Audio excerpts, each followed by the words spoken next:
All right, we're on. All right. That's not the video, Nana. All right, I'm going to make sure that we are in business, and then we'll get, down to business, I suppose. So anyone that's joined right off the gun, appreciate your patience. Yes, we're a few minutes late. Sorry about that. Some technical difficulties. Just going to do a very quick check. Oops. Thing. I'm going to try and join my own stream. Make sure we're all set up. Maybe we should tell the viewers where we're currently set up right now. So I just finished my second semester of my sophomore year at Clemson, and I'm very happy to be done with my semester. And I'm at my grandparents' right now in Rainbow City, Alabama. You can see this beautiful view behind me. So yeah, that's where I am right now. About to graduate. About to graduate. Not quite as nice of a view. I'm about to graduate. All right. So it looks like we're live or on the YouTube. So you got that all rocking and rolling. So we're going to let the people trickle in. We probably won't get started on our pre-draft business until 7:20 Eastern. It's around 6 minutes. Yep. So we'll unveil the official Drew and Shooty mock draft and talk about all the pre-draft storylines before the first pick is tipped at 8 o'clock. That's right. So and Shooty, just so we know, will we be able to see the comments through YouTube on StreamYard? I am 95% sure we can. Okay. Just want to make sure.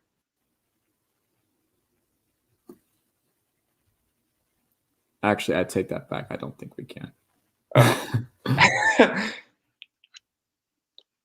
Don't worry, I'll get it pulled up. Maybe Nana can let me know if anybody comments. We can respond. I don't know. Yeah, she's over there just trying to watch us. No, I've got it up. Got the chat. Okay, good. Nana, are you watching us live? Oh, not right yet. Okay, we should be on. Listening to you here. Okay, yeah, that's fine. I'm reading some other emails, but I'll go live in a minute. I'll go live. Yeah, I just want to make sure it works and everything. I'll do that. I see you. Charles has on a hat. And a jersey. Straw hat Shooty. Yeah. Yeah, I am a Birds fan. Go Eagles. We're picking 12th tonight. So we're going to mess it up because it's Howie. He's our GM and he's really bad at his job. And I can't believe he's still employed. But you get the cards. Classic Eagles. Classic Eagles. Yeah. Poppy was telling me how sometimes he'd go on business trips to Green Bay, Wisconsin. And, it's not very big of a city compared to other metropolitan areas that NFL teams, occupy normally. And just how, it's cold. It's famous for the Lambeau Leap, but it's got a very strong fan base, very fanatic fan base. Not a whole, not a big owner like Jerry Jones Evolved, has all the power, but it's mostly owned by the fans, which we can kind of see a parallel between that and the German league, where it's like the 50+1% ownership, and I think that's good. Yeah, the Packers, if you're not a fan of any team, the Packers are definitely not a bad choice. Yes, they were when I was more into the NFL. Like they were by far my favorite team. And I think it started out with the colors, the green and yellow, because green's my favorite color. But it kind of expanded over time to smaller city, but like still big, big culture, big devotion to the team, and just the fans, and like going out on Thursday nights. It's like super freezing, but players still go hard and have a great time while they're doing it. I love those snow games that happen, especially in the winter and sometimes in the playoffs. You'll get like it's 4 degrees and it's snowy and icy, and those quarterbacks are dreading having to throw the ball because it's so much harder in the snow. And if you have like Raynos, which a lot of people do, where your hands and feet are really sensitive to the cold, you're really gonna be uncomfortable, if not in kind of serious pain. So shout out to the quarterbacks that play outside in the north, like Aaron Rodgers. They're always on the bench, like warming their hands however they can. And I know you wouldn't enjoy being a fan there watching it. I know you get cold pretty easily. Yeah, and I'm not a cold person. I went to an Eagles game with my family, and it was pretty frosty. It was a lot of fun, though, because we got to watch our team lose 42-14. No, it was 49-14. Excuse me. Wow. To the Buccaneers. Mark Sanchez was the starting quarterback. He threw 4 interceptions. It was great. And just to clarify, I am seeing your YouTube comment popping up here. So, yeah. Poggers in the chat. Can you see how many people are watching? Yeah, probably. I haven't paid attention. It's probably nobody. But we have personal connections, right, to a few players that might hear their names called tonight. You go to Clemson, who has the presumptive #1 pick, and they might have another first rounder. We'll see.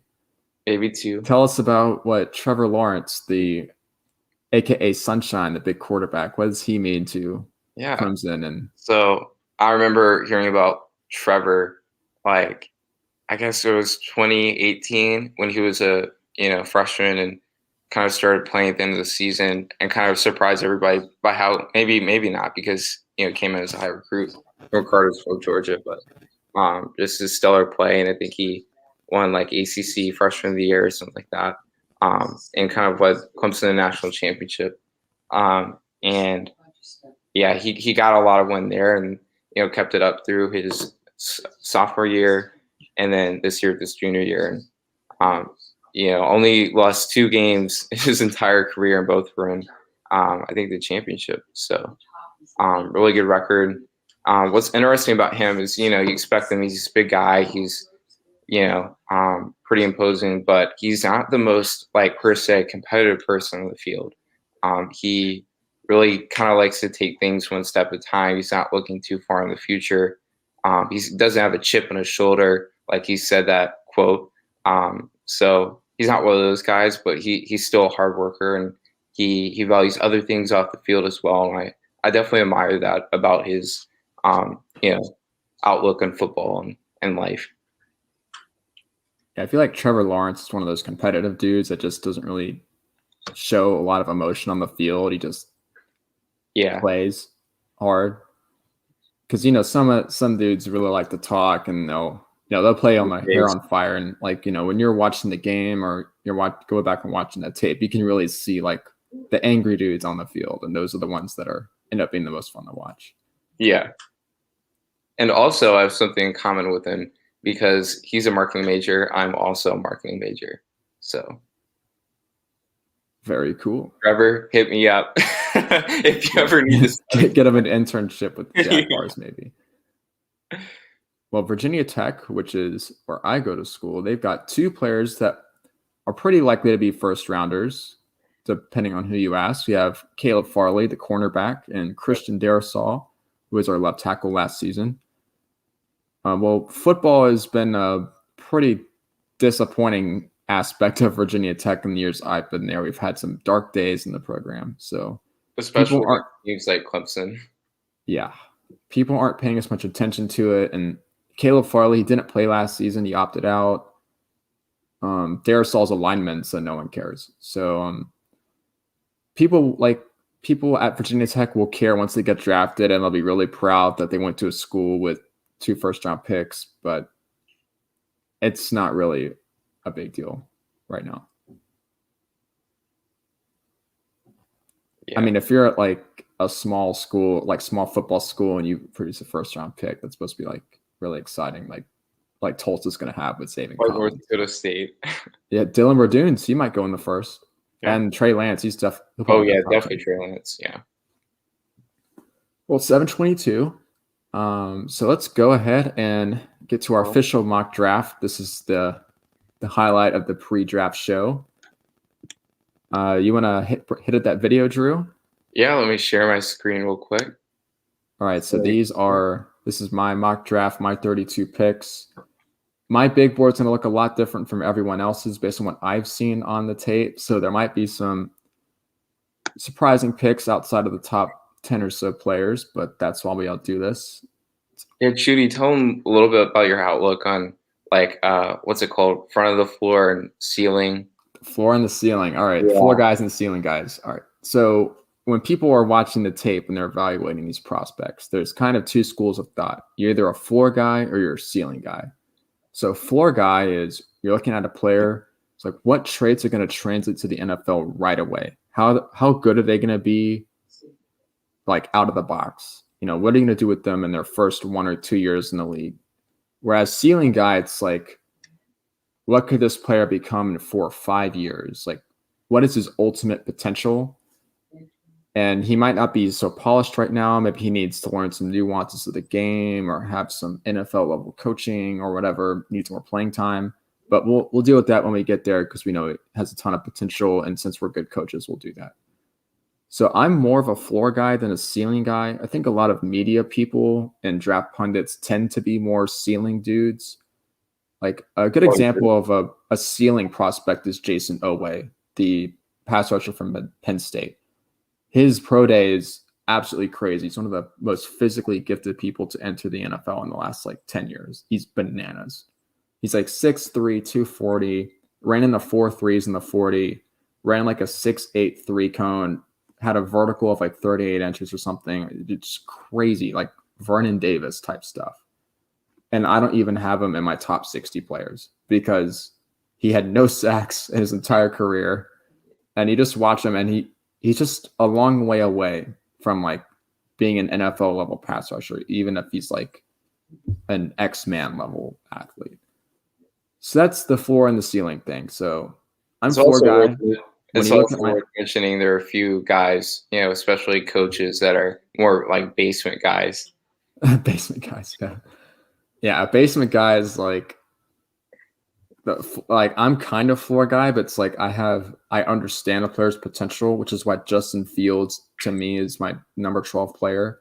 But basement guy would probably not have Justin Fields as a first round pick because it's man, he has a lot of work to do before he's an NFL level passer. Because there's some things on tape that you really don't like. Yeah, I think especially for quarterbacks and wide receivers too, anybody that's using the ball a lot and throwing it and catching it, it can be a step up to use a larger size ball just in the NFL, compared to college. Yeah, it's almost not even the same sport. The game is totally different. It's the players are just better. Part of what makes college football fun is that people make mistakes, and that makes the game interesting. But in the NFL, it's much more tactical. It's much more about matchups and just the tiny little scheme stuff that happens week to week. And that's one reason why there's a lot of parity. But anyway, let's get into the mock draft. And then maybe after that, we'll highlight some of the interesting inflection points and talk a little bit about my list of top players. All right. I think I'm sharing my screen. Is that right? You are. Excellent. All right. Here you guys go. There's no sound. We'll make the sound. That's right. Trevor Lawrence. Nothing crazy there. Zach Wilson, Mac Jones, top 6 to 8 or to 10. It's kind of chalk. And then we'll see how it goes. We're interested to see what you guys think. Devontae Smith, baller. Jalen Waddle, the speedster. So I think a lot of people think Sewell might go a little higher than 8th. Trey Lance. I think what people are most interested in tonight is what's going to happen with the quarterbacks, especially with situations developing in Green Bay. If you've heard the reports earlier today, Landon Dickerson, that's a guy I really like, although I don't think he's going to go actually that high.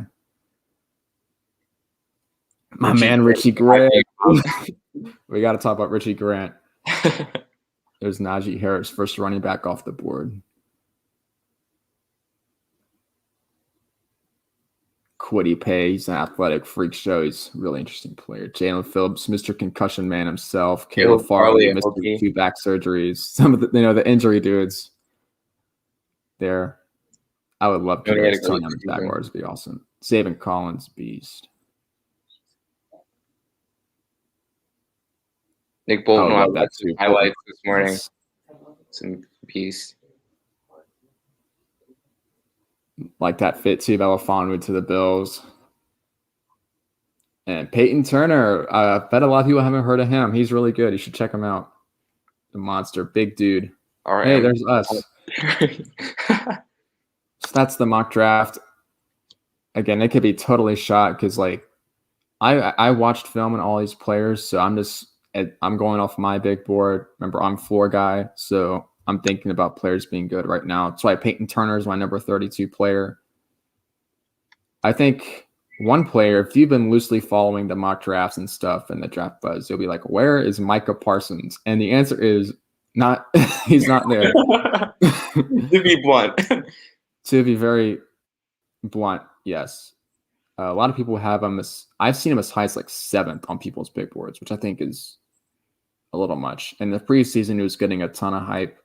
People were like, oh, he's going to be top 5 pick, best defensive player in the draft, best linebacker in like 5 years kind of thing. It's like he's 6'3", 244, runs in the 4.4. It's like, dude's crazy.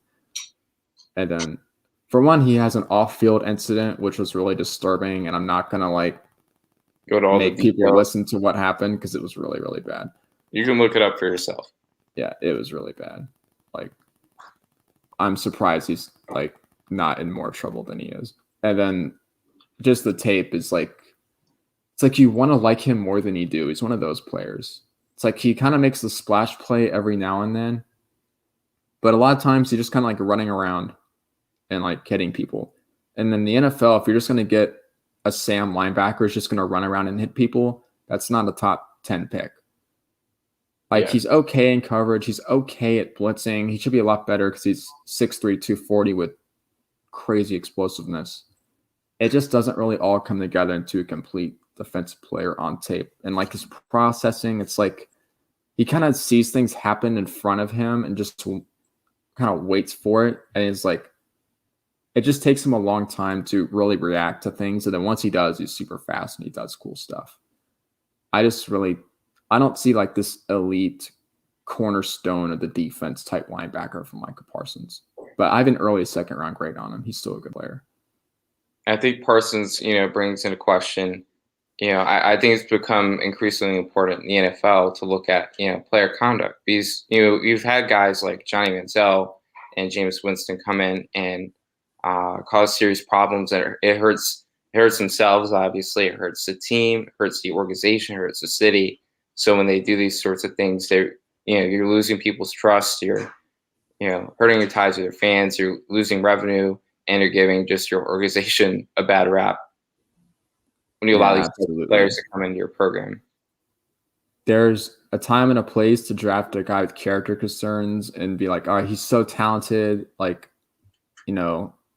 hopefully maybe there's still a chance we can make him a productive member of our franchise and, make him a more model citizen.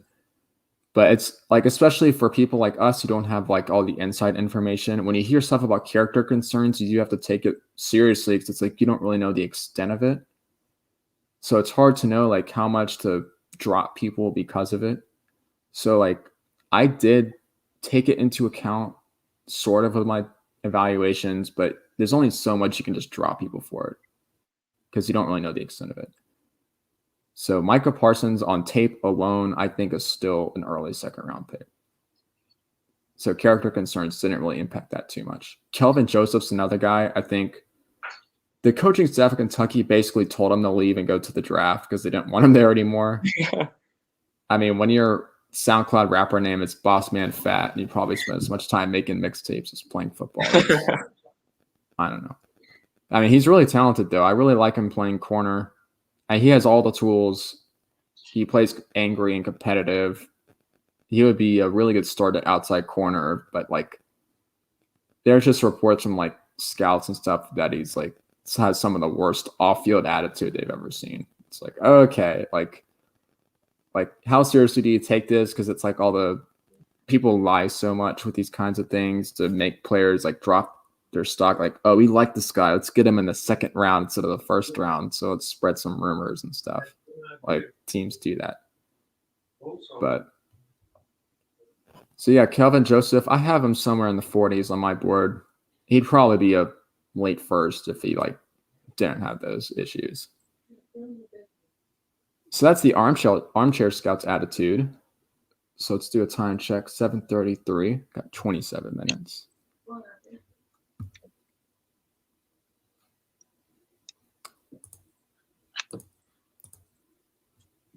Well, you've seen the mock drafts, so I guess now would be a time to talk about our big board and how we chose to rank the players, because it'll be different than what you've probably seen on the internet over the last couple of weeks if you're following your favorite teams and stuff. So let's start at the top. Make sure the right thing's pulled up. Almost read the mock draft again. My number one player is Kyle Pitts, the tight end from Florida. I think he's an alien. I think he is the most profoundly talented receiving weapon to enter the draft since I can remember. He's going to be an absolute monster. Number 2 is Zach Wilson, the BYU quarterback. I think he's the safest quarterback in the draft. I think he has the right blend of upside, arm talent, and just like the pocket intangibles that I think he's the best all-around quarterback prospect, narrowly over Trevor Lawrence. Number 3 player, Rashawn Slater, offensive line from Northwestern. Again, I'm floor guy, so I like Slater actually kind of a lot more than I like Penei Sewell, the Oregon guy, even though Sewell's like bigger and probably stronger and maybe even more athletic. But Slater's a freak in his own right, and his tape against Chase Young from 2019, Chase Young being NFL Defensive Rookie of the Year last season, Slater took him out of the game. It was crazy. So I think Slater would be a number 1 overall candidate in some other years. I think he's that good. Number 4 is Trevor Lawrence, Clemson quarterback. We know how good he is. Huge, giant arm, runs fast, the whole thing. Number 5 is Devontae Smith, the Heisman winner, my number 1 receiver. I think the reason I have Smith as my number 1 receiver is that he has a really unique ability that only a handful of receivers can even possess, is that when he gets in and out of his breaks, there is no gather. He's not taking all these choppy steps or anything. It is just so smooth. He just goes in and comes out with great speed. It's unbelievable. Like Jamar Chase can't do that. Jalen Waddle can kind of do that, but Devontae Smith has better hands. He's just a more nuanced route runner. Amari Cooper can kind of do that, but he drops a lot of passes. Like Devontae Smith, if he was 20 pounds bigger, people would talk about him as like a top 3 pick, but he's 170 pounds soaking wet, which is why people don't like him. I think he's a monster, so he's my 5th player. He's only 170 pounds. He weighed in at 166 actually recently, but he insists that he's now 170, so I'll take his word for it. It's like, wow. Seems like an honest guy. My number 6 player is Jalen Waddle, the Alabama receiver. I mean, he runs a 4.2. He's great hands. He's like, think Henry Ruggs from last year, but like actually a good receiver. I thought Ruggs was like super overrated. Waddle's awesome. Number 7 is Penei Sewell, the offensive line from Oregon. He has some balance issues, and he just ends up on the ground a lot against like Pac-12 edge rushers. It's really strange, and he has this thing I don't like, is that when he's in phase and pass protection, and he's like engaged with the edge guy, he just kind of stops moving his feet and just stands there. And then people just go around him or like put him on the ground. And it just happens kind of a lot. And when I see something I don't like on tape one time, I ignore it. When it happens a second time, it's like, all right, well, maybe it's kind of a thing. And then it happens like 5 or 6 times, like, all right, like this is kind of an issue. So people who say that Sewell is the best left tackle prospect in a decade, or they did not watch his tape. That's what happened. Number 8 is J.C. Horn, the first defender. He's the cornerback from South Carolina. I think he's a monster. People say he's too grabby. He's going to draw a lot of pass interferences in the NFL, but I don't care about that at all. He's big, strong, fast, plays with unbelievable confidence and attitude. His like corners are boring to watch on tape, but his tape's kind of fun because he's like really going after people. I love it. Number 9 is Ja'Marr Chase, the LSU wide receiver, Biletnikoff Award winner in 2019.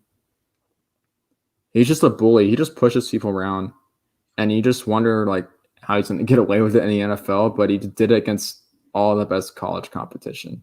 He was almost completely unstoppable. The reason he's below the other guys, Smith and Waddle, is that I'm a little worried. I wouldn't say worried, just people say he's good against the press because he's big and strong, but he's actually not. And they say his releases are good when he just moves his feet really fast. It's kind of like it's just two areas of his game that are really overrated. And I think it's NFL defensive backs who have a little harder time getting that instant separation. But I think going downfield and at the catch point, he has amazing hands. He's still a very good route runner. I think he's still a top 10 player. And then my number 10 player is Trey Lance, North Dakota State quarterback. It's weird because he played in a run-heavy offense, a pro-style one where he called his own plays. But he also played in the FCS against like Western Illinois and South Dakota State and stuff like that. Not really the creme de la creme. I think he only has 17 or 18 starts in his entire career, which is the same as Mac Jones. But when you consider the level of competition, it's a really big jump to make. And as a passer, he pretty much he's big, strong arm. He's very, very athletic. His biggest flaw as a passer, I think, is his downfield accuracy. His deep balls just are all over the place. So float him up and underthrow him. I think he'll yeet one 10 yards over the next play. He sprays it a lot. So it's definitely something you'll have to work on. It might be a mechanics thing. I didn't pay close enough attention to that. But I think he's pretty accurate, short to intermediate, and he's good under pressure. So that's the top 10, kind of in depth. I think as we go through, you'll learn the rest of the big board as we talk about possibilities for each pick. Any thoughts, Drew? Any armchair analysis, from the casual fan? I'm getting word from one of our fans that I should mention my kicking game insights. Although we won't be seeing any kickers surely being drafted or punters, for that matter, being drafted in the first round, I do have experience in this area. Junior and senior year of high school was a place kicker and kickoff specialist for my high school, Tuscaloosa Academy. And that was, not an experience I was expecting to have. And, but yeah, it ended up being really fun. And I got really close to other guys in the team, and they just welcomed me into the team, as a soccer player convert, because it's kind of where my kicking abilities came from originally. Kind of crafted it in the field through many training sessions with soccer. But yeah, I remember it was in the middle of the really hot summer, as it always is in Alabama. And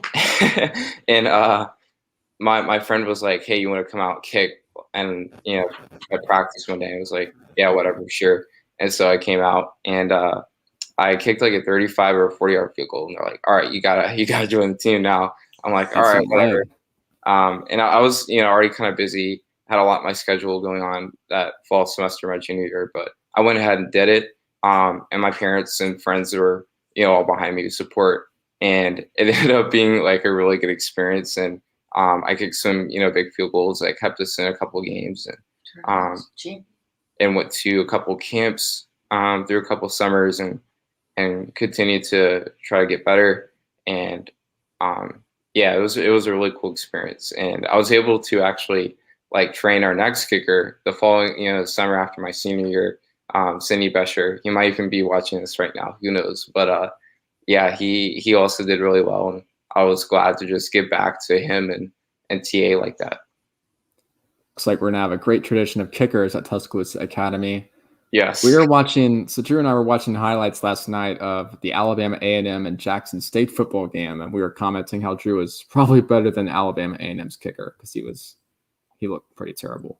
But their quarterback's amazing. We might talk about him later. That man at Keel Glass is the truth. Oh, yeah. Looks like our local Jets fan, WZack1234, is in the chat. Exciting night for him because he's going to get my number one quarterback on his team, Zach Wilson. Nice. So I don't know. Maybe they'll find a way to mess it up, but it's a new regime in New York. Adam Gase, the much maligned coach who kind of ruins every place he goes to. He's gone, mercifully. The tank commander of New York. So number 2 is a good place to be. They have a first-round pick later. Let's find the exact number. It's sometime in the 20s. They're picking 2nd and 23rd, the New York Jets. They've got a lot of options. And obviously they're going to pick at the top of the 2nd round, which will happen tomorrow night, 2nd and 3rd round. So one of the teams to envy is definitely New York. I don't know about that in the long term.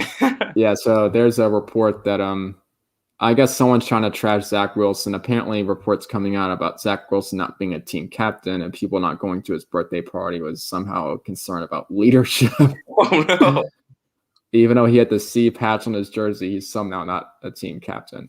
Not sure how that works, but I remember, even my Clemson friends, saying, go watch the Coastal Carolina versus BYU game. Like, it was amazing. Oh, that was such a good game. Zach Wilson was incredible.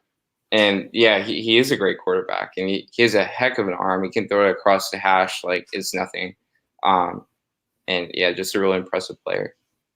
I'm not sure how many people saw this video because it's like kind of a draft person video. But at his pro day a few weeks ago, his last throw, he starts in the right hash and he's running to his left. And he's right-handed, so, like, he's going to be throwing across his body. He launches a 60-yarder downfield, and it's just money to his receiver running his drive. Like, that's not the kind of stuff that just happens routinely in a game, but the fact that he can do that shows his incredible arm talent. Like, he's kind of a smaller dude at QB. He was listed at 6'3" at BYU. He looks closer to, like, 6'1". He's kind of a small-looking dude. But that ball just jumps out of his hands like a bottle rocket. Yeah, I don't like how the NFL and other sports will exaggerate the players' physical statistics in their favor. The NBA is the worst. They'll list a guy like 2 inches taller than he actually is. And it happens a lot at lower levels like high school and semi-pro too. Yeah. In high school, definitely with the recruiting, coaches will list their dudes like at a certain size. And then at the football camp, sometimes those measurables, especially for the guys who like aren't 5 stars, so like the 5-star dudes that go to the best camps, we know how big they are. But like the 3-star dudes, like, we'll add an inch or 2. That'll make him look good on his huddle profile or max preps or whatever they're using. Well, Drew, you did say you were a Packers fan at one point, right? Yeah. Cheesehead. Cheesehead he is. Let's take a look at what they're going to be doing. So they're going to be at the end of the night. So we're going to be here for a few hours before they pick. They're 29th, so near the end of the first round. Their team needs, they could sure use, I think wide receiver and corner really stand out for Green Bay as big needs. They can use an offensive lineman as well, like anyone else can. But the defensive backs, for sure, after what happened in the playoffs against Tampa Bay with Kevin King giving up 2 touchdowns by himself, I'm sure they're looking to upgrade at that position. Yeah, especially with all the Aaron Rodgers drama, that might shake up things a little bit for them to draft. I don't think Rodgers is going to be back based on what we've heard today. So for those of you out of the loop, Aaron Rodgers, who was the MVP last season, so most valuable player, star quarterback for Green Bay, he comes out and says he doesn't want to be there anymore and that trade him or not trade him, he's not going to play there anymore. So tough situation for Green Bay. They do have his replacement waiting in the wings, but a team that was perhaps primed to make another deep run in the playoffs is now left kind of rethinking their long-term plans. But I think there's a really good corner options at the end of the first round. I have pretty much 3 guys in that range: Caleb Farley, Ifeatu Melifonwu, and Asante Samuel Jr. Those are all going to be great options in the 20s. I think Asante Samuel is probably the best fit because they could really use a slot guy, and he's one of the best slot corners in the draft. But I think he's big enough and fast enough to play outside. But in the Clemson game, the first 2 plays of the Clemson game, Trevor Lawrence threw 2 jump balls on Asante Samuel, and they went for big gains. And coach took him out of the game right away. They had to rethink what they're going to do with their best defender, and they put him back in. So I think slot's probably his best long-term fit. But if he has to play outside for a little while, like, it's not the end of the world. not every team's going to have Justin Ross and T. Higgins and whatnot. 6'4" dudes. But in general, the Packers have some good options. They can kind of just go best player available. They're in a pretty envious position. There's not really like corner, I think, stands out as the biggest need. And sure, you'd love to expand on the receiving core. I think a slot receiver like Elijah Moore would be a worthwhile pick. Maybe Kadarius Toney if he's still there.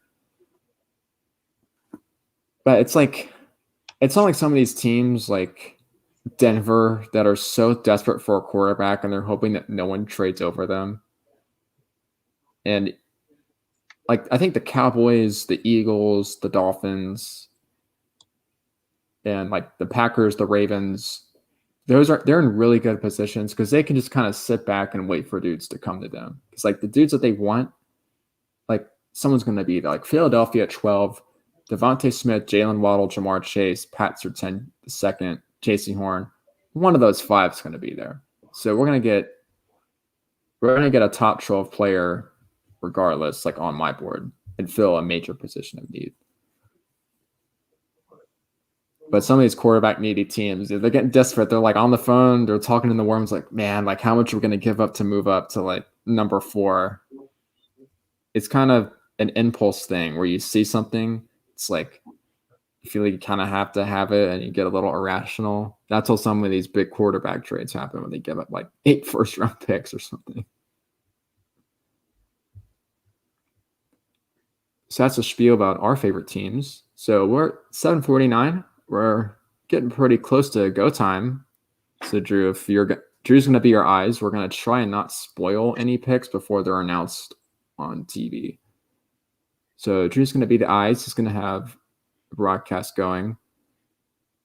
So Drew, tell us about, we've heard some kind of memes about ESPN with sob stories about every player. It's like one or more parents dying, one or more parents like drug problem, some of the weirdest stuff. It seems like every single player has some horrible, tragic life event that's shared to the world via ESPN. It makes you wonder when they post so many of them whether they're really true. It's kind of, I mean, for the players that do go through that stuff, I mean, it's absolutely very brave of them. It's showing a lot of resilience. But I think it's a little uncool of ESPN to share their personal tragedies to millions of fans. Yeah. That's a little out there. Like, we much rather know, like, what their favorite color of Skittles are than, like, or how many siblings have a heroin addiction or whatever. A little more lighthearted. Maybe so, but it's definitely a way for ESPN to make more money. I mean, it's sort of like a movie reality show type thing. Yeah. It's like, man, what tragedy has this guy gone through? Because outside of the top 10 picks, like, the top 10 is like, it's so lit. It's like, man, is there going to be a big trade where the quarterback's going and stuff like that? Like, if you're a fan of a bad team and you're picking the top 10, you get really excited. It's like, man, we're going to get like a really, really good player. And then once you get into like the 20s, a lot of casual fans just get bored. So I guess you have to keep them interested. But I'm not a casual. I'll probably be watching tomorrow rounds 2 and 3. Then I don't know if I'll watch Sunday. So Sunday, I guess Saturday. Saturday's rounds 4 through 7, and that's kind of just the rando dudes. Some will be good, most won't.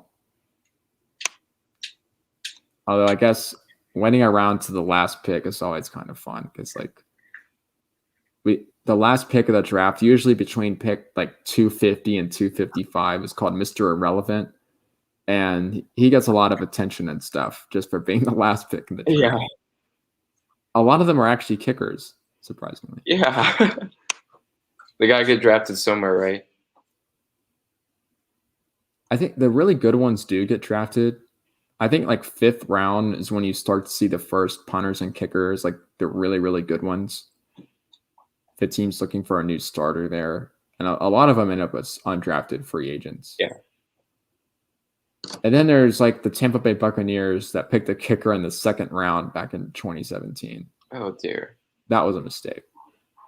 What was their manager thinking? The manager, yeah, that was not very smart, was it? It's one thing if the kicker actually turns out to be like really, really good, like one of the best kickers in the NFL. All right, second round was a bit much, but at least he's good. At least he's on our team. Like for me, like I'm a floor guy, so it's like if I pick a second round player that I know is going to be really good, even if it's probably early, like I'm okay with that. I'm not one of these like weird analytics dudes. It's like no matter what, that's terrible. But the thing is, like, this kicker was terrible. Roberto Aguayo is his name for those of you interested in checking his story out. Florida State. Yeah. I'm like 95% sure he's not in the NFL anymore. Oh, no. Yeah, he was like 70-plus yard field goals. Like, he was really terrible. Insane. I mean, if you think second round tie for a kicker, the Raiders picked a kicker in the first round in like 2001. Wow. It's never happened since. But he was actually good. And we don't see long snappers going the first couple of rounds either. They do get drafted, like 7th round. I've seen it happen. If they're really good, I don't like. How do you scout a long snapper though? It's one of my friends from high school is on my football team, as a snapper, and they go to these special camps, and it's very repetition based. And I don't know, you kind of have to go by the word of those those top coaches who are seen as prospects. It's probably more hard to evaluate from the average coach who's more concerned with like skill players and so forth. Yeah, I guess if like no one notices you at long snapper, that's good because you're not messing up. All right, so Zach1234, our favorite Jets fan, wants to know if we have a mock top 10. We do. We shared it early on, but no one was around for it, so that's totally okay. Should we share it again? I'll just read it off. He just wants the first 10 picks, so we'll give it to him. So first, we got Trevor Lawrence to the Clemson quarterback to the Jaguars. Even though Zach Wilson's my number one quarterback, I mean, you just want the 3 points in the mock, right? You want to be right. So Trevor Lawrence going first. Zach Wilson's going second to the Jets. The 49ers, with all the conflicting reports that it's Mac Jones or Trey Lance, I have a sneaky suspicion that's going to be Mac Jones. So that's the pick there, just going off what we're all hearing. Number 4, Atlanta, Kyle Pitts. Number 5, Cincinnati, Rashawn Slater, the offensive lineman. 6, Devontae Smith to the Dolphins. 7th, Jalen Waddle. 8th to the Panthers, Penei Sewell. 9th to the Broncos, Trey Lance. And 10th to the Cowboys, J.C. Horn. That's my top 10, and that's about as straightforward as my mock draft is going to get because my super weird big board comes into play. And it's weird. Scout's going to be all over the place about players. There's going to be people that like guys as much as I do, and then people are going to be like, why is this guy not in your top 15? You're stupid. People just really polarizing. Like I have Najee Harris, that's my number 15 player. And then you have others like Chris Sims, who has him as his number 4 running back and like the 60th best player. And then my man Richie Grant. Who knows I love Richie Grant. I was watching his highlights this morning. Richie Grant's my number 16 player, number 1 safety. He's a beast. I kept telling Drew yesterday, like, man, this guy's so good. I'm higher on him than everybody else. If he's a Pro Bowler, I'm going to be the guy that's right. I mean, you saw that Tulsa play in that highlight video, I'm sure. Oh, yeah. I can't say enough good things about Richie Grant. I guess everyone has their draft crush, and mine is Richie Grant. He's the safety for Central Florida. I love him. Like, not love him, but I love him. Some other players that I tend to be higher on than others are Landon Dickerson, the offensive line from Alabama. If it weren't for the injuries, then we wouldn't have to feel this way. It's too much. But I have him as my number 14 player. I think he's the best interior offensive lineman by a lot. Tevin Jenkins, the Oklahoma State dude, he's 13th on my board. Some have him as not in the first round, but I think he's a monster. And Ronnie Perkins, edge from Oklahoma. He's my number 27 player. He's just a lot of fun to watch. I don't know what it is about him. He's just this kind of like little defensive end dude who's so strong and like active and energetic. He's just like an energizer bunny off the edge. He's a lot of fun. And Peyton Turner, number 32 player, big edge from Houston. He's like 6'7", like 270, playing outside linebacker or something.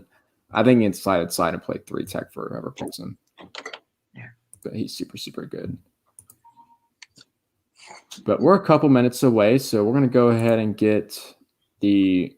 Drew's going to get his thing set up and get some water on that. So we're going to take a very short break, just a couple minutes to get our final thing set up for the live broadcast. What feed are you're going to get the ESPN feed, right, Drew? Right. Yeah, they're the ones that have all like the tragic player stories. So you have to read those off at the All right, so we'll be back in just a couple minutes. Hopefully, once the Jaguars are on the clock and Mr. Commissioner Guy is kicking things off, we'll be back. Yep. All right, so I'm going to get some water and all that, and I'll be right back. We should have had like a "we'll be right back" thing on the screen. All right, well, Drew can entertain you guys. Wow, he really left me hanging. But yeah, we're excited to get going. I'm going to take a break as well. Be back in about 2 minutes.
All right. We're back, just making our final prep. Looks like Drew's gotten it to get a sip of water. You know, it's in the chat. Now's a good time to drop your burning questions, hot takes. Tell me my takes are terrible.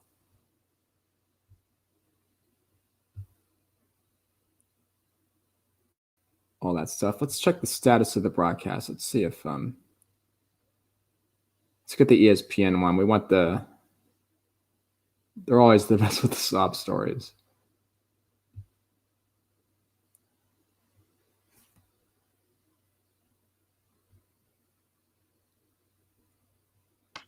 There we go. I'm back. Oh, they're showing the highlights of Kyle Pitts, Ja'Marr Chase. Or they're hyping their dudes up. So it looks like ESPN's getting geared up right now. Oh, it says it hasn't started on ESPN.com. Let's see. I got it on Hulu right now. It looks like it hasn't actually really started yet. Oh, I think it has. Let's see. Yeah, showing famous draft moments. Oh, that's Jalen Waddle with a sports car. And my guy, Roll Tide. So one storyline to keep an eye on is the Alabama dudes. So the record for first rounders from a single school in 1 year is Miami. They had 6 back in 2001. I think Alabama has 5 guaranteed tonight. They could have as many as 7. I think it's going to be at least 5. The 5 that I'm 99% sure going first round are Devontae Smith, Jalen Waddle, Patrick Surtain, Najee Harris, and Mac Jones. I think Landon Dickerson and Christian Barmore are the next 2. I think one of them might end up first rounder, probably Barmore. I'd be surprised if both did, but I think one probably will. That makes sense. And then other outsiders are Alex Leatherwood and Deontay Brown, 2 offensive linemen. I have second round grades on both. I don't think they're going to go. I'm higher on Deontay than most people. But who knows? It only takes one team to fall in love with a player. It's what we always say in the community. So you may like Micah Parsons. I'm like, man, why would anyone pick this guy to top 10? And then someone just goes and does it because it only takes one team to like a player and they'll get picked. That's how it works. Showing all the quarterbacks right now. This is a great year needing a quarterback. There's 5 good ones. I think people are pretty convinced that we're going to get quarterbacks for the first 3 picks, and we're pretty sure we know what the first 2 are going to be. Number 4 is where the draft is really going to start with the Atlanta Falcons. Speculation being that they want to trade back and hope another team wants to trade up and get a quarterback. If Atlanta stays at 4, the prevailing opinion is that's going to be Kyle Pitts, the tight end from Florida, who is my number 1 ranked player and would be a pretty explosive addition to any team. So ESPN, they're on the desk. It's like Greeny, Lewis Riddick, Booker McFarland, our man Mel Kiper, the OG himself. So be following along. Remember, no spoilers tonight. We're not going to be like Fox Sports and tipping picks on Twitter or anything. It's not our style. No fake news here. If Fields goes to the Patriots, I will not be upset because, like, Fields is just the most boomer bust player, like, I can think of at quarterback. His physical talent is totally undeniable. The thing that I really, really like about Justin Fields is that he pushes the ball outside the numbers a lot. He's like lining up on the left hash, and he's throwing a 10-yard out to his dude on the right sideline. And it's crazy how he can push that ball out there. And his deep ball, it's not as good as people say it is, but like he has his moments where he just like, there's that pass against Clemson. He gunned that thing 65 yards in the air, and it was an easy touchdown. Like stuff like that, you're like, man, like I got to get Justin Fields. And then you see him at his pro day running like a 4.4 something in the 40. He just has some holes in his game. I don't think he plays fast. And when he's under pressure, he's either just bailing out to run or he gets sacked. He gets sacked a lot, like way too often for someone with his kind of athleticism. I think whatever team picks him is going to have to be really patient. You'll have success early because he can run. Like Jalen Hurts was pretty bad, but he wasn't like awful because he can run. Justin Fields will be pretty similar except he has more throwing upside. I'm just concerned about his long-term viability as like an NFL quarterback because there's plenty of young QBs that can run, that can start for their rookie contracts. It's like teams are going to be, okay, we got this decent quarterback. You know, he gives us a lot of options with his running. We'll have him on his 5-year deal because he's a first rounder. And then we don't want to pay him when he's done. That's where the Ravens are at with Lamar Jackson. Remember how just you feel to the Patriots? Yeah, well, I get it. You don't want to put a guy like that in Belichick's hands, do you?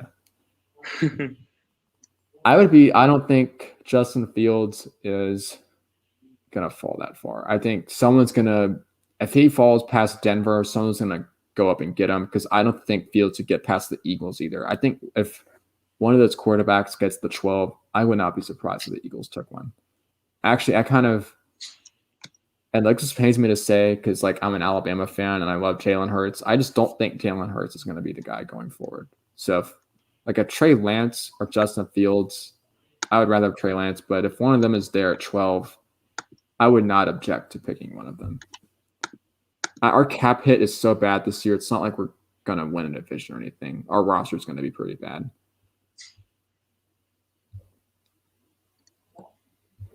But for the mental health of the rest of the NFL, if the Pats are just stuck with Cam Newton for the next 3 years, that would be pretty great. I don't think anyone wants one of those QBs.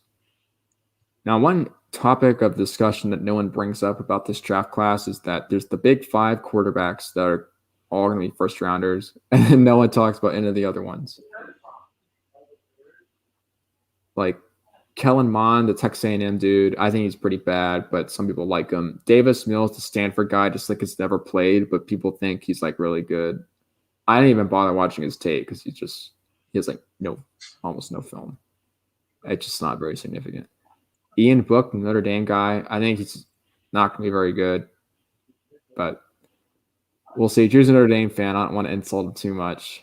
And after that, I just can't think of any good quarterback. I personally think he'll be great and tear up the NFL. There you heard it. Notre Dame fan says he'll be terrible in the NFL, so I'll say that too. He's got a great arm. He's good at staying in the pocket, not scrambling, and for the heck of that, like not getting injured as well. I think Ian Book's a very smart player. I think he's going to be in the NFL for a long time as a backup. I think he's a very smart player. I think he's really good at. He's a very good scrambler. He's really good outside the pocket. I think he throws pretty well on the run.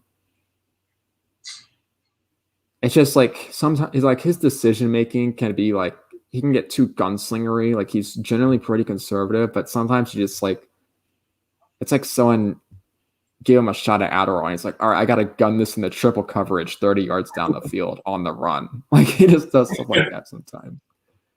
I think he's a solid player. I think he could end up being like a spot starter, just like if you need a guy to start 7 or 8 games at some point when he's a veteran, you can. If you have a good roster, you'll win half the games. He's not terrible, just like that's the reality of most NFL quarterbacks. It's really hard to be a really good one. So that's why teams are going bananas over all these QBs this year because they think there's a lot of good ones. Because we've had the years like when the Jameis Winston and Marcus Mariota went first and second, and then no other QBs went until like round 3. Like that's the way it usually is. It's like if you had the best tank commander and you ended up with a top 2 pick, congratulations. But now there's 5 of them, so it's going to be a real scramble. There's a lot of QB needy teams. An interesting piece of news that came out today is that the Saints, who are picking 28th, I think, are exploring a move into the top 10, that's a really big jump. It's not for quarterback, we suspect. The prevailing rumor is that it's for the top cornerbacks, so probably J.C. Horn, maybe Patrick Surtain. It's a gutsy move to trade up 20 spots for a corner. But Sean Payton's a great coach, and they have a very good GM. I'm sure they have a plan. Maybe even they could go for Richie Grant. Richie Grant, yeah, dude. I would pick Richie Grant in the top 10. I'm not kidding. I mean, he's my number 16 player, but it's like if I'm the Cowboys and I really, really need a safety, and like if I'm a Cowboys fan, I would not hate Richie Grant at 10. Look, if the Eagles pick Richie Grant at 12, I'll be happy. I'm not kidding. Like, all right, the Draft Network has Richie Grant as their 58th best player. Wow. So I'm gonna be the Richie Grant stan. I'm putting my expert reputation on the line for this guy. You're putting all your eggs in this one basket. You haven't been nearly as hyped as any other player except for Richie Grant. He's my draft crush. It just sometimes it happens like that. Like everyone's got a draft crush every year. It's like that one guy. It's like I just love this guy. If you ever had too much time in your hands and you got really bored and you started watching players like I do, you'll have a draft crush like me. It happens to all young men at some point, and women. I guess for me, it would have to be Trevor Lawrence. Yeah, that makes sense. You've also been trying to stealthily convince me that Travis Etienne is like a first rounder, which if he goes in the first round, I'm not going to hate the team that does, because I think like just the one position that you don't reach for is running back. And I guess kicker. But Putter. Running back, it's like if he's your 35th best player on your board, you don't pick him at 25 if it's a running back. Like running backs, you draft strictly for value, not for need. I have Najee Harris as my 15th best player. I think he goes 18 to the Dolphins, so that's good value for them. I think he's going to be instantly top 10 running back in the NFL. Oh, we got an incoming chat. Herbert is better than Etienne. Etienne is an old man. Well, I take that personally. Etienne looks like an old man. Khalil Herbert, he's the Virginia Tech running back. He's really fun to watch. Like, he's going to play a long time in the league. I don't think he's like a big time Bill Carr starter dude, but he's gonna be a good player. People are gonna give him the ball. I'd pick him in the third. He's cool.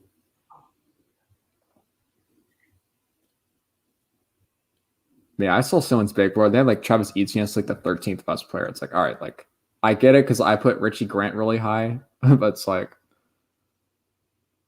I guess when you disagree with someone's draft board, you have to take a step back and realize that you do the same stuff. So, well, it looks like Roger Goodell is up at the podium. Roger's the podium? Yeah. Is he like? Oh, he's introducing stuff. They're commercial. Right? They're zooming in on a chair. There are 4 guys up there, and they are okay. Yeah, they got some old dudes. Yep. I like when they do this like outside draft stuff. I guess they kind of had to this year for COVID. You can tell it's in Cleveland because the air quality is terrible. Oh Wait, I thought that was like mist from the storm or something. No, it's Cleveland. Oh no. Oh dear. I look at the cheesehead hat. You can tell I've never been to Cleveland. They have all the fans in the little pods. Who's that guy? I don't have the audio on, so I can't hear him. Hopefully it doesn't rain. That would suck. That would be funny.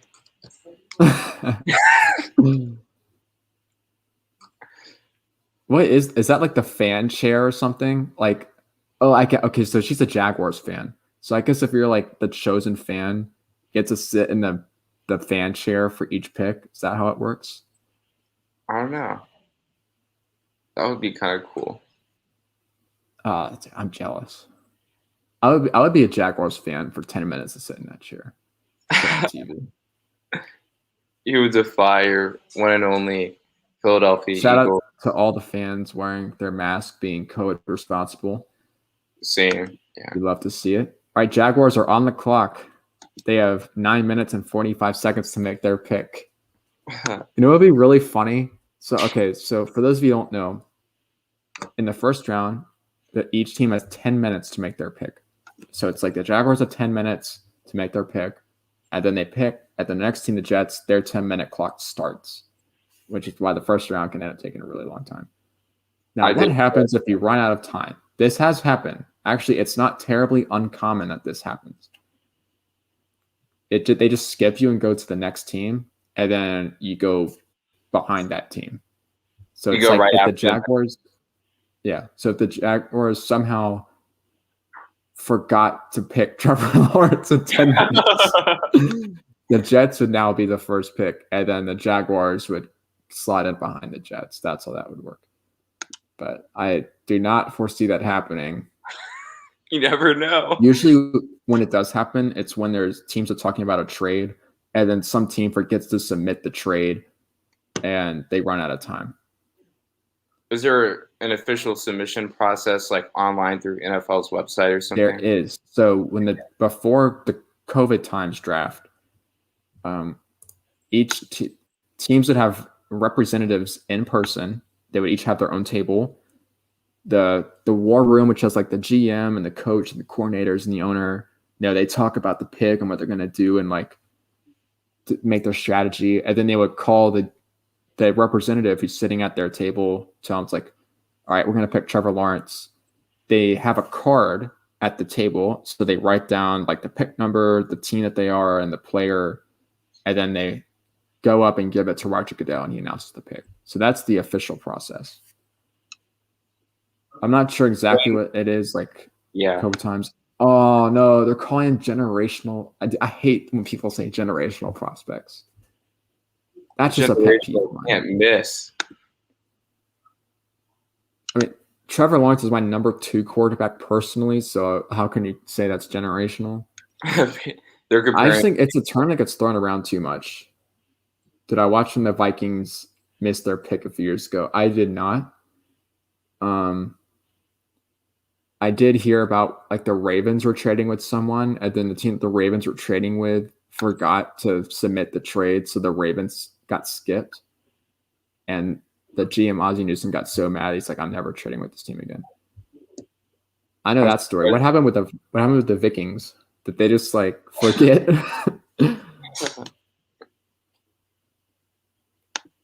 Yeah, I guess so. That'd be funny. I'm surprised Jaguars haven't already picked by now. They're taking their time, maybe seeing if a team wants to trade their entire draft class to move up to number 1. You never know. Keep your options open. If a team offered me 10 first-round picks over the next 10 years, I would take that trade. Here come the Trevor Lawrence highlights. Yeah. Oh, he's zooming past Ohio State players. Yeah.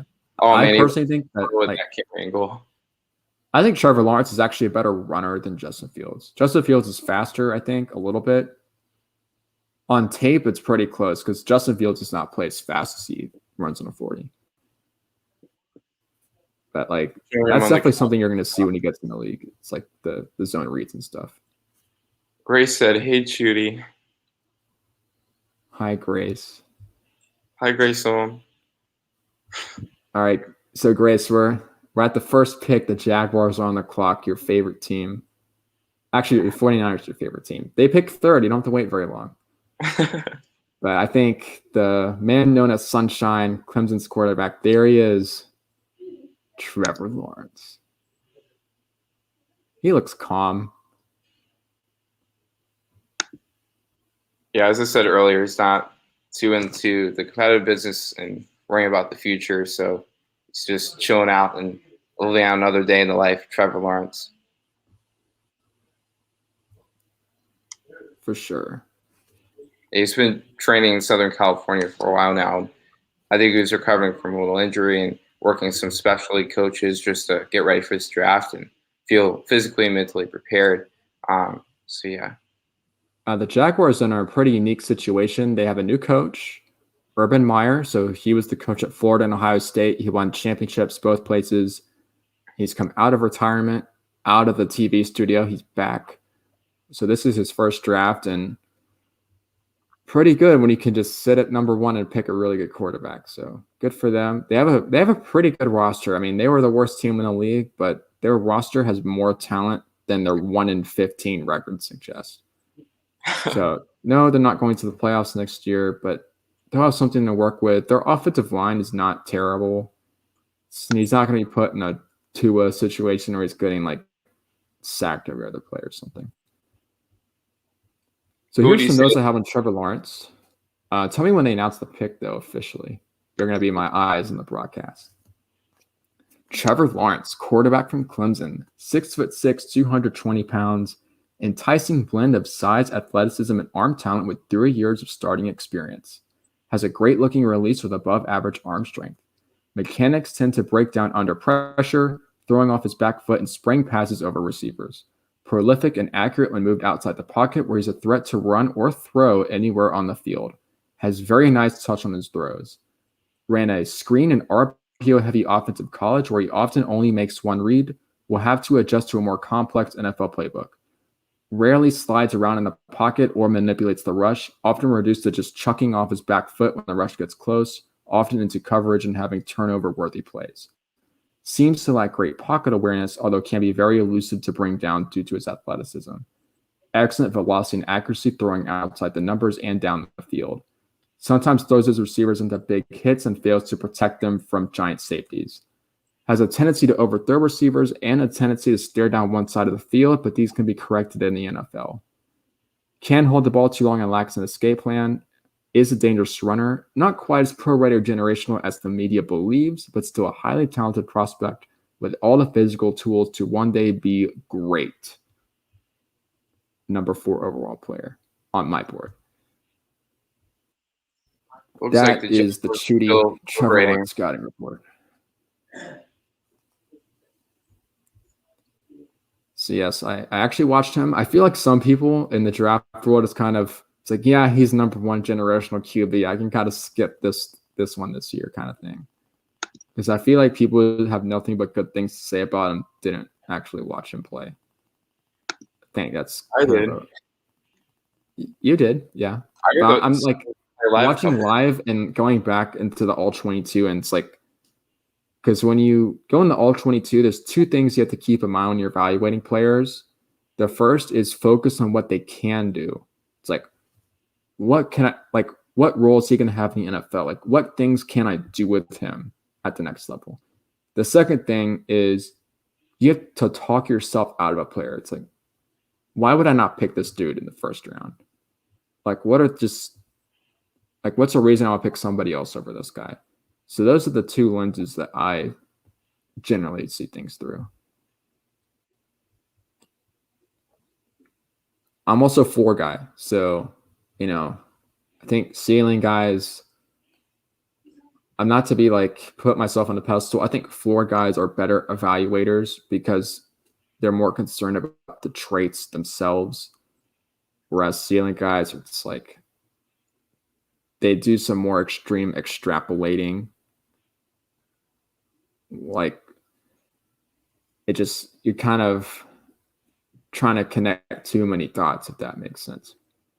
I think ceiling guys are lazy. Put that on a t-shirt. Ceiling guys are lazy. Where I'm at the draft. Well, did you manage to research Trevor Lawrence's favorite color of gummy bear? I couldn't find any information, surprisingly, in that area. So, I feel like people dig up everything about these dudes. Did you find any like old yearbook pictures or anything? I did just see him ESPN like when he was like 5 years old, and he had like kind of a longish bowl cut, kind of like I had, and he was wearing a Tennessee jersey because he was born in Knoxville, Tennessee. Tennessee. I know you don't, regard Tennessee too highly as an Alabama fan. I don't really care for Tennessee because they're like terrible. Because Alabama has beaten them 13 or 14 times in a row. So it's not like Auburn or LSU or Georgia where they're. It looks like they're making their selection. Oh, they're making a pick. Roger Goodell has stepped up to the plate and is speaking.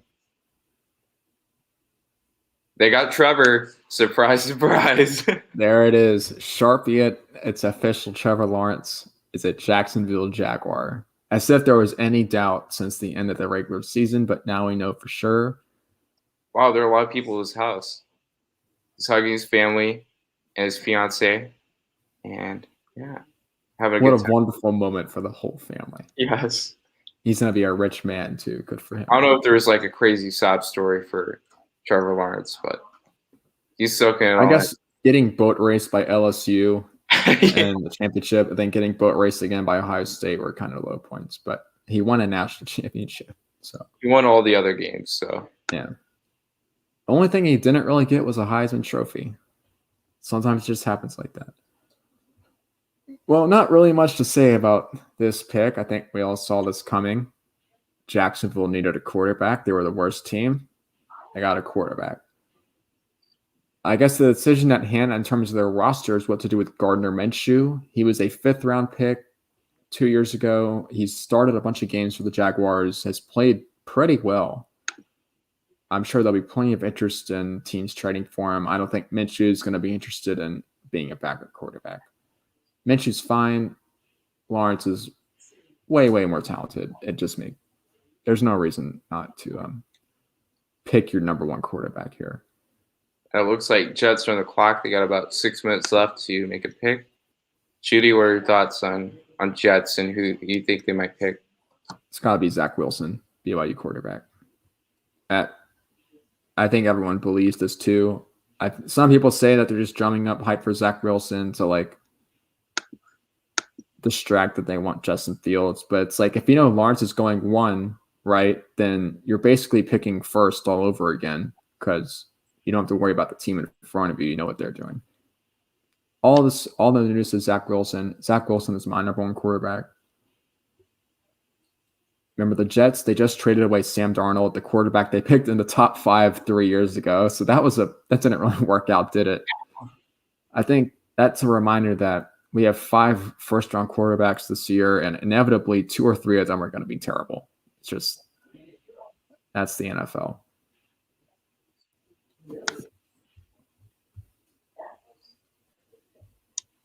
Let's pull the Zach Wilson notes. I came into his tapes skeptical because I was like, all right, you hear that he's like good at throwing on the run and stuff, but he played against BYU against like really bad teams, right? And I was just continuously pleasantly surprised. So let's talk about Zach Wilson.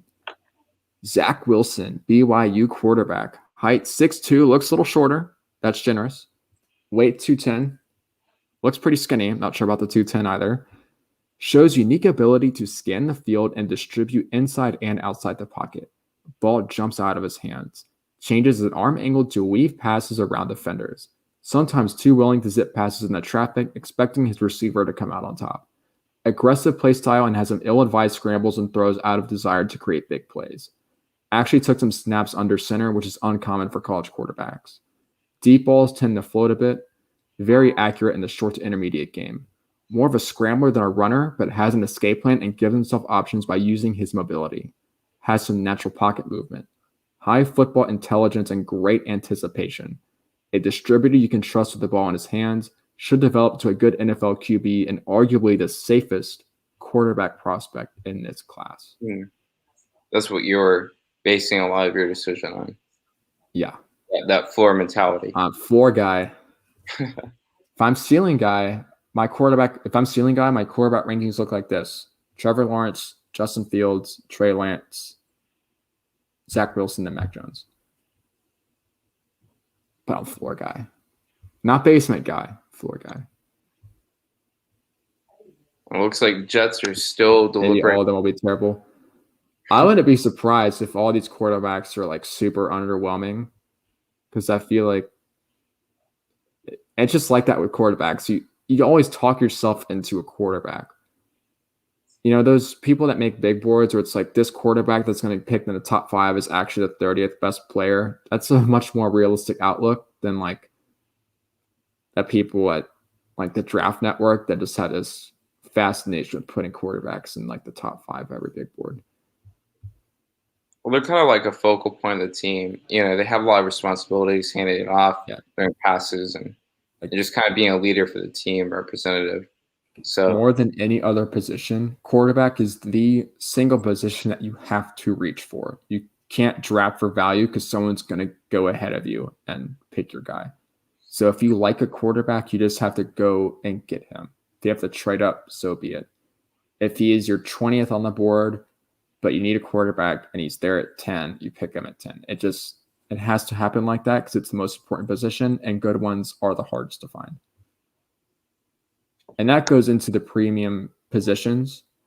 Quarterback is the premium position. After that, it's going to be left tackle, it's going to be pass rushers and cornerbacks and arguably receivers in this passing era, but it's really left tackle, edge, and corner are the next 3 most important. That's where it's hard to find good ones. I would put free safety next because I love my good free safeties. Richie Grant. I think he'll be happy if we see Richie go anywhere in the first round. I think he's going to be. If he doesn't go in the first round, I just think all these teams are dumb, or I'm dumb. One of those two. But I'm betting on myself on Richie Grant. He's my number 16 player. For reference, the Draft Network, which has like 8 analysts on board that rank and watch film on like 400 players, they consistently ranked him as their 58th player. That's a big difference. There's also there's another draft guy I follow named Vach Lombardi, who's also very high on Richie Grant, but he's his 20th best player. So to my knowledge, I am higher on Richie Grant than literally anyone else that I've come across. So if he's good, I'm gonna look really good. It's gonna launch me into stardom. How much time's on the clock? Is the pick in? So it'll say in the bottom left, the pick is in. It's not say that yet. Oh, probably 2 minutes left. Yeah, and the Jets chilling out in the chair. Are they showing Zach Wilson a lot? Yeah. Oh, I think Roger Goodell is walking up to the podium. Oh, here we go. If it's Fields, Twitter's going to lose their minds if it's Justin Fields. It's got to be Zach Wilson. Yeah. And it's Zach Wilson. All right. There's your number 2 pick, Zach Wilson. Quarterbacks 1 and 2. Now the real fun begins because remember the 49ers, they originally were going to pick 12th. They traded up with the Dolphins to number 3. We are assuming that this is for a quarterback. All the reports are saying it's Mac Jones or Trey Lance. We'll have to wait and see. The early indications of Mac Jones, they said the head coach Kyle Shanahan absolutely loves Mac Jones. I was like, maybe it's for Trey Lance. So we don't really know for sure. But yeah, for those names will be forever linked, will they? So I'm going to update my little draft tracker. I got to plug these players in. I'm 2 for 2 on my picks. I feel like pretty much everyone else is. Charles is an Alabama fan. Tell us a little bit about your evaluation of Mac Jones. Yeah, let's pull up my notes, the scouting report. Excellent. See, I came prepared. Jones, Alabama. Mac Jones, he's going to be better than people think he is. I'm going to start with that. Saying he's good. Mac Jones, Alabama quarterback, 6'2", 217 pounds. Pocket movement and processing are spectacular for a college quarterback. Footwork and mechanics are refined, has a background as a tennis player. Product placement is tremendous on all 3 levels, although his average ball velocity limits his ability to get the ball outside the numbers or deep down the field in the spot that he wants it. The most consistently accurate quarterback in the class, very quick release combined with his anticipation make him very effective in the quick game and RPOs. Worked with an offense full of NFL talent and often played with a lead. Average size and athleticism with a body that needs to be improved, to put it kindly. Trusts his receivers and plays with high confidence. Good decision maker who is decisive with the ball. Leadership and toughness are first rate, ideal for a West Coast offense built on quick decision making and short to intermediate accuracy. Will need a strong roster in place to play to his strengths early on. Isn't a dynamic playmaker or a runner. A pure distributor who can step in for a team that's a QB away from contention. First round grade. I think West Coast is exactly where San Francisco is. So yeah. Now the West Coast offense, it came around and I guess around the 80s, really exploded like with the 49ers, Joe Montana and Steve Young. It's a rhythm-based passing offense with lots of short passes and rhythm routes like slants and outs and curls. Just kind of a dinky-dunk offense. It's what Tom Brady would do with the Patriots forever, basically. Very similar concepts. And Alabama did a lot of West Coasty type stuff when they had Steve Sarkisian as their OC. So he'll be very familiar with the complex Kyle Shanahan playbook. Now, Mac Jones on my overall big board is my number 21 player. Now, I tend to rank quarterbacks a little bit lower than some other people do. So I do think Mac Jones is a reach at 3, but if you like him, get him. That's just the reality of quarterback in the draft. So I can't say the 49ers would be stupid for picking Mac Jones 3rd. It makes sense because they do have a good roster in place. It's a very good system for Mac Jones to work out of. So it's like, it's a reach that makes sense because of the situation. But if I'm like Denver, I'm not picking Mac Jones. Like it's just kind of it not as perfect as San Francisco would be.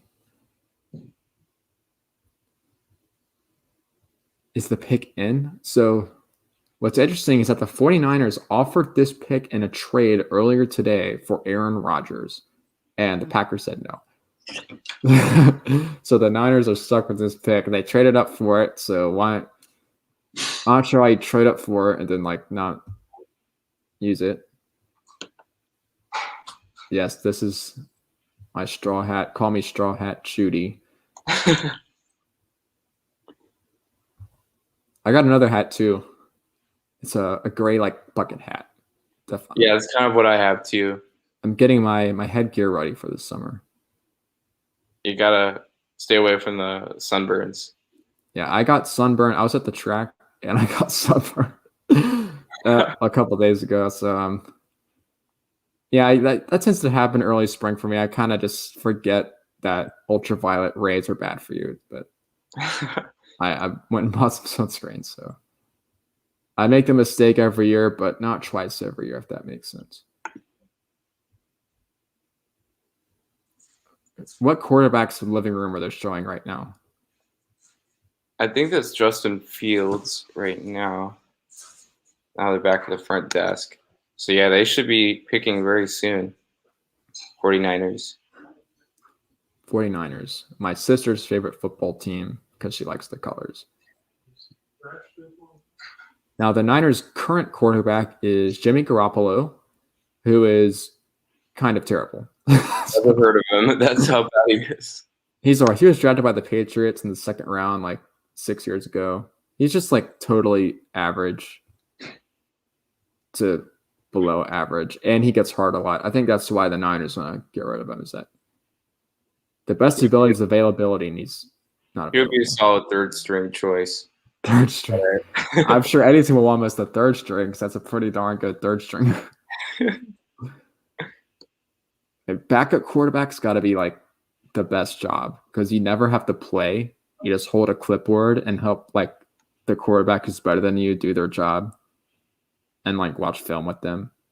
But if you like if the guy in front of you gets hurt and you have to play and you're terrible, like no one's going to care. Which we've seen happen quite a few times in the last few years in the NFL. All the time. Quarterbacks getting injured and somebody we probably haven't even heard of is stepping up and trying to fill that role. Remember when Ben DiNucci played for the Cowboys against the Eagles early this season? No. It was terrible. He had I think he had 90 passing yards. Needless to say, he was not on the team very long after that game ended. He was like a 7th round rookie from James Madison.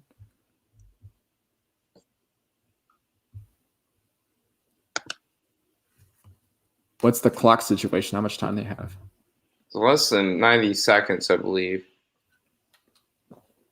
Taking the time. What if they didn't know who they were picking? Like, what if they put out all these rumors about all these quarterbacks they like, and they don't actually know? That would be ironic. The owner just flips a coin. I mean, this happens a lot where, like, the coach wants one guy and the GM wants another guy. Oh, it looks like he's on the podium. Oh, here we go. All right, this will be interesting.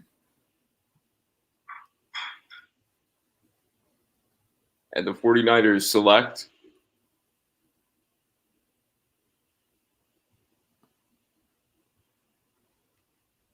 they got Trey Lance. Trey Lance, man. You know what? I'm not surprised. I can see it.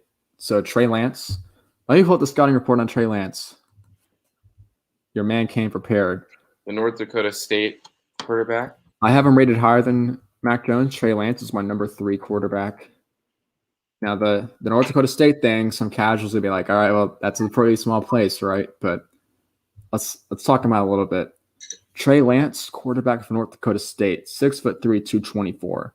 Size, athleticism, arm strength, and ran a pro-style offense where he called his own plays and protections. Has natural accuracy in the short to intermediate game. Sets and fires the ball quickly. Works through progressions but doesn't show great anticipation. Strong runner, similar to Jalen Hurts in this area. Very strong in the lower body and shows great competitiveness as a runner. Tends to float and underthrow deep balls. Deep ball timing and placement needs to improve. Ridiculous throw versus South Dakota State under pressure. It's just a play I saw on tape. I loved it. He's basically getting trucked, and he looks from one receiver to another in the moment and just yeets that thing on the money. It was unbelievable. Looks comfortable running play action and dropping back under center. Intriguing prospect who may be ready to contribute sooner than people think, with potential to be a quality starter. Faced FCS competition, a concern considering he only has one full season of starting experience. Overall has very intriguing tools and good intangibles. I believe he is my number 11 player. No, number 10 on my big board. Makes sense. Talented player. So on my original mock draft, I actually had Trey Lance going third, but I just kept hearing stuff about it's got to be Mac Jones. So I caved, put in Mac Jones. Maybe this sets up. Amen. Yeah, this sets up a situation where Mac Jones could slip because the team that really was supposed to have fallen in love with him was the 49ers. So it's possible that he gets out of the top 10 and somewhere like the Patriots or the Saints or somewhere like that. So his whereabouts will be to keep an eye on. But yeah, I like Trey Lance. The offense here in North Dakota State's very run heavy. Lots of play action, lots of screens and intermediate stuff. It's very well suited to his strengths.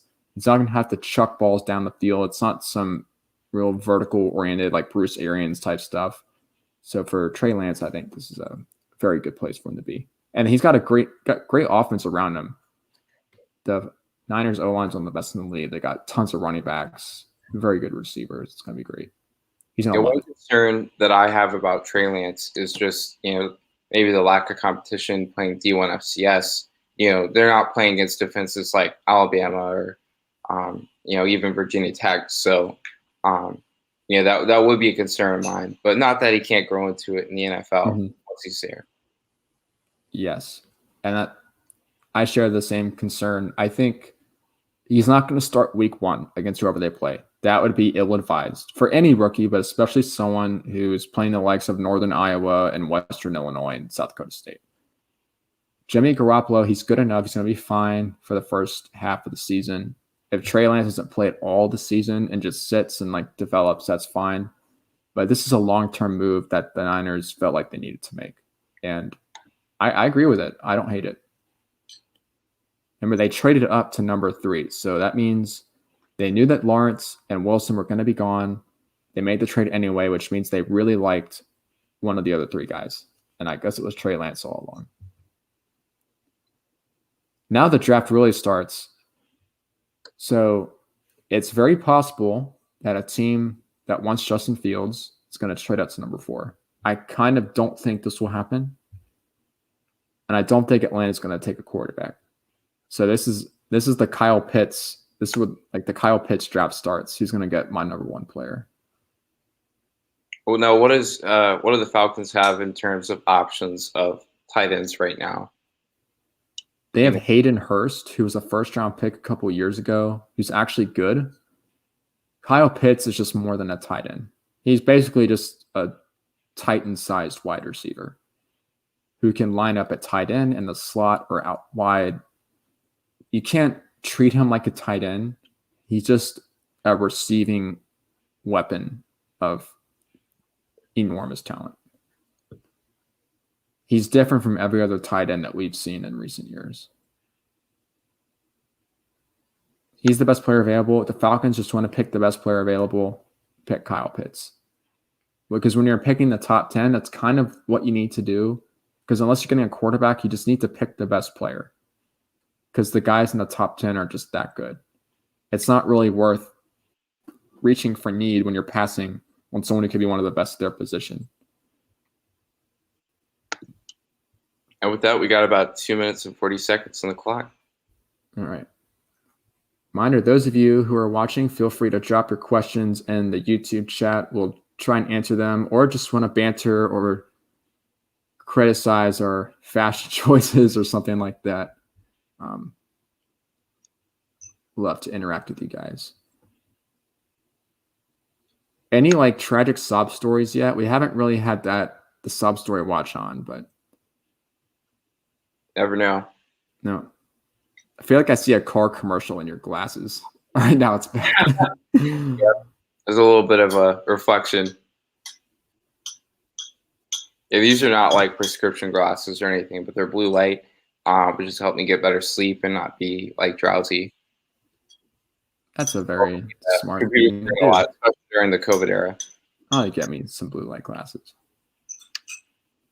No, just off tangent. I've been thinking about changing the shape of glasses I get because, like, I think square's fine, but it's like, I don't know. I kind of want to try something different next time.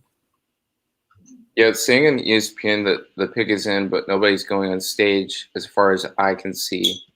That happens a lot. The pick will be in, and like the next team will be on the clock, and they'll actually like get behind on announcing picks.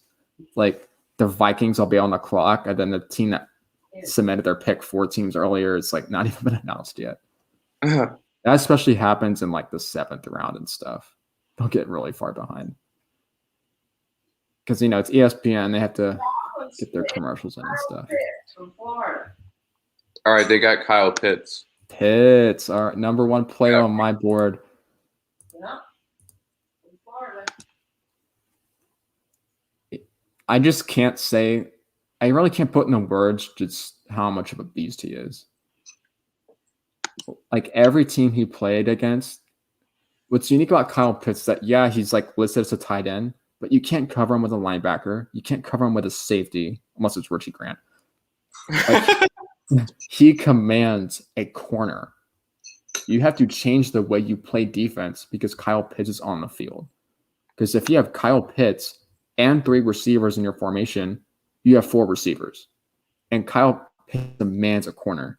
So he's literally changing the way you have to have personnel out on defense. Not to mention that almost nobody can cover him one-on-one. Like Patrick Surtain, he will probably be the second corner picked, equals a likely landing spot at number 12. He gave Surtain the work in the SEC championship game. Like he won more reps than he lost on my man PS2. Huge, fast, great hands. He actually can run routes. He's not just like lumbering down the field. He's like setting dudes up. He plays with good leverage. He's the total package. The one thing that people don't like is that he's a terrible blocker. But you're not picking him to block. That's what I say. You pick players for what they can do, and what he can be is an uncoverable weapon that single covering him is just not an option. So just don't ask him to block. Pretty simple. I know he's on the Falcons, right? So Hayden Hurst is already there, the other tight end. If you need a tight end to block, you got another one. Just play 2 tight ends. Yeah. And you have Julio, you have Calvin Ridley. I don't even know who the Falcons running back is. He's probably terrible, but it's not Roddy White, is it? Roddy White's been retired for a long time. I remember playing with him in like Man 13. It was a beast. Yeah, he went to UAB. Go Blazers. I didn't know that. That's awesome. Yeah, and he loves the program too. He like talks to the players and stuff all the time. He visits and stuff. Bengals are on the clock. Well, the pick might already be in. Probably behind. That's fine. I have the Bengals in my mock draft picking Rashawn Slater. Rashawn Slater is my number 3 overall player. He's the left tackle from Northwestern. I think he's better than Penei Sewell. We talked earlier about Penei Sewell. People saying he's like generational left tackle prospect. I don't see it because I see some flaws in his game. And, I'm a 4 guy. I'm thinking about like Penei Sewell may have a higher ceiling than Slater, but I think Slater is significantly better right now. I think he's ready to go and play left tackle anywhere. He can play guard too. He'd be a beast at guard, like especially in like a zone scheme where he's like pulling around the formation and hitting dudes in the open field. He's awesome at that. The Bengals need offensive line help. Joe Burrow just tore his ACL last year. Like, you can't just pick a QB number one and then let that happen to him, because he got sacked more than any other QB before he tore that ACL. You just have to address the offensive line. I get people put Jamar Chase here because he played with Joe Burrow in college and he's arguably the number one receiver. I just think you have to be more pragmatic and just pick the best player, and it fills a huge position of need. Picking a lineman is like getting socks for Christmas. It's not exciting, but in 2 months, you're going to be really glad you got those socks when you lose all your other ones. That's a great analogy. Seems like never have enough socks. Exactly. And you can never have enough good linemen either. That's another thing that I'll say is that whatever team you're on, you have to be picking offensive line every year. Not necessarily in the first like 2 rounds, but at some point in the draft, you have to bring in at least one guy every year. Because even though you might have really good 5 guys right now, you always need to have good 5 guys, because your O-line is only as good as your worst one. So if someone gets injured or you have to trade somebody, they retire, they leave in free agency, you need people behind them who can come in and fill the role and not break the chain for being weak. So you always have to be bringing in dudes. It's such an important position group that people overlook. We'll wait for the pick. I think this is between 2 players. I think it's between Slater and Chase. Penei Sewell is an option. I guess if the Bengals do like Sewell as much as dumb media guys do, then Sewell could be the pick here. Remember that the Bengals picked Jonah Williams, offensive tackle from Alabama, a couple years ago, and he's performing quite well. So left tackle, you're getting your bookends for 10 years. That's what you're getting. I think that would be a very smart thing for Cincinnati to do. My final guess is that Penei Williams will be picked. He's been really hyped up in the media. Who, Penei Sewell? Yeah. The Oregon dude? Yeah, I could see it. I wouldn't hate it. I think he's my number 7 player. That's fine. Good value. I just think Slater's better. And if you're going to pick O-line, pick the better O-lineman. I think he's a better left tackle than Sewell. I think Sewell could be one of the best guards in the league. When I see him at left tackle against whack Pac-12 dudes, I just see weaknesses in his game. I think he has balance issues. He stops moving his feet in pass pro. He wins the rep in the first 3 steps. He's got a great slide. He's strong. He's huge. He's athletic. He's got that ballerina movement style you want from your left tackles. That's my left tackle analogy. Your left tackles, they got to be ballerinas. They have to, move on their toes and travel around. They have to be very nimble. And Sewell's got that. He just has these technique and nuance issues that show up over and over and over again on tape. And I just can't ignore it. And then you have Rashawn Slater, who has impeccable technique. He's a freak athlete, just not as huge as Slater. And he raced Chase Young in the Ohio State games years ago. That's my opinion on those 2 guys.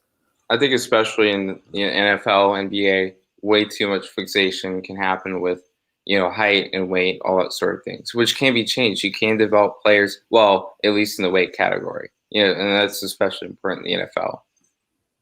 Yeah, I think, and when we start talking about receivers and Devontae Smith, I'll probably say this again. Having a lack of size or athleticism is not it doesn't hurt you until it does. Like Devontae Smith being skinny to me is not an issue until it somehow affects his game. Like he's not strong enough to get off press and outmuscle people at the point of attack. You can just assume that because he's skinny, and then you watch the tape and he's better against the press than anyone in college football.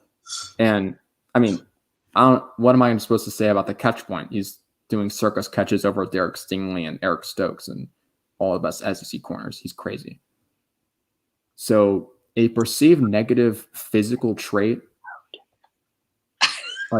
all that, but it's not something to be worried about until it shows up on the film, and it's like, okay, this actually limits his game. Like Mac Jones, he has his ball velocity is average. He's not going to drive the ball outside the numbers like Justin Fields. That limits his game. So that's a reason to have other quarterbacks ahead of him.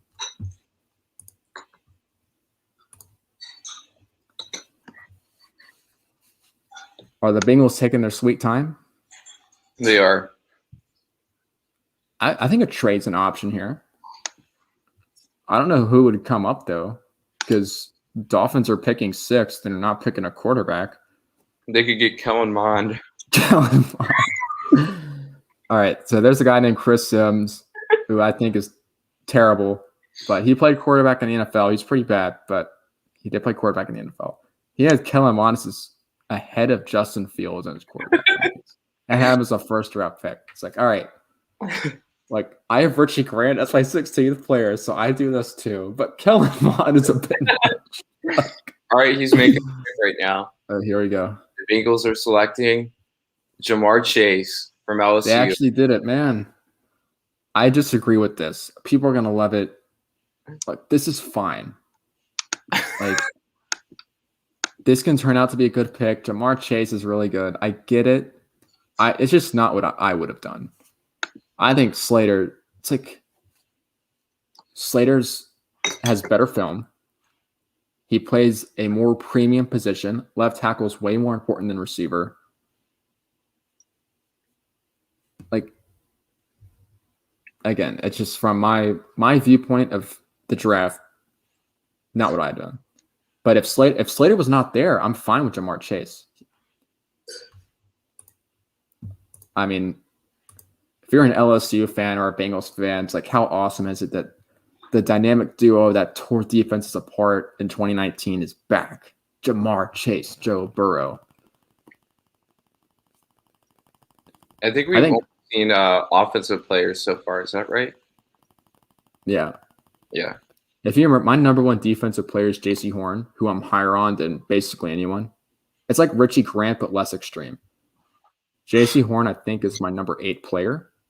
Yeah, Ja'Marr Chase is my 9th best player and my wide receiver 3, although a lot of people have him as the receiver 1.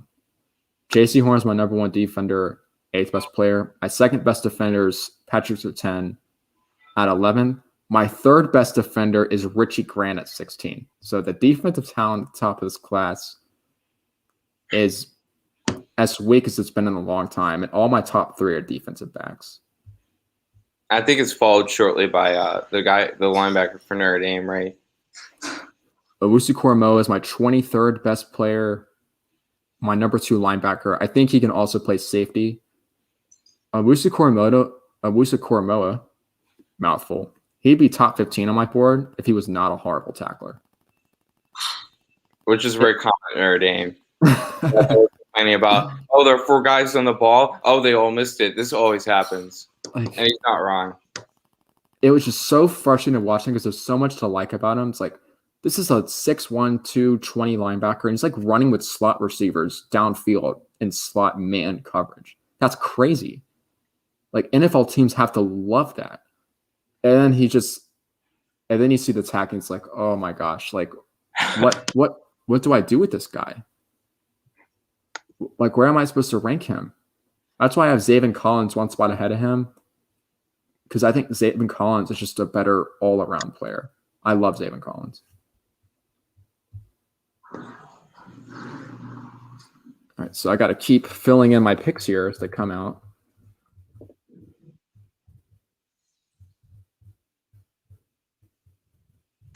Again, if I was making a mock draft and like trying to score points in the NFL.com predict a pick, I would have put Ja'Marr Chase here because that's what all the smoke is. But in my mock, I put Rashawn Slater because that's what I would have done. I think it's just a better pick. Again, it's like my attitude towards this is like I'm giving this like a D- or something. I'm not. This is a B or B+ pick. It just, to me, there was clearly a better option. But what they got was still really good. That's my sentiment. Looks like Dolphins have a couple more minutes to decide. All right. Now the Dolphins, for one, this is really good for 2 teams. this Ja'Marr Chase pick, it's great for the Cowboys. It's great for the Dolphins, especially the Cowboys. If the Cowboys get Rashawn Slater, that's the steal of the draft. He has to be like the number one player on their board. So the more of these like other dudes, like quarterbacks and receivers that go in the top 10, the better. Remember, the Cowboys are picking 10th. So if they get one of Rashawn Slater, Penei Sewell, they're going to be like running in circles around the podium with that card ready to pick. Miami, they have a lot of options. This is going to be receiver, offensive line. It's just who's higher on their board. This could be Devontae Smith. It could be Jalen Waddle. It could be Penei Sewell, Rashawn Slater. It's going to be one of those four. I have Devontae in my mock because he's my number one receiver. And Slater was already gone. I'd say Slater or Devontae. I would really like Slater here. Although, really any of them would be a great pick. This is like the Dolphins are just in a great spot. I can't say any pick is better or worse than the other except Penei Sewell because the other guys are better. Now, the Dolphins have another first-round pick. They're also picking 18th. However, I don't think there's any receivers that are going to be really in that range because after Ja'Marr Chase, Devontae Smith, and Jalen Waddle, my wide receiver 4 is Kadarius Toney out of Florida. And Toney he's in the 20s somewhere on my board. He's 29th. So at 18, that's not the best value. I would say it's a little bit of a reach. And the offensive line, it's like that too. Like all the tackles, like I think Tevin Jenkins might be there. I think Darisaul's might be there. Vera Tucker might, probably not, but he might be there. So it's like, oh, Najee Harris too. If they want Najee, they have to get him at 18. So this pick is going to set the tone for what they're going to do at pick 18 and in rounds 2 and 3.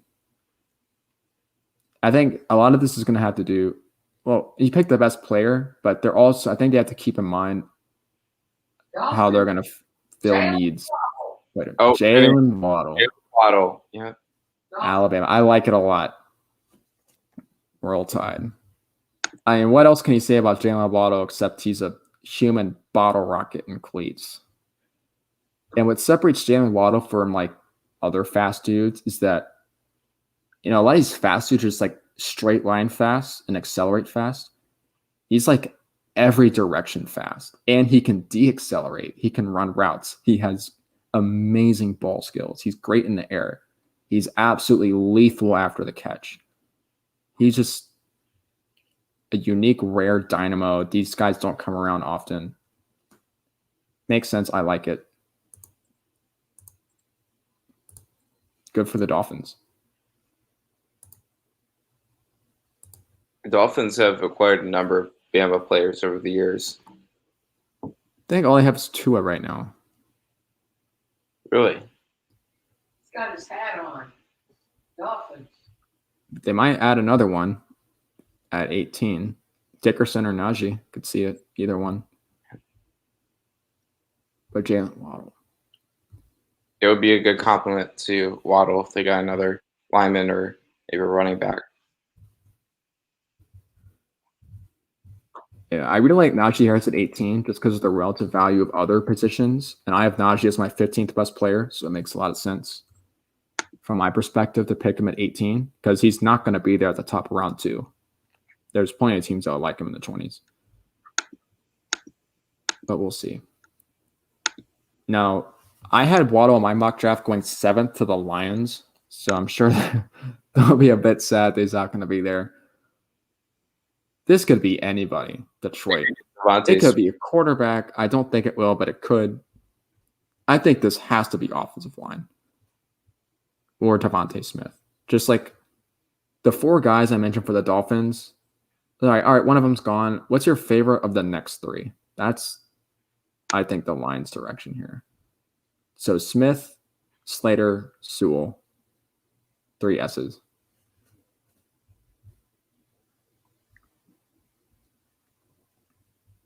How did the Lions look last year? Or were they lacking? They were pretty bad. I mean, they're picking 7th because they're bad. the big thing they made in the offseason, they traded their quarterback, Matthew Stafford, to the Rams. And they brought in Jared Goff, who was the Rams quarterback. So a bit of a downgrade at QB, but they got some first-round picks for it for next year and like the year after and stuff. I think they're going to be terrible this year. I think they're going to be picking in the top 5.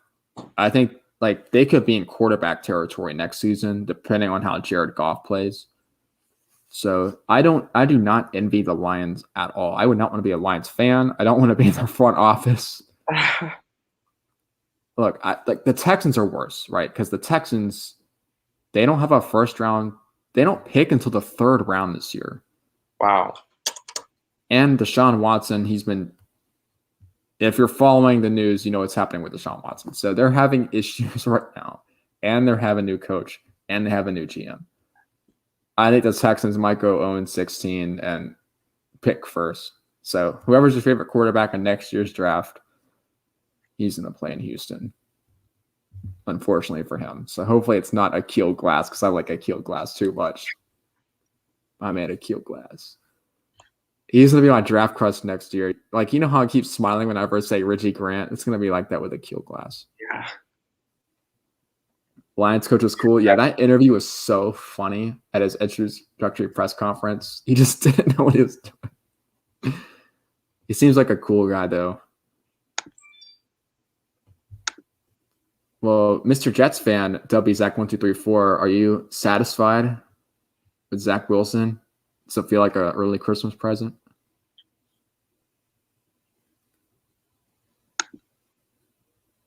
I'd be happy if it's a Jets fan. I got the number 1 quarterback. What?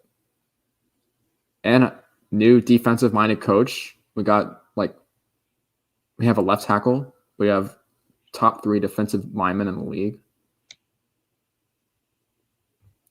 I think the Jets I think the Jets could challenge for a playoff spot next year, especially with the addition of a wild card team in the playoffs. They could. The AFC East is going to be so good. It's going to be one of the best divisions of football. There's like the Pats are never going to be terrible. And then the Bills are loaded. The Dolphins are loaded. Jets will be better.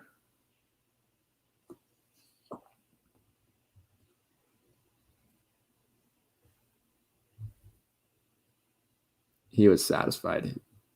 Good for you, man. I'm happy for you. I hope the Eagles give me that same feeling of satisfaction, because the Eagles they might be the worst drafting team in the NFL. They always get it wrong.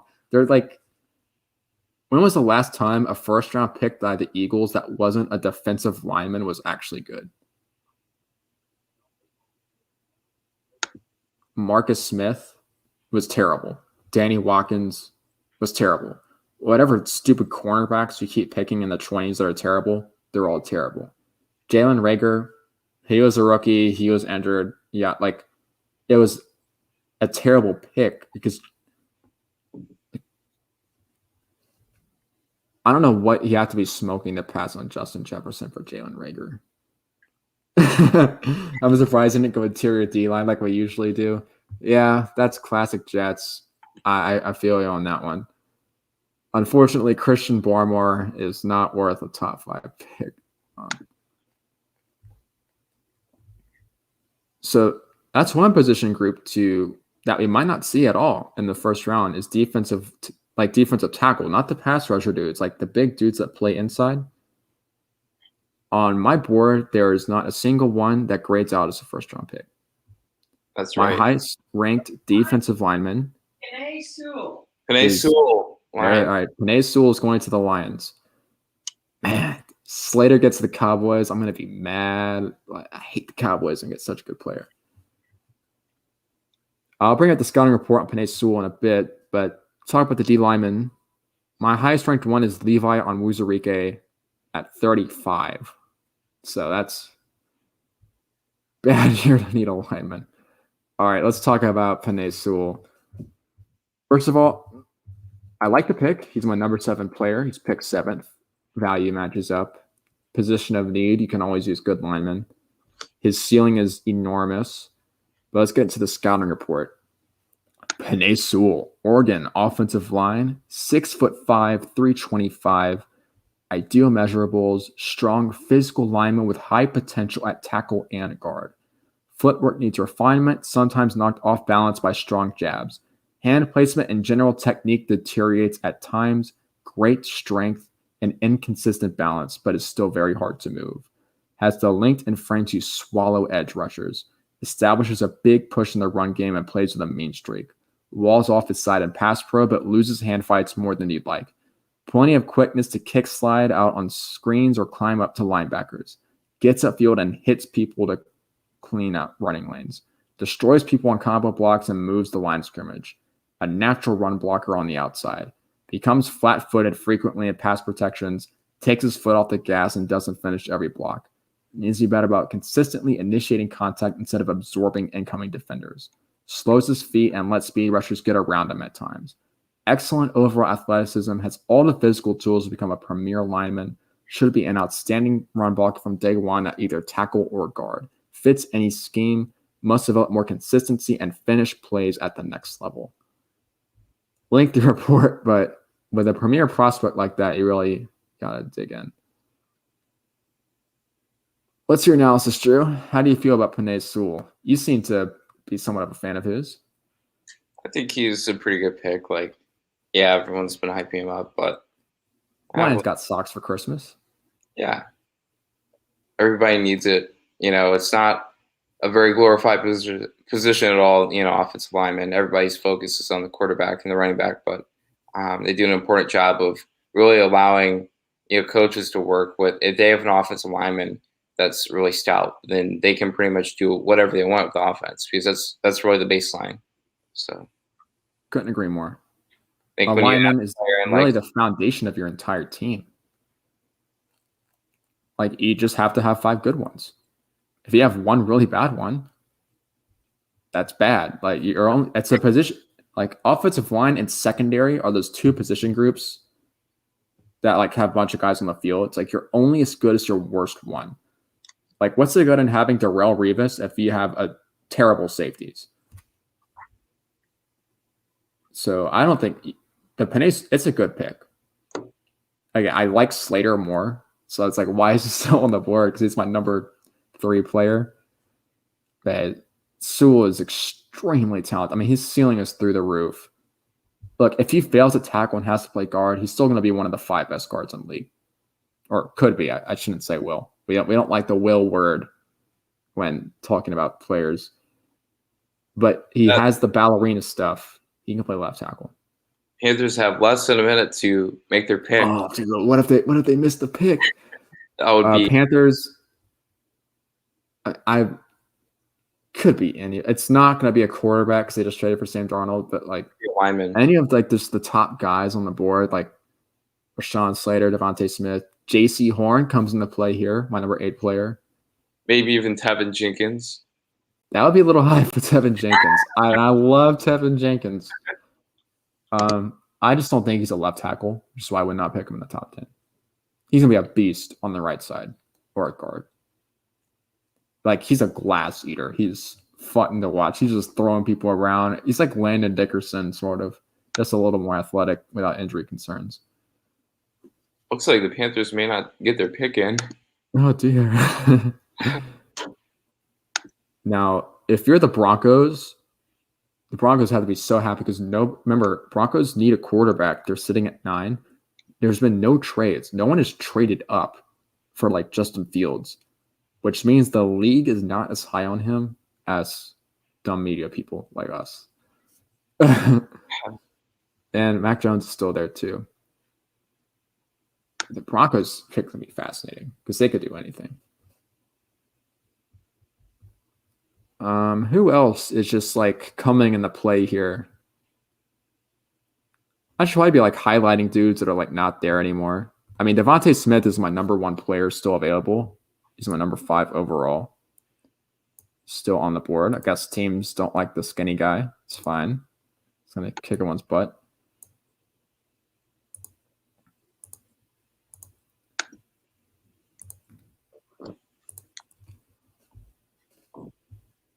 Approaching the Eagles pick. Man, if Slater falls to the Cowboys, I'm going to be mad.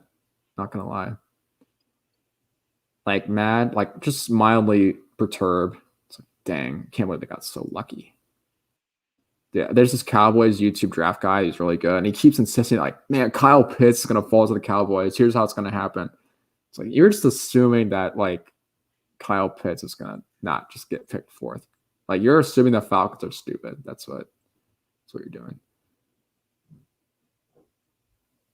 I mean, giving Matt Ryan that much money was pretty stupid. So I'm gonna put it past them.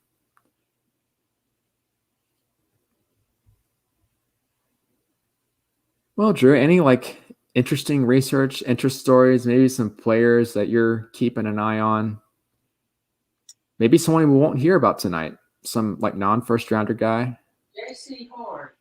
Jaycee Horn, man. Dude, I love it. Dude, I told you I was high on Jaycee Horn. I told you he's my number 8 player. I like him more than anyone else. He went number 8. Perfect. I'm a beast. I'm getting good at this. Jaycee Horn. I love Jaycee Horn. All right, I'm gonna get excited to read a scouting report, but let me fill in the. I'll fill in the. No, let's get to it right now. Jaycee Horn. I love Jaycee Horn. I watched this dude live play against Alabama in 2019, and he put the clamps on Jerry Jeudy, like took him out of the game. Then he played against Auburn, did the same to Seth Williams. This dude is a beast. Jaycee Horn, South Carolina, cornerback, first defender off the board. 6'1", 205. Ideal height, weight, speed for the position, and extremely physical play style. Fearless with his hands and looks comfortable playing meet and greet coverage. Confident, decisive, and technical with ball skills. Will shadow a team's top wide receiver. When South Carolina played against Florida this season, like South Carolina was like, oh my God, nobody can cover Kyle Pitts. This is bad. They just took Jaycee Horn and shadowed Pitts the whole game. And Jaycee Horn is the only player who could slow down Kyle Pitts. He had an awesome tape against Florida. He was lining up like almost like a linebacker at times in the slot, outside. Just so versatile. He'll just take anyone. I love that mentality. Horn is grabby and drew a lot of penalties in college, which should be coachable at the next level. Faced elite wide receiver competition in the SEC and took it head on. Tackling is an issue, not a great run defender. Tremendous play strength, but doesn't show it against the run. The speediest and shiftiest receivers may get past him, but Horn has plus tools overall. Scheme versatile corner with CB1 potential, should start early. He's great. I think he's a better prospect than Jeff Okudah, who was picked 3rd overall last year by the Lions. That's the top corner. He's like another, like he's not Richie Grant level draft crush, but almost. So there's our first defender. You're just commenting about how they don't like defense anymore. You think they should have gone a different direction, or? I think that's a good pick. Like, I think any team could use a cornerback like him. Like that physicality is something that is indispensable. So. That's a Matt Rule pick. Matt Rule's the coach. He's entering his 2nd season. He's a floor guy like me. He just likes physical, smart, good football player dudes. So I think he uses players like he's almost like basement guy. Like he's one of those people, like John Gruden, sort of. Like so, I think he's a little bit more avant-garde and like more adaptable than John Gruden. So I think he's a better coach. That's a Matt Rule pick all the way. I think it's a great pick. The Broncos and Cowboys and Eagles are screaming in pillows right now. They would have loved Jaycee Horn. So I'm down with that. So we're picking 9th. Might get. This is the Broncos pick. Quarterback or Pat Surtain or Rashawn Slater, I think. It's not going to be Devontae Smith. They have too many receivers. They have Cortland Sutton, Jerry Jeudy, KJ Hamler, Noah Fant. They're loaded.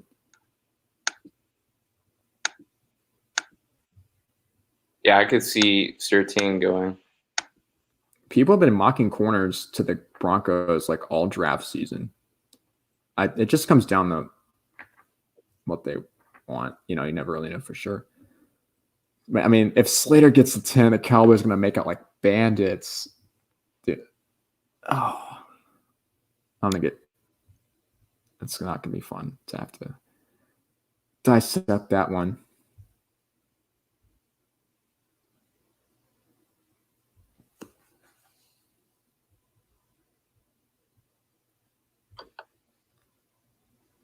So I think my player rankings have held up well because 9 of my top 10 players are off the board. So only Devontae Smith is still there. I'm higher on him than most, so that doesn't surprise me. But I feel pretty good about my homework so far. Not gonna lie. Filling the board here with the players that are gone. And my mock draft, I had J.C. Horn going 10th to the Cowboys. I just assumed that quarterbacks are going to go ahead of him. And we've only seen 3 QBs. I thought we'd see at least 4 by now. I'm a little surprised Fields is still there. Broncos, this is a Fields this is a possible Fields destination. I mean, all indications that they're trying to move on from Drew Lock. They picked him in the second round a couple years ago, and by all accounts, they're kind of tired of him. So they're ready to move on. We'll see. Those best available are Devontae Smith, Rashawn Slater, Justin Fields, Elijah Vera Tucker, and Micah Parsons. What are your thoughts on that? The first names you list, I agree with. Vera Tucker, the reason why people are high on Vera Tucker is because they think he's a left tackle. I don't think he's a left tackle. I think he's a really good guard. So that just drives him down my board because he's a guard and not a tackle, because left tackles are harder to find. I still like Vera Tucker. I think it's very good tape. He's really technically sound. He's fine. He's a pair of socks. It's not crazy. Yeah, Devontae Smith, totally agree. We had the Micah Parsons talk earlier. Yep. And that was a while ago. I'm gonna go on all. If he gets picked, I'll talk about why I'm way lower on Micah Parsons than most people. Parsons is my 33rd player. He's overrated. He's extreme, like physically really talented, has holes in his game, and the off-field stuff.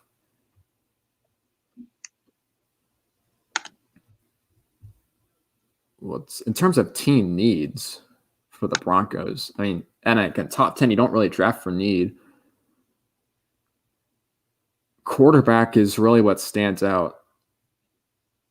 If they don't pick Fields here or Jones, it's kind of an indictment on those two as prospects in terms of, well, actually, no, not really, because John Elway's the GM, and John Elway is terrible at evaluating quarterbacks. So if they pass on those two, it doesn't really say much. Which doesn't make any sense because he was a quarterback. But he picked Paxton Lynch and he picked Brock Osweiler, and they were both terrible. And Brock Osweiler was a second-round pick. Paxton Lynch, he traded up for and picked like 12th overall or something. I forgot about Paxton Lynch because my grandparents are huge Memphis fans, and they just absolutely loved him when he was at Memphis. Spoiler, he was terrible in the NFL. He's not in the league anymore, and he wasn't drafted very long ago. He was awful. So I'm not gonna. If this is Kellen Mond, I won't even be surprised because it's John Elway. Like, it'd be the most Elway thing ever. Just pick some. No, what Elway would do is trade down, and then he would pick Kellen Mond.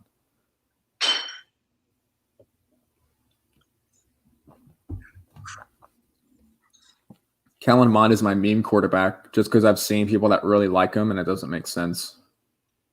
This is the guy who's Richie Grant. This is number 16 player. Looks like Broncos are about to make their pick via Patrick Surtain. PS2. We're all tied. That's second Bama player off the board. That's a solid pick. We know that Broncos been getting mock corners all draft season. You've been seeing it since like October when we knew the Broncos are going to pick near the top. I think Pat Surtain and the Broncos has been like they've been peas in a pod in terms of the draft process. It makes a ton of sense. Corners, huge need. Broncos defense was terrible. They obviously didn't like the quarterbacks, or they would have picked one. So yeah, I like it. And if you're a big Justin Fields fan, you're gonna think this is stupid. But to each his own. Again, I tentatively put Fields at 12 on my big board because I recognize that he has like really amazing talent. Like it was a ceiling guy thing because I let myself kind of get in the ceiling a little bit with quarterbacks. It's like, man, it's like there's some things I really, really don't like, but like, God, he can just do the stuff that no other QB in this class can do. It's like, man, I can't put him lower than this guy, right? I can't put him like below Landon Dickerson. I might end up regretting that. So let's pull up the Patrick Surtain report. I don't think I had a lot to say about Surtain because like his game just kind of speaks for itself. That's what I was going to say.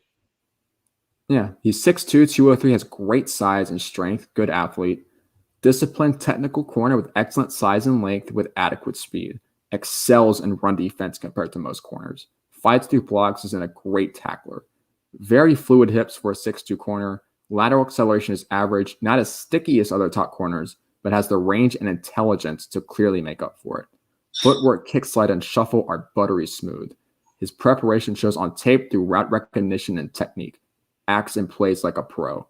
Thrown at infrequently, but does have good ball skills when targeted. Tends to play very conservatively against speedy receivers and will need to gain confidence against NFL athletes. Weaker reps occur when he loses control of the situation and gets turned around or flat-footed. First round pick, my number 11 player. Very nice.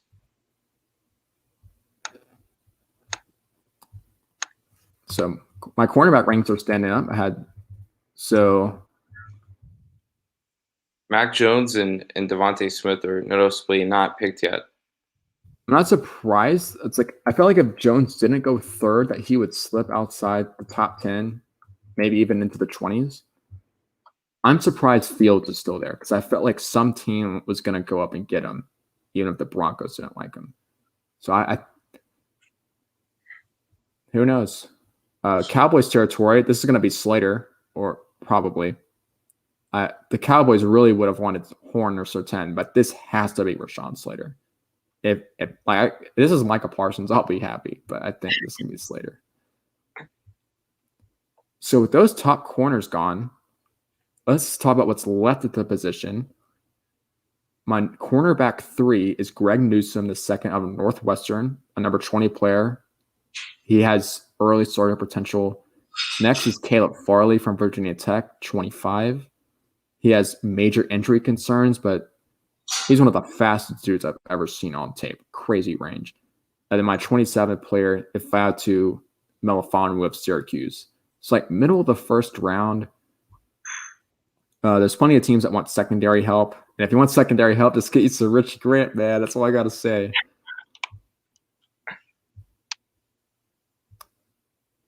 Yeah. 11 of my top 12 players are gone. Or 10 of my top 11, excuse me. Devontae Smith will be 11 out of 12. I don't think Devontae Smith is not getting past 12. If he gets past the Eagles, clearly there's something about his skinniness that is really scaring off teams that don't really make sense to me because he's a total beast. It happens. NFL teams can work with it if they're really concerned about him in the weight room and get him on a diet plan to add a little more weight. Well, Devontae Smith is like me, right? I weigh 145 pounds. I like gaining weight is just, it doesn't happen for me. It doesn't happen naturally. Like I have to eat a lot. Like it's the skinny dudes that eat the most because they have to. Like I'm always hungry. I burn tons of calories. It's just those Ferrari engine metabolisms. Devontae Smith he has a similar body type to what I have. So from my experience, I know like you could put him on the NFL peanut butter and he's not going to gain more than 5 pounds. He's not going to get any heavier than like 175. Just how it's going to be. He'll never get fat though. Nana said wait 20 years. Wait 20 years. Not even 20 years. The real skinny dudes, man, they stay skinny even when they get old. it's not like the sort of skinny dudes. Like, yeah, they're skinny because they like kind of take care of themselves a little bit, you know. Then they like retire from the sport or whatever, and it's like, all right, now I'm eating donuts. Like, I could live off Twinkies and still be skinny. Who were some players who were skinny that surprised you now, overweight or obese in their retirement? OJ Simpson. Honestly, a lot of dudes that you like see on TV and stuff. You're like, wait, this guy played receiver in the NFL. Like, this seems a little chunky for that.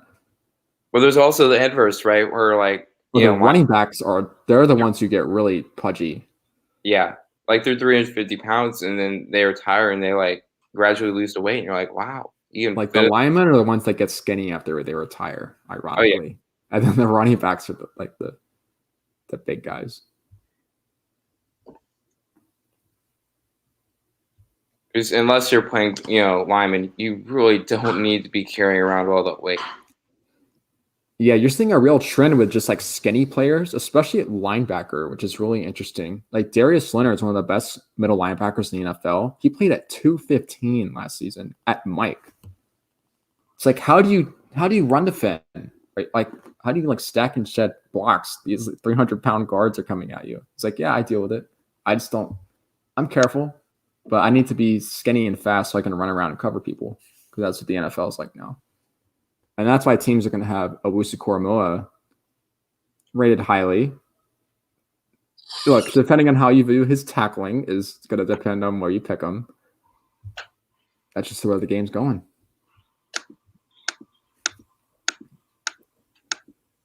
In terms of Cowboys targets, I think Rashawn Slater is the clear choice. I'd be pretty surprised if it was somebody else.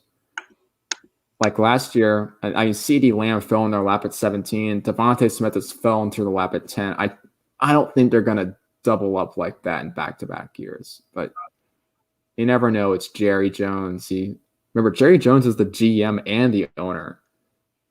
He's the one who – well, it's funny. Jerry Jones doesn't actually watch tape. He just like makes you tell you about a player, and then he just asks for a comparison and then drafts like that. It's like not the most scientific way to do things, but the Cowboys do draft well, so they must have a good scouting department. Give them that. What's the timer on the clock? It says less than a minute, but I think it might be behind by a couple of minutes. Because of that, I think it was it the Panthers pick or one of those picks that it waited a little bit. Sounds like someone's mowing the grass at 9:30 p.m. Interesting. Can hear it outside my window. Oh, outside your window. Yeah. That's a little unusual. I mean, all like the landscape dudes came to the apartment place yesterday and they were tearing up and make a bunch of noise. So I felt like that had come back on. Maybe they missed a spot. Came back to finish the job or something. Well, the Eagles aren't too far away from picking. I'm prepared to get let down, but cautiously optimistic that Devontae Smith will be there. Although I don't think Giants are going to let Smitty go. I think Smitty's floor is 11, personally. Looks like they're about to announce. Yep, they're about to announce the pick. Roger Goodell is going to the podium. And their TV is a couple seconds ahead of mine. They usually let me know before I even see it. All right. Yeah, you got the real tip. Shout outs to our grandparents who've done a great job of announcing the picks for us. Appreciate the assistance. The Eagles pick. Devontae Smith of Alabama. Devontae Smith. At 10 to the Cowboys? Eagles. Oh, Eagles. Did the Eagles trade up? Yeah. Eagles must have traded up, yes. They did. Was this pick 10 to the Eagles? I love it, dude. Somebody's on the Eagles. Oh, yes, let's go. As a Bama fan, you got to be happy. Oh, the Eagles never pick Bama players. Dude, this is awesome. I can't believe they actually traded up. That's so unlike the Eagles. They just trade down and just pick stupid bad players at the end of the first round. They went up and got a guy that's actually good. They saw like, all right, Jalen Reagor was a mistake. Fulgham is a receiver too. Greg Ward, I love Greg Ward, but he kind of sucks. Get you a number one guy. Get you Marvin Harrison. Make Jalen Hurts look good so when you trade him next year, he's a good value. I love it. DeVonta Smith, my number one receiver in the class and number 5 player overall, is finally off the board. So that means on the big board tracker, Devontae. 10 of my top 11 are off the board. I can't believe Rashawn Slater is still there. I would be curious to hear what the Eagles gave up. If you wouldn't mind going on the Twitter machine, Drew, and seeing what the Eagles did. Yeah. I can't imagine them giving up more than like a third rounder or something like that. Just to swap, just to move up 2 spots. The Eagles did this. They knew the Giants liked DeVonta Smith. There have been plenty of reports saying the Giants liked them. The Eagles clearly liked him a lot to give up something and trade up for DeVonta Smith. And it also means the Eagles didn't like any of the other receivers. They didn't want to trade down for like Kadarius Toney or something. Yeah, they put it in Twitter. They've traded Dallas Cowboys for number 10 overall pick. Doesn't say too much other than that, but this is a great move by the Eagles. I like this a lot. And remember, the Eagles, when they traded down from 6 to 12 a few weeks ago, they got a first-round pick for next year. So they're not really – the price they paid to move up to 10 is way less than what they got for trading back initially. So we heard rumors earlier in the week about the Eagles potentially moving up back into the top 10.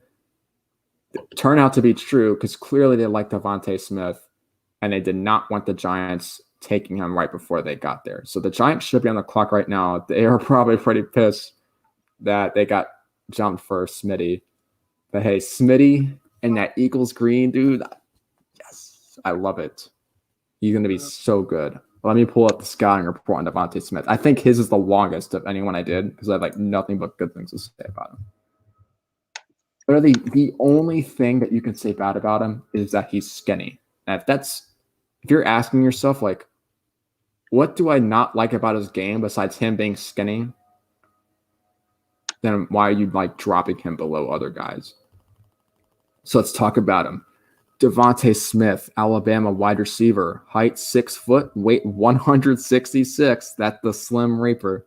Smooth operator who glides all over the field. Route running is effortless and subtle. Transitions at near full speed to create enormous separation out of breaks. Release package is sudden, unpredictable, and advanced for college player. Consistently torches defensive backs off the line. Regardless of time speed, he plays like the fastest man on the field. Huge catch radius for his size with excellent hands, although suffers the very occasional concentration drop. Numerous acrobatic catches showcase outstanding leaping ability, body control, and hand strength. Always knows what he's doing on the field and has exceptional football IQ. Will adjust his route and work back to the quarterback. Slippery with the ball in his hands and destroys tackling angles, but doesn't often juke out defenders in space. Plays bigger and stronger than his size. High effort, high character player who is mentally ready for the next level. Nobody could cover him in college. Might be the skinniest player in the NFL when he gets there, bringing up concerns about durability and adjusting to NFL strength. Unique yet polished prospect that could be polarizing in NFL circles due to his frame, but has the best tape of any receiver prospect since Amari Cooper. That is the shooty DeVonta Smith report. I remember watching games with him. He's just, as you said, gliding effortlessly all across the field. Like, just doesn't stop running. So I said in our pre-draft segment about he has a special ability that very, very few receivers have. Jerry Rice had this. Marvin Harrison had this. It's the ability to go in and out of breaks with no gather phase. At nearly full speed, he's just accelerating in and out of breaks. It's crazy. You just have to see this happen. And the way he like changes pace and stuff, he is so savvy. He is so athletic. He is so smart. I just adore this player. And it's not like Jerry Jeudy last year where Jerry Jeudy like can't catch. Devontae Smith has great hands. Total package, except he's really skinny. We got news here that Bears are trading him for the number 11 pick. Oh, Bears! Dude, they want Rashawn. It's Rashawn Slater. It has to be. Bears need O-line. They clearly hate the tackles in the 20s. They want left tackle. They want it now. It's Rashawn Slater. It's got to be. Yeah, it's not going to be pissed. Because I want to sweep first 11 picks, top 11 players type thing. I want to be proven right. That's pretty aggressive for the Bears. I like it. Their roster kind of sucks. New quarterback, right? Mitch Trubisky is not there anymore. I don't even know who's starting there. I think it's Nick Foles or something. Former Eagles guy. Nick Foles is a Philly hero. So, as an Eagles fan, I was never really a Carson Wentz fan. So I'm glad he's gone because Nick Foles is the real hero. I mean, he's the one who won all the playoff games, right? Wentz was a diva.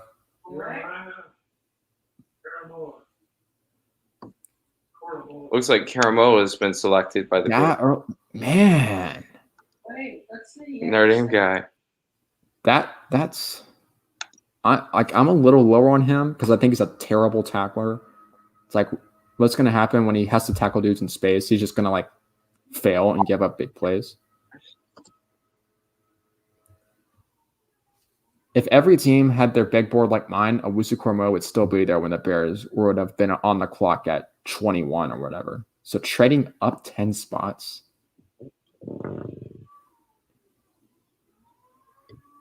I do like the player because of what he brings to the table in terms of his very unique coverage ability for linebacker. That he covers like a safety. Like I said earlier, he's running with receivers out of the slot downfield. Just the tackling is so bad, I can't overlook it. So I can't put him in my top 15 or anything like that. So I'm surprised the Bears traded up for him. He's my number 23 player. That's really the first big surprise for me. Maybe I'm overthinking it.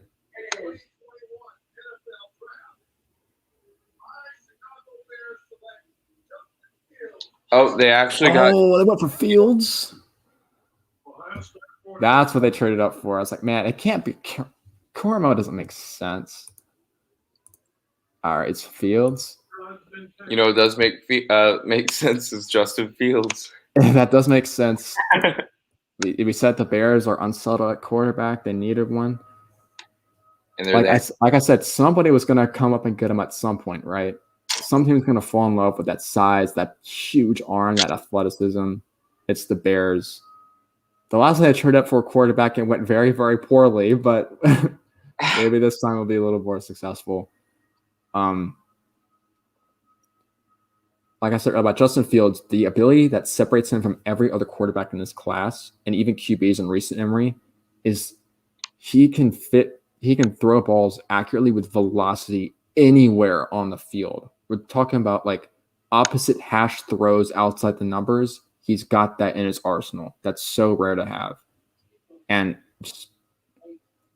But then he has some pretty serious flaws in this game. He doesn't play fast. He's terrible in the pocket. He doesn't have an escape plan. He takes all the sacks. He doesn't really look great under pressure. He has bad footwork.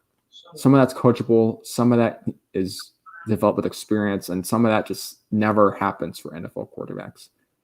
I think he's a boomer bust guy, but he was my number 12 player. Fourth quarterback off the board, which leaves Mac Jones. And my number 3 player, Rashawn Slater, is still there. I can't believe it, man. He's so good. He's going to start at left tackle in week 1 for whoever drafts him. He's going to be a steal. But that is 11 of my top 12 players in the first 11 picks. Looks like Cowboys would be making their pick pretty shortly. Yep. Now it has to be Rashawn Slater. I mean, come on, man. They need tackle help, right? They need offensive line help in general. Richie Grant. Richie Grant. Anyone could use Richie Grant, man. I love Richie Grant. Heck, they could even play him a quarterback, and he'd still be more useful. Dude, play him a quarterback, man. He's smart. Richie Grant's the ultimate utility player. Ultimate utility player, man. He's so good. I can't believe he's only my 16th player. What was I thinking? Putting him below like Justin Fields, and I have a running back over him. How stupid can I be, man? Why not put Richie Grant in my top 10? Like, imagine if a team just had 50 Richie Grants running everywhere. They would be the best team in the NFL, man. Give me 53 Richie Grants on my roster. The best secondary of all time. Yeah. Dude, Richie Grant could legit play corner. You watch him move on tape. He's got great feet. He's got great hips. He's got great speed. Like, athletic package. Like, you take cornerback athleticism and put it with safety mental stuff. That's a pretty darn good free safety, man. Great. And he's got ball skills. What's not to love about Richie Grant? You will have Richie Grant low, just like didn't watch him. I don't know. Well, that's what happens with a lot of these players. You're not even watching them. They're not even on your radar. So they just kind of fly under, and everybody's focusing on the big quarterbacks, big running backs, receivers. But or a safety like that could be a real asset to any team. It's unfortunate for me, these teams that they're just kind of overlooking it. It's going to be their own fault, I guess. Yeah. Safety it's an underrated position because it's like you don't need elite safeties to have good enough safety play. But, man, if you want to run like cover 3, you want to run like cover 1 with some like man coverage and stuff, you've got to have a top-tier free safety. You need the guy who plays on the roof. And Richie Grant is the only one in this draft. That's like if I'm playing cover 1 with a single high safety, Richie Grant's the only guy I want. I think Merrick is good. He's going to be a decent free safety, but he's not the guy I want by himself in the center field last line of defense. I think in a 2-safety setup as a free safety, Merrick is fine. That's why he's an early second for me. But Richie Grant's different. All right, what's the status with the Cowboys here?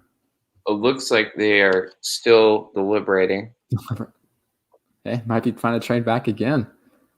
I'm really curious what they got in return.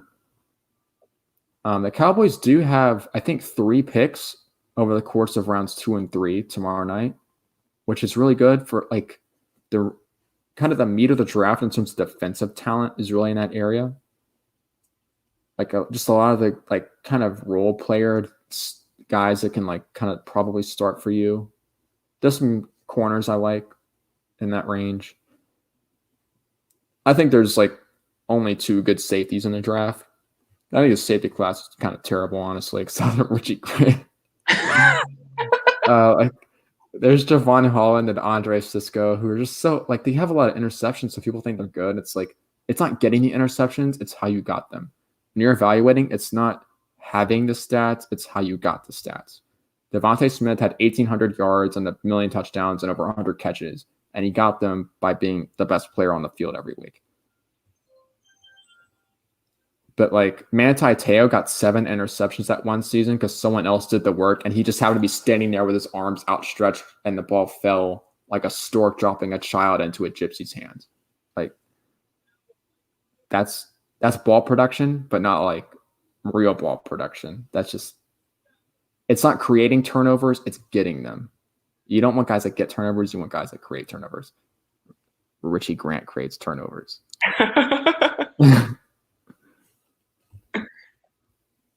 It's pretty fun to see him like glide. He's in the middle of the field, maybe even the side, and he just sees the receiver. He sees the quarterback making that eye contact. He's like, all right, I'm gonna go run over here, and gets over there extremely quickly and makes that play. Quarterback's not gonna be there to make it. So, like that clearly shows his range and ball skills and the route recognition because you see he's on the left hash. He's looking at the 2 receivers on the left side of the offense, so to his right. He sees this.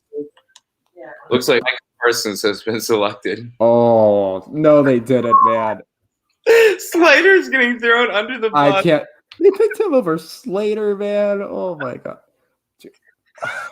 I knew someone was going to do this. I knew someone was going to pick Micah Parsons like too high, and this is too high. Let's not for like he basically raped a teammate who was a freshman. That's the off-field thing that we're concerned about. So that's pretty dark. That's not good. Like he's like physically talented. I just don't see it. He's my linebacker like 4 or 5 or something like that. He's like my 33rd player, man. I knew someone was going to do this. I would never take him over Rashawn Slater. I don't care if I had the worst linebackers in the league and I had the best offensive line. It's just Parsons is not even in your top 32. So remember who's the GM who's actually making the picks? It's Jerry Jones, right? This is a Jerry Jones pick. He's like 6'3", 240 dude who runs a 4.4 something, runs and hits people. He's got to be awesome, right? That's what he thought about Michael Parsons. Which college did he go to again? Penn State. He was an opt-out in 2020. He didn't play. Okay. He was considered a preseason like top 5 pick, dude. He's a player. I understand why people have him rated highly. I understand why he got picked this high. Just Mr. Floor Guy Chudy has him rated lower because I try to talk myself out of players. Look, what can Micah Parsons do? He can run and he can hit people. He's really good at that. He has those moments making splash plays, like when he's blitzing and you can see he's really explosive. Like he can run with dudes in coverage, like the easy stuff. Like here comes like a running back who's running like a really easy, like just glance route or something. It's like, yeah, he can do that. Like if you're drafting him to play Mike, the middle linebacker who's the quarterback of the defense, that's not his game. He doesn't process like that. Just put him at Sam, the strong side linebacker, let him run and hit people. But you're not drafting an off-ball run and hit people guy at number 11. That's bad value. You can find those later. There's other guys that can do that, like Zaven Collins. Yeah. And Zaven Collins is way better in coverage and is way better technique as a pass rusher. Go off the field stuff. It was better instincts. Yeah, and Zaven Collins wants to be a doctor when he retires. Like, wow, he's really in it. Yeah. I'm a huge fan of Zaven Collins. He's my linebacker 1. So again, I get it. I don't like it. It's like the Jamar Chase pick, except way worse, because Jamar Chase at least made sense for the Bengals. But there goes Micah Parsons. Again, I had a feeling someone's going to do this.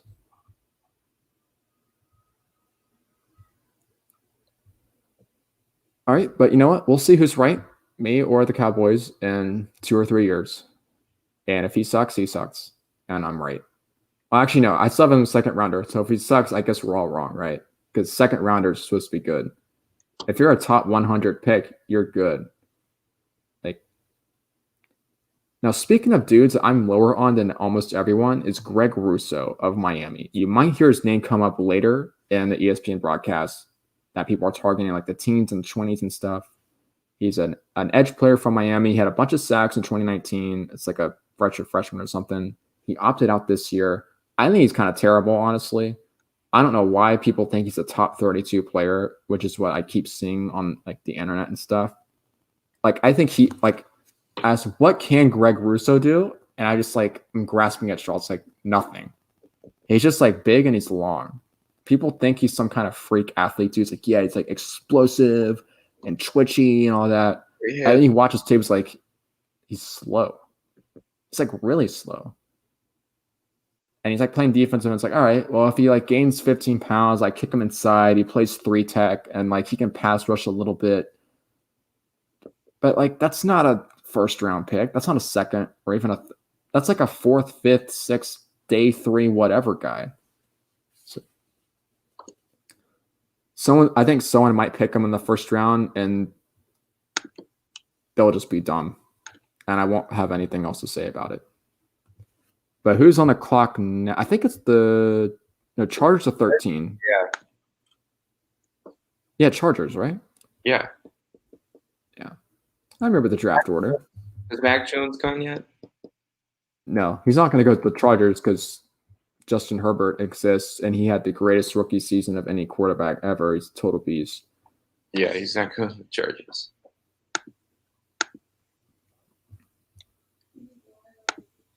Totally not surprised the Cowboys got. Okay, so draft dude I like to watch, Fox Lombardi, huge Cowboys fan. He hates Micah Parsons. He likes him less than I do. I'm sure he's like screaming into a pillow right now, so I kind of feel bad for him. But they're the Cowboys. I don't like them. I'm an Eagles fan, so that's how it's got to be. I could see Jones going to the Patriots. I could too. That'd be a Belichick guy. Yeah. That rhythm-based West Coast stuff, like lots of passes to running backs, tons of like. He's so good with those touch short throws, man. He's like Drew Brees-esque accuracy. People say Tua last year was like Drew Brees. Mac Jones plays more like Drew Brees than Tua did. And you can tell Mac Jones, like, he watched way more film than Tua. He's impeccably prepared. You're getting an probably average to maybe below average starter with Mac Jones, but like, I don't think you could really be disappointed picking him in the first round. He's a good player. Yeah, he's my number 21 on my board. And you reach for quarterbacks, right? So if you pick them, I mean, Chargers, Vikings, Raiders are not picking QBs. I guess Patriots at 15 would be his next landing spot. The Washington football team is possibly an option. I can't believe someone actually went for. I can't believe someone went for Micah Parsons. Just like, man, I thought teams are smarter than this. Not gonna lie. Dude, who's gonna pick? All right, this has to be Rashawn Slater. I mean, people have been mocking O-lines of the Chargers for months. It's like everyone just assumes Slater's gone, right? So they keep putting in Elijah Vera Tucker, the USC guy. They think of the left tackle, but he's not. If this isn't Rashawn Slater, then something happened with Slater pre-draft. Like there's some injury or some off-field thing that we don't know about because there's no other reason for him to get to pick 13. That's crazy.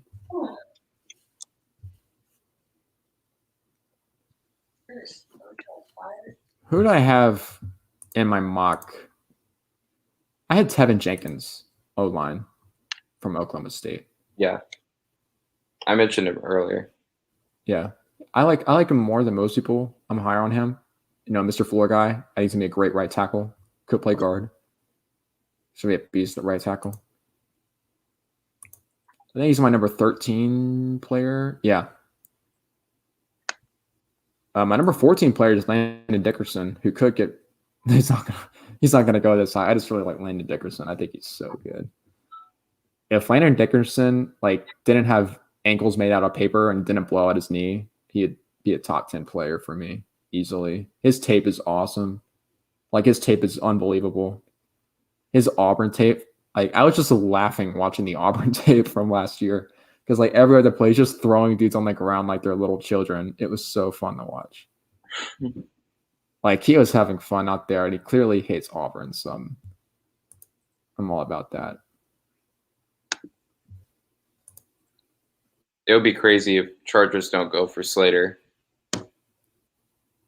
Again, if it's not Slater, then something happened that we don't know about. He blew out his knee at the beginning of the draft. It's some injury or some off-field thing that we don't know about had to have happened if Slater gets past the Chargers. Which could be a possibility. It could. I mean, look, Laramie Tunsil, a video of him when he was 16 of him smoking a bong while wearing a gas mask leaked right before the draft, and teams got petrified and he slipped, and the Texans picked him late in the first or second or something, and it was a gigantic steal. We're not getting the gas mask bong video from Rashawn Slater. But it would be really sus if he gets past 13. He's my number 3 player, number 1 offensive lineman. Again, his tape against Chase Young was unbelievable. His technique is amazing. He's got those short arms, but he uses them well. You don't want the Slater went for Chargers. Slater's gone. Yep. All right. The Chargers got a steal, dude. This is an A+++ pick for LA. O-line's their biggest need. Protect your young franchise QB. Justin Herbert's unbelievable. You just got my number 3 player at 13 and filled a giant need. it doesn't really get any better than that. Yep. Might be the best. I'll bring up his notes in a second.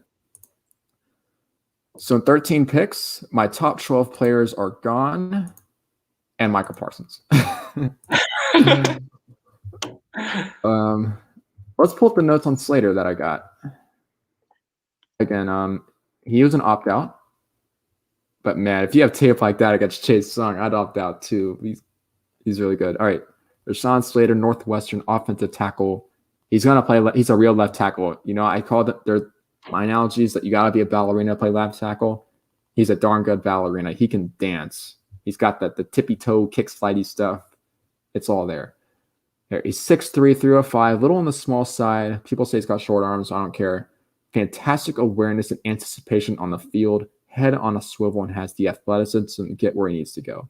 Solid, technically sound lineman. Succeeds at working off his first man to the second level. Should be an awesome zone blocker in the NFL. Good enough strength, but it's his footwork and hand usage that really stand out. Hand placement is on point and consistent. Can get pushed around by really strong bull rushers. Lack of length leads to him getting stood up sometimes, but holds his own with a great base and great leverage. Strong in his lower body. Defends his outside hand. That's a bit like not everyone can do this. You can defend your outside hand, and he's got great hands, and you're not stiff. That's really big to see on tape. He has the quickness to recover when beat. Short arms may hinder him against the elite NFL edges. Not really a road grader, doesn't necessarily transform the line of scrimmage when working against bigger D linemen. Great quickness and athleticism for the position, below average length, but his game is well suited to playing left tackle in the NFL. Tape against Chase Young in 2019. Could be an awesome guard too. Instant impact pass protector. And that's for Justin Herbert, right? Young star QB. I have him rated higher than Penei Sewell because I'm floor guy. But yeah, I can't say enough good things about this pick. I can't believe he fell this far. I really can't. I thought he wouldn't get past number 5. I thought 5 was the floor for Slater.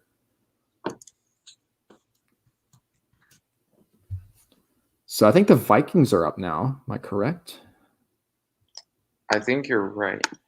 Yep, you're right. This is another team that needs O-line. I could see Tevin Jenkins here. Again, I had Landon Dickerson here on my mock just because I love Landon Dickerson. I don't actually think it's going to be Landon Dickerson because teams are going to be spooked by all the injuries. Yeah, and I think we noticed the pattern. The clock is very behind. I'm trying to think, O-line is clear, one of the biggest needs for Minnesota because they kind of need everything. We haven't seen any pass rushers yet. Ojulari is my edge 1, and I haven't talked about the edge players yet tonight. Jalen Phillips is the most talented pass rusher, but he has the concussions thing, and that's a really big concern because he retired from football and then got cleared later. So I'm spooked by that, but you can't deny he's an awesome pass rusher. Kwity Paye is an athletic freak show, unbelievable run defender. He just doesn't know what he's doing as a pass rusher. And it's that's a ceiling pick, right? Because you're telling yourself, if I pick this athletic freak show, I can make him a good pass rusher. And I know he's coachable because he looks so good against the run with great technique and knows what he's doing. So you're kind of betting on that with Kwity Paye. Azeez Ojulari of Georgia, he's the most balanced. He's just kind of decent at everything. I think he's really good at just turning the corner, and he knows how to rush and beat that outside hand at the tackle. So I think he can play linebacker. He can put his hand in the dirt. He can cover dudes. We've seen him do that.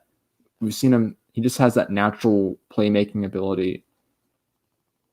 I think just because dudes had injuries, he got pushed up my board.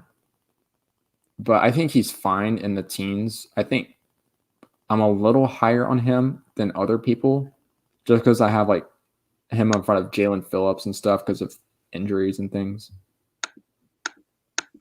I think this is probably the earliest he could go, and it'd be a fine pick for the Vikings. So people to keep an eye on is the edge dudes. That's Kwity Paye, Jalen Phillips, Ojulari we just talked about. And I'd say Tevin Jenkins or Vera Tucker, the lineman. So if it's not one of those 5, I'd be pretty surprised. And just those are their needs. And the value lines up. I mean, we're also getting close to Richie Grant territory. Potential Richie Grant territory. Potential Richie Grant territory. It's not, like, I think he's going in the first round. We'll see. He's probably going in the 20s if he does. Let's take a look at who's left on my big board. A top 12 are gone. My best players available are Tevin Jenkins, O-line from Oklahoma State, Lander Dickerson of Alabama, offensive lineman as well, Najee Harris, running back from Alabama, Richie Grant, safety from Central Florida, and Ojulari, edge from Georgia. Those are my 5 best available. Interestingly, the final quarterback, we've been talking about him a fair amount, Mac Jones. He's my 21st player. We might see him come into play at 15 when the Patriots on the clock. Another player to keep an eye on is Caleb Farley. He's a guy people say, like, if it weren't for the back surgeries, he might have been a top 10 pick. I have him like 23rd or something on my big board, 25th, I think. Could go earlier than that. Teams really like him and are not. This is what I'm scared about with Caleb Farley, is that he had a back surgery during the draft process. Like, no games are happening. So something happened. Like, the back was clearly bothering him when he was training for the draft. So something happened outside of a game. So he had a second back surgery after he had one while at Virginia Tech. So that, like, kind of spooks me a little bit, because backs, they don't just, like, get better. It just keeps becoming a problem. I've seen in other sports too, like cycling. It's like once a rider gets a back, they're done. They're washed up. It's just like a slow decline into, like, irrelevance. So I mean, the back stuff spooks me, man. I can't. I put Caleb Farley as high as I did on my board, because it's like, man, if like that back, just like, if he gets like just a few good seasons, like, he could be so good. He's the fastest corner like I've ever seen on tape. His range is crazy. But I'm not really sure I'd actually want him in the first round. Our favorite Jets fan says, OMG, imagine if the Jets draft Mac Jones to take him away from the Pats. That would be big brain, man, to trade up. But I hate the Patriots. That'd be great. I don't know. Bill Belichick, he's pretty bad at drafting, to be honest. Like, especially recently. So I don't know, like, if he's even going to pick Mac Jones. If he doesn't like him, he's just not going to pick him. He's not like the Bears who force their way into a quarterback by trading up or anything. So I know people like to say Mac Jones to the Pats because he's like this pudgy white dude who sort of acts like Tom Brady. And I'm not just going to like connect those dots and say I'm going to go out and say Mac Jones to the Pats. I still think he's going to be a first rounder though. Yeah, for sure. He is good. Dude, he does make some crazy plays, like on tape, like with the pocket movement and stuff. It's like, it's just hard to describe. His pocket awareness and pocket movement is just leagues above everyone else in this draft class. It's really impressive to watch. If you enjoy the finer things of the quarterback position, Mac Jones does the little things better than anyone in this draft. It's just like big stuff like size, athleticism, arm strength. Like, that's why Trey Lance and Fields are gone and Mac Jones isn't. It must not feel great to have like a. What's that? Vera Tucker to the Vikings. Yep. All right. He was one of the guys that we mentioned, right? That's right. So Jenkins and Vera Tucker for O-line. So Vera Tucker, he's a very versatile lineman. He played left tackle at USC his last season there. He's also played guard. I think he's best as a guard, which is still fine for the Vikings. He just has really solid tape. There's not like giant weaknesses in his game. I think he can kind of get worked. Like the Oregon game, the Oregon tape was not that good as left tackle. So I don't really think he's a left tackle going forward. I think if he has to play there, he can. I would much rather see him at guard. It's just more suitable to his game. And the only reason I had him as slow as I did on my board at like 18 or 19 or whatever is because I don't think he's a left tackle. But I think this is a fine pick for the Vikings. Although if I think picking him above Tevin Jenkins means that, yeah, I think if the Vikings are picking him above Tevin Jenkins, it means they want him to play guard or they want him to play left tackle because Tevin Jenkins is a right tackle pretty much like all the way. He can play guard, but like Vera Tucker's, I think, better guard than Tevin Jenkins. So that's what that pick says to me. But I think it's fine. I give it like a B+ or a B or something. It's cool. Vikings got socks for Christmas. Jets. Did the Jets trade up or something? Yeah, they traded up. But they traded up to get Vera Tucker? Yes. Oh, that's cool. You know what? They did it to jump the Vikings because it said the Vikings want O-line, right? So that's what they did. Didn't even realize. Yeah, thanks for telling us, W. Zach 1, 2, 3, 4. So yeah, I'm not actually watching the broadcast. I'm relying on Drew and our lovely grandparents for the info here. So I'm just giving my analysis. You know what I'm saying? But yeah, I mean, Zach Wilson, you give him Mekhi Becton and Vera Tucker, and you kind of got something. Their O-line wasn't even that bad to begin with last season, I don't think. So they really got something brewing up front. I kind of like it though. I don't think they had to trade up personally. They must have just really liked the player.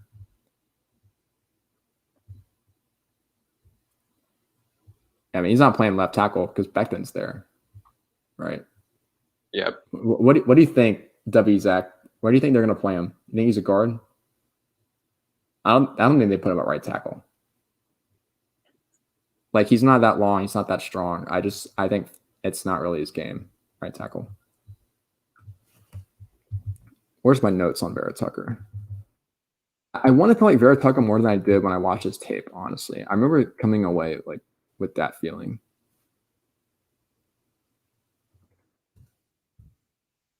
See what I said about him. Balanced footwork and overall athleticism stand out on tape. Very feisty in pass protection and refuses to give up his outside shoulder. Slides into his set easily. Really good quickness to beat his man to the spot in the run game, which offsets his average length. Oh, it's the long dudes. I remember this. Long edge rushers give him the most issues. Gets long arm out of reach or beat to the edge. A block you want on the move towards the second level. Ideal for heavy zone schemes. Makes sense. Robert Saleh is there, right? He's bringing that 49er zone stuff. Good awareness. Could play left tackle. Not really. Although Oregon tape, yeah. I mean, he got worked in the Oregon game. That's why I don't really like him that much. All right, you think he's a guard? Yeah, I agree. Like, if you get a chance to watch him against Oregon, you're not gonna want him playing tackle. I can guarantee you that because he really got worked in that game.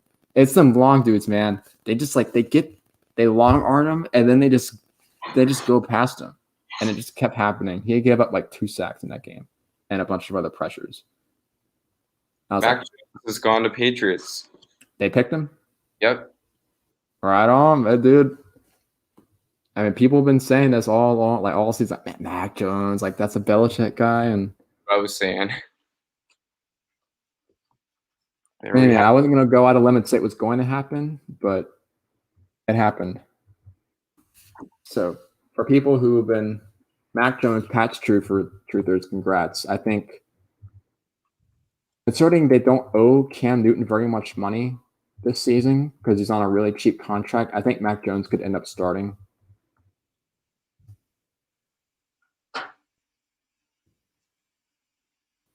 Yeah, our favorite Jets fan, W. Zach, he liked the Vera Tucker pick.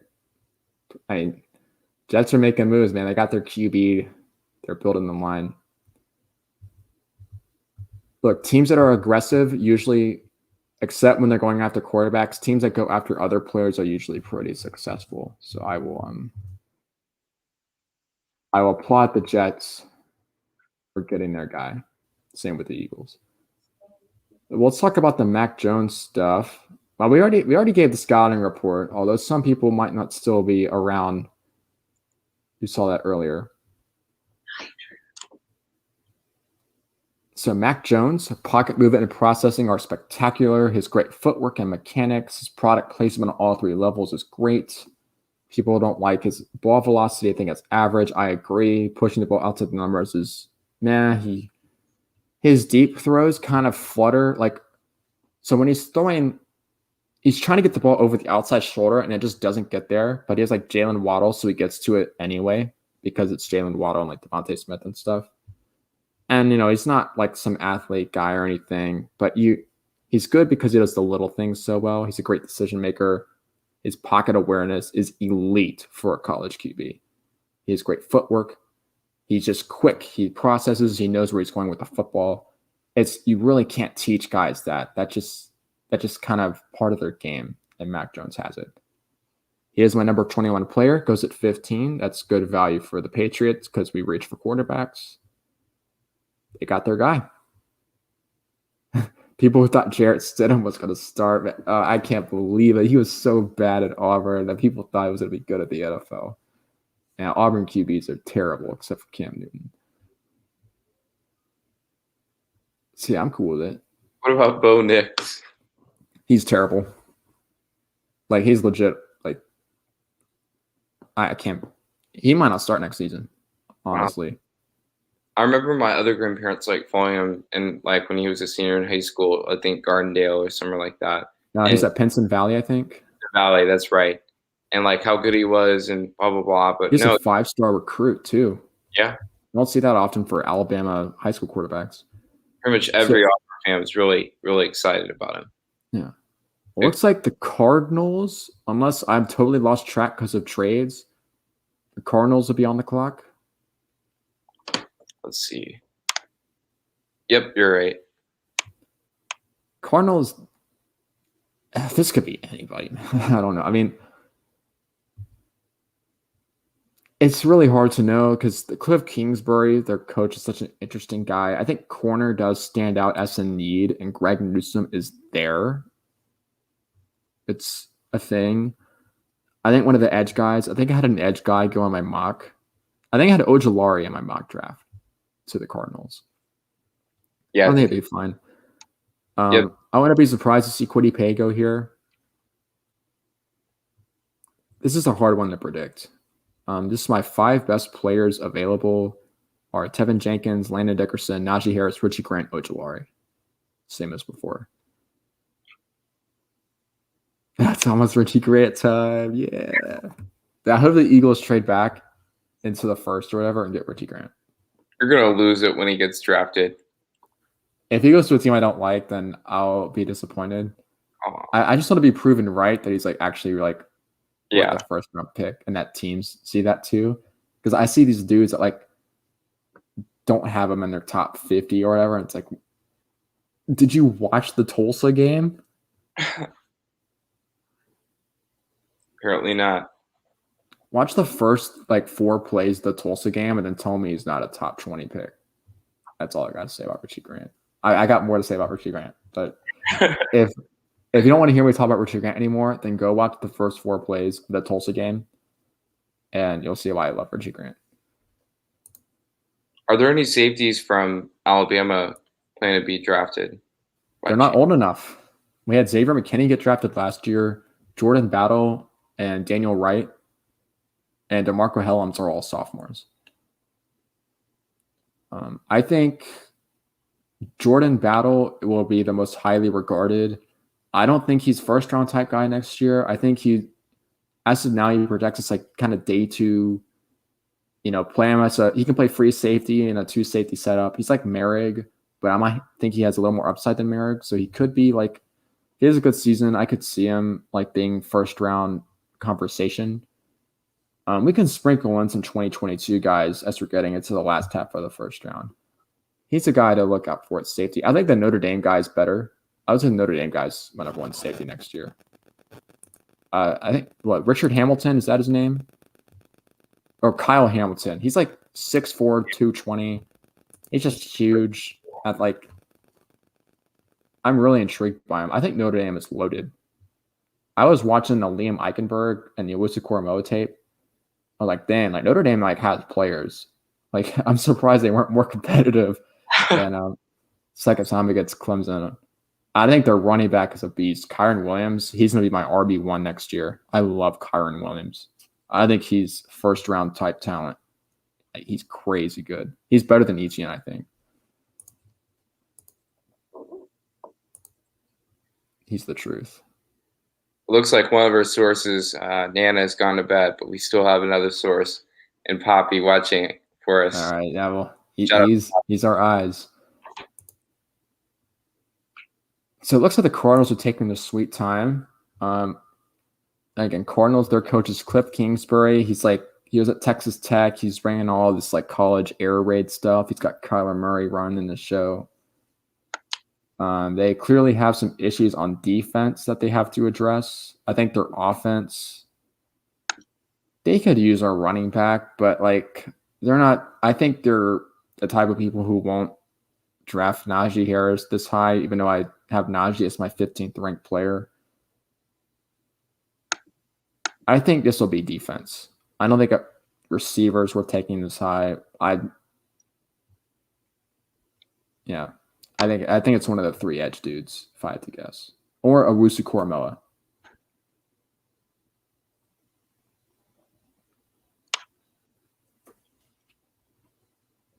Oh, it looks like we somehow missed it, and the Cardinals selected linebacker Zaven Collins with the 6th. Collins, dude. All right. I didn't think they were going to pick Collins, even though he's my linebacker 1. I just didn't feel like a Cliff Kingsbury thing because Collins is like 6'4", 260, and he doesn't have those like quicks. And Kingsbury, he's an offense guy, but he wants speed on his defense.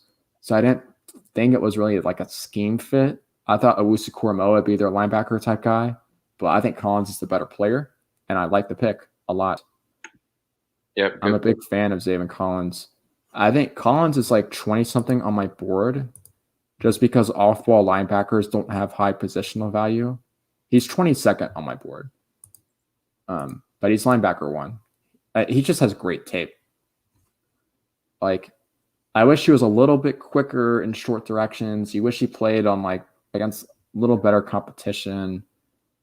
He's not like insane at anything. He's just really good. Like, he's a good pass rusher. He can go off the edge. Like, he can like play 3-4 outside linebacker. He can cover in zone. I'm not sure about man, but he has great instincts in zone. Like, he has actual ball production, like creating turnovers, not getting them. Like, he actually, I mean, you watch the tape, he had like 2 pick sixes that went like 90 plus yards in the season. He has great athleticism and range. Like, he can run and hit people. He's just Micah Parsons, but better and not as fast. That's Zaven Collins. And he doesn't have the off-field stuff. Big fan. So I had Zaven Collins at 22, which is a little bit higher than most people, but I think pretty much everyone had him in like 20s, early 30s on their boards. So I think this is generally a bit of a surprise. Like, he went 16. I'm a fan of Collins, so I'm cool. Good for them. They address defense, the Cardinals. Yeah, I was watching him earlier, and just like his ability to get up the field, see his little cracks in the line are very impressive. Just keep moving his feet. Yeah, I think he's a really smart player. Like, when you see him in zone coverage, he just like, it's like, it's just zone coverage. It's a linebacker. Like, that's so like, meh. Like, all linebackers have to play zone. And then you just see him batting passes and like getting interceptions and stuff. And like using those long, he's 6'4", those huge arms. Like, he's just productive. And he's 6'4", 260. Like, I can't believe he's that huge. A 4'3" outside linebacker. It's 6'4", 260. You don't see that every day. I might have some more notes on Zaven Collins. We've talked about him a lot. Are the Raiders up, perchance? Yes. That's who I had the Raiders picking at this spot. Elijah Moore, Jalen Phillips, Christian Darrisaw, Jamin Davis, Quiddy Pay. I had Richie Grant. This is my Richie Grant spot in my mock draft. I had him going here to the Raiders. Looks like. Yeah, pretty much. Oh, and Zaven Collins is a great tackler. I like a really great tackler. I forgot to say that too. But everything else in my scouting report, I compared him to Dont'a Hightower. For you guys who follow the NFL, that's pretty high praise. So that's the Zaven Collins spiel. And I don't normally make comparisons. I only make a comparison if it like really jumps off the tape. Like Travis Etienne, I see Raheem Mostert of the 49ers. Zaven Collins, I saw Dont'a Hightower. Oh, and the Raiders got Alex Leatherwood from Alabama. I'm a Bama fan, right? I don't know about this one. He was not even in your top round. This is classic Raiders. Raiders, you know, we talk about floor guy and ceiling guy. Raiders are basement guy. They're like 100 feet underground guy. It's so weird. Like they picked Cleveland Farrell 4th overall. They picked Jonathan Abram in the 1st round. This is like they're not great. Josh Jacobs was he's good. Just they're so weird and like what they value in players. If any team was going to pick Leatherwood in the 1st round, it was going to be the Raiders. I don't think he's a left tackle. If you're going to pick him this high, then why would you put him somewhere besides left tackle? I think he's too stiff to be a left tackle. It just kept showing up on tape. It's like his kick slide looks really good, and then he's just so stiff. He just is like he can't get around, you know? Oh man, I'm a Bama fan. I'm supposed to be happy for my players getting picked, but like being objective here and my teams having a good draft and getting value, I think this is a huge reach. This is worse than the Cowboys picking Parsons. I think Leatherwood, he could play right tackle, maybe. It's just he's so stiff. Like, it's one thing, like, all right, if you're not a ballerina, but you're still big and have like a nice frame and you got some flexibility in your lower half, then you can still play right tackle, right? That's like Tevin Jenkins. Just Leatherwood, like I feel like he has to play guard. I think he could play center too if he needs to, and maybe that's what they want to play center or something. I just don't, and it's like he's huge, but he doesn't play huge necessarily. I'm just not. I don't really love the player that much. So, but again, if anyone was going to do something like this, it was going to be the Raiders. So, a surprise, but not really. He's my number 49 player. Okay. I think. Yeah, I was saying that he was 60% chance of being available, pick 46, according to ESPN. So it seems like some people agreed with me for once. Let's take up the notes on Leatherwood. Big.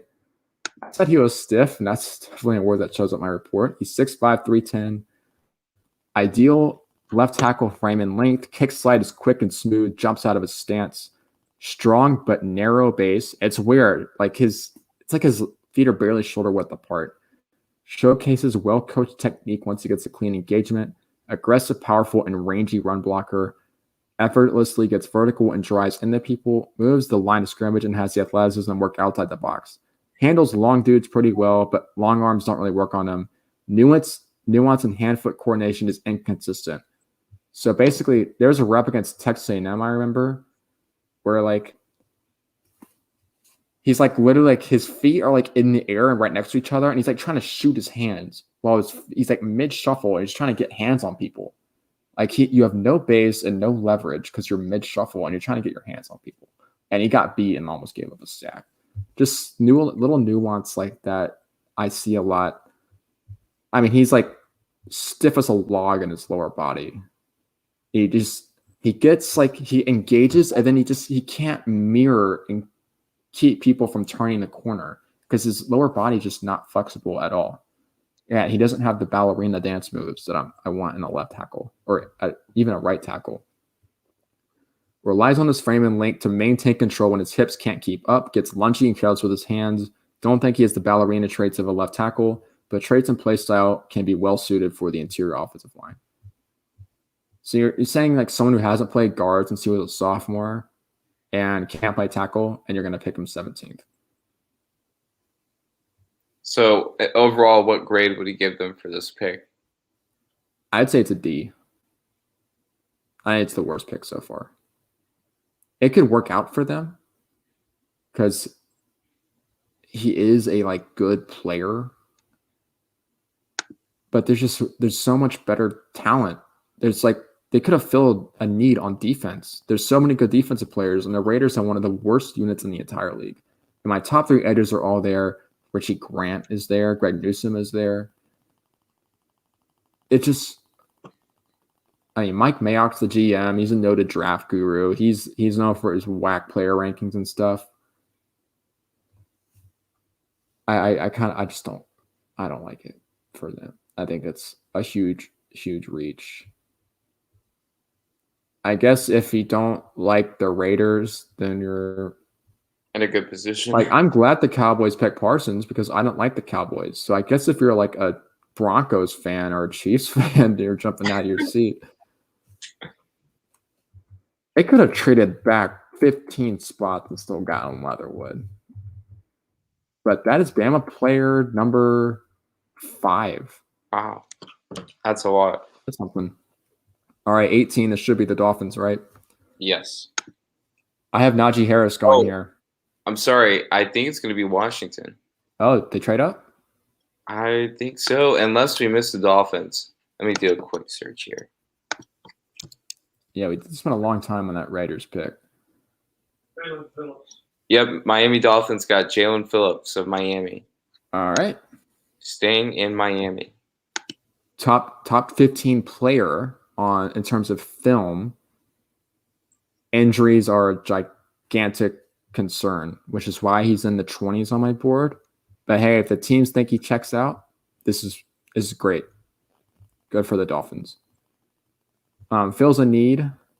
You can always use better pass rushers. I think Jalen Phillips is the best pure pass rusher in this class. He's bendy. He has good use of his hands. He has moves.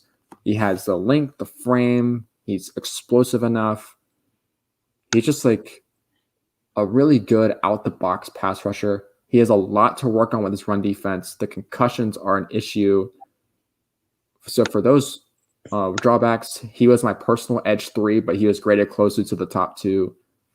It's just preference like that. Me being floor guy, I don't like injured dudes guy, except for Landon Dickerson. That's why he's my edge 3. I totally get it. I think if you have him edge 1, I have no problem with that. There are plenty of people that have rated him higher than I did.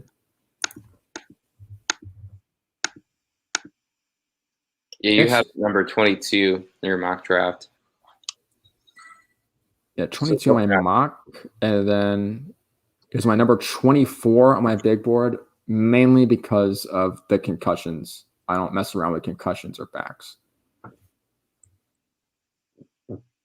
CT guys. He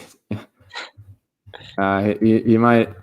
Well, I'm skeptical he's going to last a long time in the NFL because he had to medically retire for concussions, and then he got cleared to play, and he came back, and he was really good at Miami after he transferred.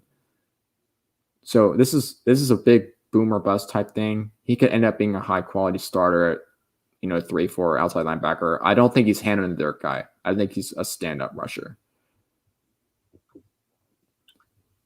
But yeah, you watch his tape and you really like what he's doing as a pass rusher. I mean, he's not like Myles Garrett or just some freak of nature like that. He just does he has some of the little things that you look for, and he does them well. And he has good physical tools. And pass rushers, I said earlier, they're a premium position. You want good edge guys. You don't reach for it quite as much as you reach for quarterbacks, but it's if you got to kind of thing. It's a solid pick. I think some people think, well, this will be a great steal because I've seen people have Phillips as borderline top 10 player. Are the football team up 19th? Yes, Washington are up. This is interesting. I had Vera Tucker here. Oh, I mean he's gone, right? Yeah. Let's look at my best available. Got Greg Newsome. Well, it's the same 5 as before, so the middle of my first round on my big board is dropping. But these are guys I liked. Still got Tevin Jenkins. Yeah, Tevin Jenkins, Landon Dickerson, Najee Harris, Richie Grant, Ojulari are the top 5 on my big board. Got some options. Yeah, let's look at the team needs. So a survey with over 4,000 responses of diehard fans is what we're using for team needs, along with our own judgment, of course. I don't agree with all these. I think quarterback does stand out, but like too late for that, right? Yeah. Picking Kellen Mond, I'm not sure about Kellen. I think Owusu-Koramoah is an option. I think the other edge dudes are not. I'm not sure about Kwity Paye, right? Because Washington runs they run a base 4-3 and they already got guys. Their defensive line is one of the best in the NFL. So it's like, is Kwity Paye that much better than what else is on the board? To me, no, because he's low on my big board. Like, I feel like going offense is. I mean, they could go Richie Grant. I mean, why would they? They could use a safety, right? They play on the roof safety. I'm down.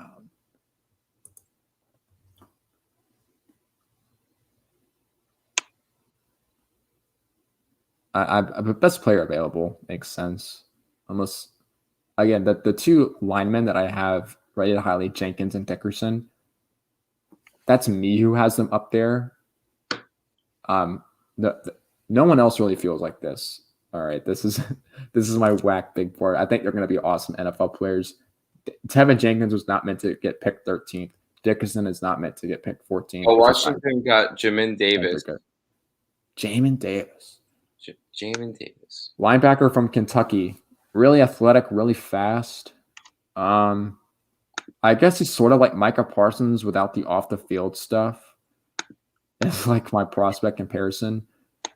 I just watched his tape and didn't really like him that much. Like, he was just so mad to me. Like, you see like the physical tools and stuff. It's just like another off-ball linebacker who runs and hits people. I think it was okay in coverage, though. Like, I think other people were definitely a lot higher on him than I was. I think this is sort of ceiling pick. Because me and Mr. Floor Guy, when I watched the Kentucky defense, because I was watching Kelvin Joseph, Jamin Davis did not really stand out to me at all. But Washington, they draft defense really well. They hit on their defensive picks all the time. Whoever's in charge of scouting defense, they know what they're doing. So I will trust that team's judgment. I certainly could have been wrong by not having Jamin Davis as a top 50 player. Actually, he was not even my top 60, I don't think. I got bored watching Jamin Davis, I'm going to be honest. That's why it's not my top 60. So yeah, I will trust their judgment. And not a player, we haven't talked about him at all. I think he was someone I intended to touch on. It's like players that I was lower on than everyone else. Jamin Davis is one of them. So the first player outside of my top 50 to get picked, it's Jamin Davis, 19th of the Washington football team. I think the New York Giants are up next. That's right. They traded with the Bears. What are their team needs looking like? Receiver for sure, but they got jumped for Devontae Smith. I think that prompted them to trade down. Again, my edge dudes, the 2 of them are still there. O-line, I mean, David Gettleman, the GM, he loves drafting offensive linemen, so I wouldn't be surprised they did that again. I think this is going to be edge or O-line or Richie Grant. Maybe Tevin Jenkins. Actually, the Giants secondary is actually really good. Maybe not Richie Grant. Dickerson. I would like Tevin Jenkins a lot. They drafted their left tackle last year, Andrew Thomas, he was playing a lot. He was improving a lot down the stretch. I think people were criticizing the pick. They said it was boring, and they thought Thomas was not really a left tackle. And I think he's exceeded people's expectations, which is kind of hard to do as a number 4 pick, but he's done that regardless. I would like Tevin Jenkins here. He and the Giants just like mean physical glass eater right tackle blocking for Saquon. That'd be cool. That's and I'm an Eagles fan. I'm not supposed to like this. I just want to talk about Tevin Jenkins because I like him. What's so good about Tevin Jenkins? Oh, let's pull the Tevin Jenkins report. The thing with Tevin Jenkins is that he's not as position versatile and he doesn't play left tackle. So when we see these offensive linemen going in the first round, teams are picking them to play left tackle unless they're just really, really good at guard or really, really good at right tackle, which Tevin Jenkins is. But it's the left because quarterbacks, most of them are right-handed, which means their back is to their left side. That's their blind side. So you want your best pass protector on the blind side, which is usually the left side. So when I say left tackle, I'm referring to that, whereas right tackle is the front side. They don't have to be as amazing in pass pro because the quarterback has better just line of sight. So you want your best dude on the left with a right-handed quarterback. If you have a lefty, it's the other way around. But Tevin Jenkins, 6'6", 325. He's a big man. Huge with long arms. Footwork and pass pro improved tremendously from 2019. Not especially quick feet. Fairly slow to travel backwards and match speedy at guys, but moves well for his size and moves well laterally. Really needs to improve shooting his hands and being consistent and patient. There are situations where he misses completely. I basically just said that. Athleticism is there's evidence of his ability to climb to the second level with excellent speed and range. Size and strength are impressive. Once he manages to lock on to defenders, it's usually rep over, he wins. Has a great feel for the run game and plays with excellent physicality. Hand usage is much better in the run game where he's working downhill. Still fairly raw as a pass protector and may end up being better inside, but has huge potential as a right tackle and is NFL ready as a run blocker. Plays like a glass eater. Put him at right tackle to block for Saquon. I'm down. Because, remember, the Giants picked Saquon like number 2 overall. And what's the point of spending that kind of pick on a generational type running back prospect and then not give them an offensive line? And you have a young quarterback who fumbles a lot, so you have to protect him.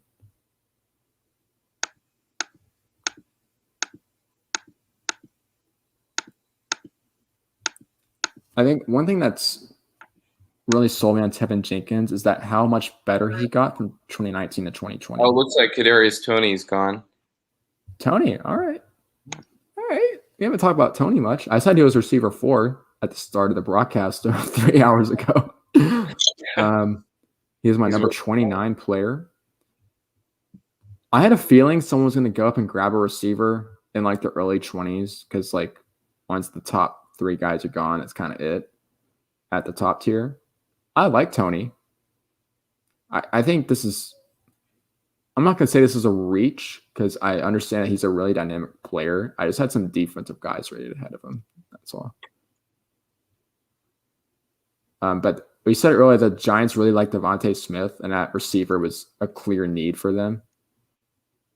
So, it makes sense. I just didn't think it would actually go for Tony. I think this is a pretty good pick, though. I would give it a B- maybe.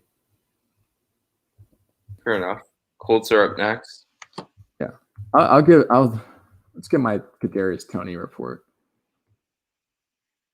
Kadarius Toney, receiver from Florida, 5'11", 194. Very good overall athlete, acceleration, speed, agility, and competitiveness stand out on tape. Major yard after reception threat. Get the ball in his hands. Route running can improve in refinement. Sometimes gets stuck in his breaks, allowing DB to put hands on him. However, he shows impressive suddenness, decisiveness, and unpredictability running routes out of the slot. Changes pace and intelligent exploit zone coverage. Fearless mentality working over the middle of the field. Has strong enough hands to finish catches in traffic. Eats up cushion in a hurry and threatens safeties vertically, but doesn't have elite deep speed. Was not asked to do much at Florida. Small route chain was motioned often. Pure slot receiver, but has the trait to be a very productive player in the NFL. I compared him to Julian Edelman, actually.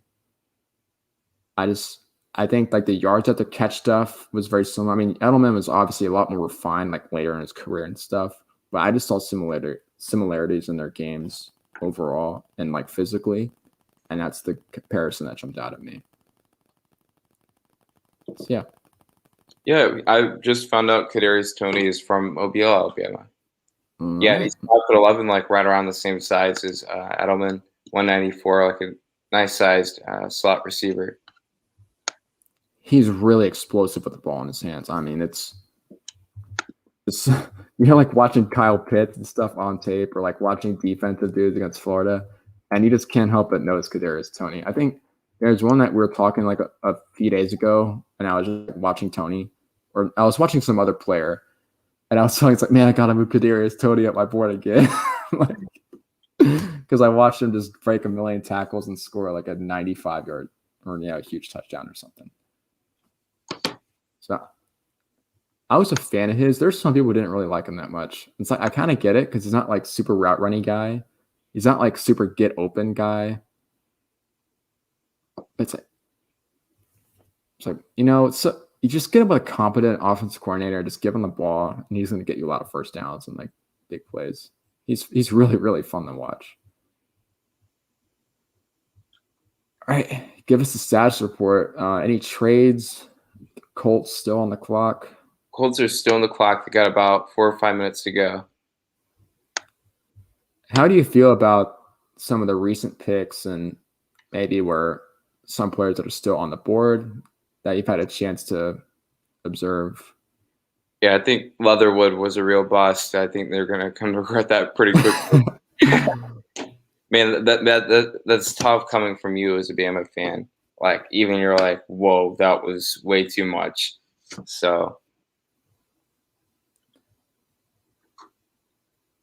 I think it's easy to like Leatherwood and just kind of like feel like you can mask the holes in his game. It's just like, man, I'm so stingy with my left tackles. It's like, if you're not a dancer, then get out. You're not my type. Yeah.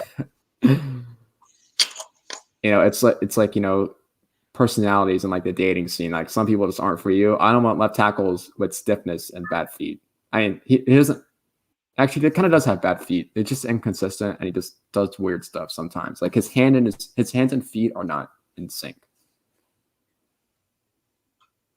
So when we get scrutinized a year from now, hopefully we're right about this one.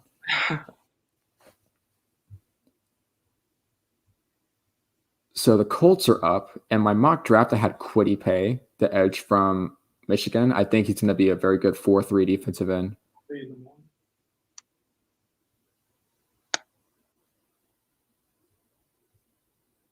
I mean, Paye is like some of the athletic numbers he did. Some like the testing. He ran like allegedly a 6.83 cone, which for 6'3", 275 player is like insane. That's like elite slot receiver 3 cone on a giant defensive end. He's really explosive. He doesn't really like. I think he actually looks a little stiff in his lower body, even though he's really explosive, and he doesn't have great lateral quickness. But I think just his explosion, his like low center of gravity, his strength, and his length, he could be a good pass rusher. I don't think he has a really high pass rush ceiling, but he's a monster against the run. You just see him squeeze on the edge and just like control tackles like it's nothing. It's really impressive to watch, and I want to like him more than I do. I just like a starting defensive end that's not going to get you more than like 5 sacks in his season is kind of hard for me to put in my top 20. We officially have 0 viewers as of now. Hey, you made it. People can watch later. We're in the 20s now. We came this far. It is, 3 hours and almost 40 minutes into the draft. Yeah, it's 10:51 p.m., but we're in it for the long haul. Yeah, I gotta get up pretty early in the morning for what? For a habitat build. Not really a build, for helping deliver materials. So that'll be fun. I got a thing in the morning too, but it's the draft. Yeah, you stay up late and you deal with it the next day. So yeah, keep an eye on that Colts pick. Surely have already picked by now.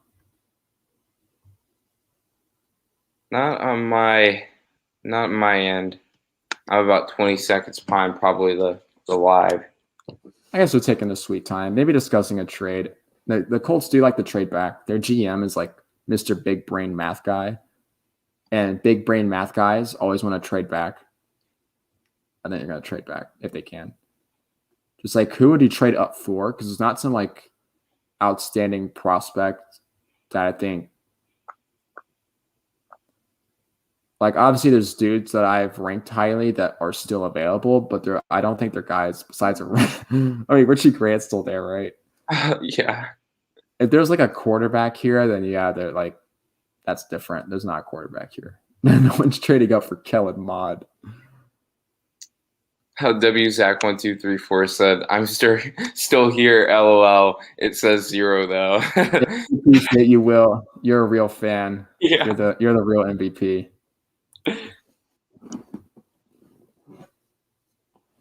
Judy, are you still there? Yeah, I'm still here. It's little quick off-camera action. All right, Roger is walking up to the plate here, and he's about to announce. Man, they took their sweet time. Yeah, they waited till the last minute.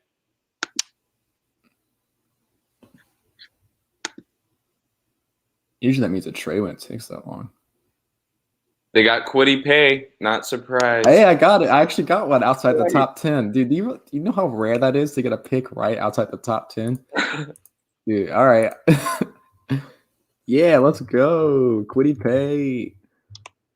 All right, so Kwity Paye in my mock draft, I had him going 21 to the Colts. So we take those dubs. On my big board overall, he was my number 18 player. Let's get into the scouting report. You have any thoughts on Kwity Paye? Per chance? Did you get a chance to check him out? I don't think I was able to watch his film, but just for my sense of him, he's a very talented player, and I definitely think this is a good pick. And obviously, you've gotten it right. So I think he's more floor, he's more floor and less ceiling than people think. I saw people. He's top 10 on people's big boards because 6'3", 275 freak athlete. But if you watch his game, I think it's he's going to be a great run defender. And the pass rush stuff, if it gets better, great. It's well, let's get into the scouting report. I'll tell you what it's all about. Kwity Paye, Michigan edge, 6'3", 275. Freak show athlete. Tremendous combo of size and explosiveness. Excellent pursuit and motor. Lined up at end and 3-tech and has the tools to rush inside and outside. Bursts you off the line and has decent bend. Lateral movement can be very impressive at times. Destroys space on the edge to squeeze the run plays. This is my favorite part of his game. On zone reads, you just can't do it on him. He's a beast. He just eliminates the space. Sets the edge and swims outside his blocker to work towards the ball carrier. Clearly well coached and consistent in these areas on tape. Teams run away from him. Awesome first step and a really high motor. Lacks panache and skill as a pass rusher. Rushes out of plan and often gives up pad level as a result. Go-to pass rush moves a pull and rip or simply running straight into blockers. Has all the tools to be a force at defensive end, but is still growing as a player and needs to learn the art of pass rushing. Pro-ready run defender, first-round grade. And we have a fascinating story behind Kwity Paye. So I don't know if ESPN is talking about this, but he was born in a refugee camp in Guinea, country in Africa, during the aftermath of the first Liberian Civil War, which is his ethnicity. And he immigrated to the U.S., particularly Rhode Island, as a baby. So obviously, him and his family have been through a lot. I'm sure it's a very emotional moment for him right now. Yeah, and stuff I've heard is that he's a very high character-driven guy. He's so well coached on tape. He's coachable. Wow, that's amazing. The Wikipedia article has already been updated to reflect that he's just. This is a Colts pick. Colts are floor guys, and they're character guys. They draft guys and have a plan for him, so I think they know what they're going to do with Kwity Paye. I think they're going to start him at strong side defensive end. Excellent.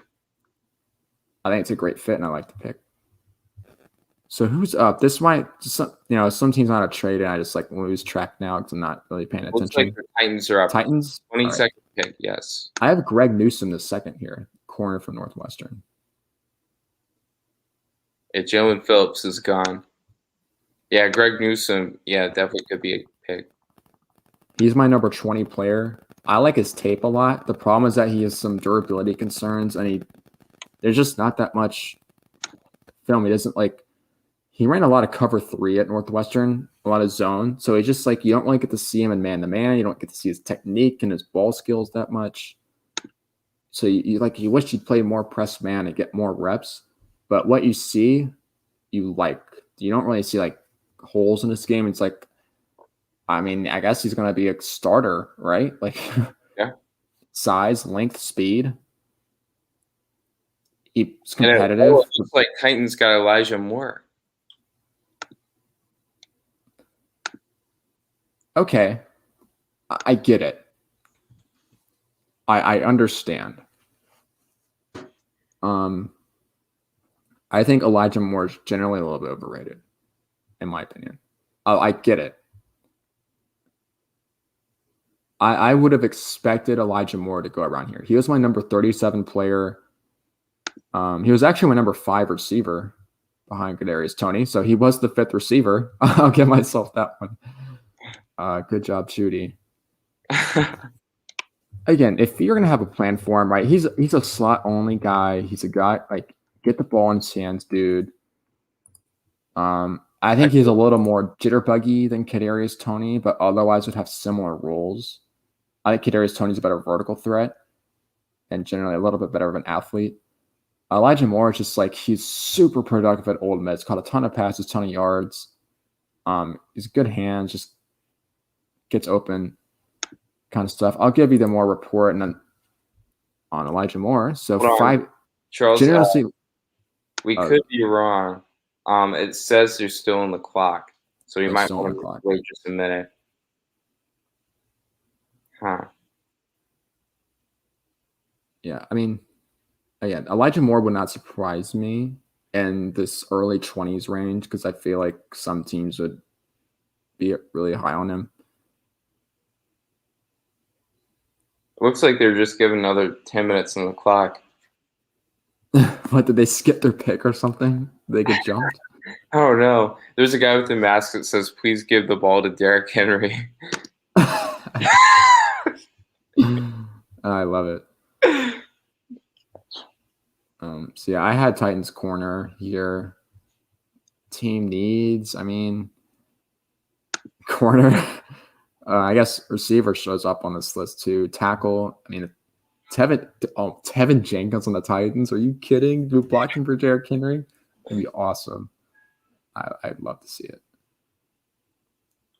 Man, just imagine Tevin Jenkins, Titans, Derrick Henry with that big bad beast O-line. Both Nana and Poppy have gone to sleep. They quite stay up for the whole draft. Well, let's get a round of applause for our eyes. They gave us the early picks, so we thank them for their assistance in helping Drew get set up on his end. Yes. So thanks, Nana, Poppy. Those are our grandparents. They're the umbrella for our side of the family. That's right.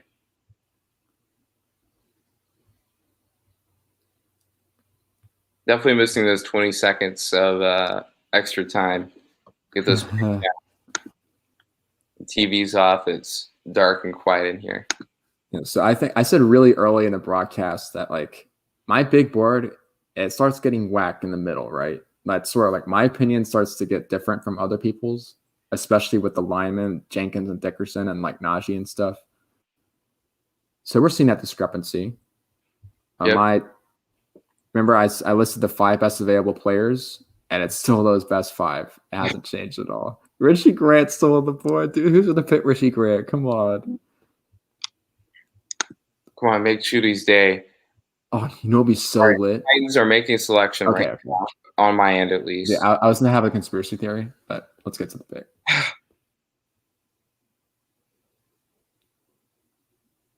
Caleb Farley, Virginia Tech. All right. Yeah, that's a good pick. Yeah. extremely talented corner. I mean, I'm a Hokie. He's a Hokie. I should be happy, right? Yeah. Good for him. Again, he would have gone a lot higher than this if it weren't for the back surgeries. But there is no denying how talented he is. I mean, the speed he shows on tape is unbelievable. Seeing him just run guys down, and this is like at 6'2", 190 something. I mean, he doesn't always really know what he's doing, and the route recognition isn't always there, but he covers his butt off, and just high effort, super athletic. Absolutely. Like, he's going to be at least decent. Even if he never fully figures out the nuance of the position, he's going to be a starter just because he has that insane effort and athleticism. Just the back stuff is what has him like as like my 25th player, I think, on my big board. But like his ceiling is higher than Greg Newsome. I mean, that's just if it was just tape alone, he'd be higher than Greg Newsome easily, and he might be higher. He might be on the same level as like Patrick Surtain. So I like this pick for the Titans. If they feel good about the back stuff, then this could be a steal for sure. It looks like the Vikings are up next with the pick. So I think they traded with the Jets earlier, if I'm not mistaken. Could still be a lineman because there's still Tevin Jenkins, Landon Dickerson, and Christian Darrisaw is starting to get in that territory. Maybe Trey Smith, Tennessee. He's not my top 50, but people like him.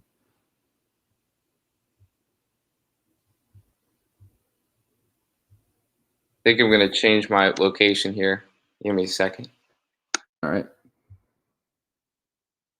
Who's doing that? I'm going to read the scouting report for Caleb Farley. You know I came prepared. I have reports for all these players.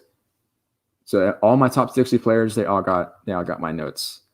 So Caleb Farley, Virginia Tech cornerback, 6'2", 197, elite size athleticism combo for the position. I mean, it's crazy. Gets turned around a lot, but has tremendous recovery. Speed is legit. Loose hips and good quickness. Breaks onto the ball with great explosiveness. Technique can get sloppy and lacks high anticipation, but covers his booty off. Aids to improve its positioning, recognitions, and patience. Doesn't show great instincts or downfield ball skills, but does react well at the catch point on short and intermediate breaks. Bad tackler, for real. Hasn't played corner for long, started as a receiver, but has tons of room to grow. Worrying injury history, medicals will have a big impact on his stock. Medicals did have an impact because the fact he got drafted 22nd and not 12th, people who didn't like his back stuff. I think this is a good pick for them. I mean, corner was a big need, right? The Titans got eaten alive in like the playoffs and stuff. All these passing teams, like the Chiefs, no chance. They had to do something, and it's like, all right, you want someone to run with Tyreek Hill? Caleb Farley, he's not faster than Tyreek Hill, but he can run with Tyreek Hill. Now Tyreek Hill, all he does is run crossing routes. You don't need route recognition for that. You just tell him, like, all right, play with outside leverage to go run across the middle with Tyreek Hill. He can do that. So that's what they're going to do with Caleb Farley. They got a plan for him. I like it.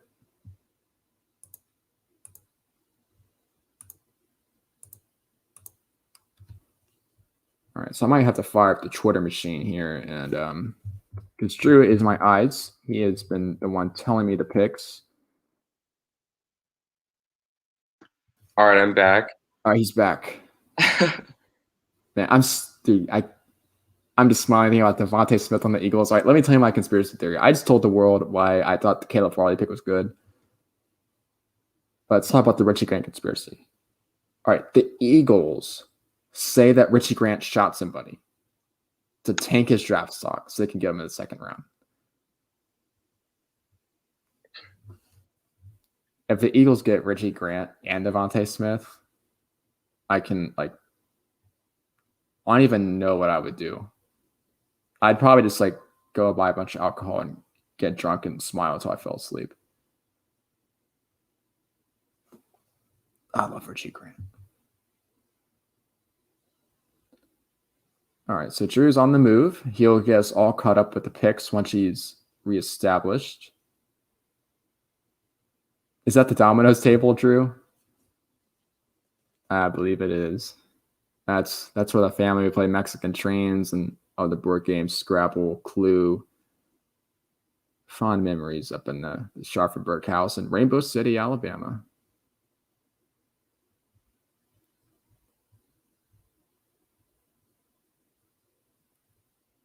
So once again, the top players available: Tevin Jenkins, Landon Dickerson, Najee Harris, Richie Grant, Azeez Ojulari. All right, but let's get the Twitter machine going. See if the Vikings did anything.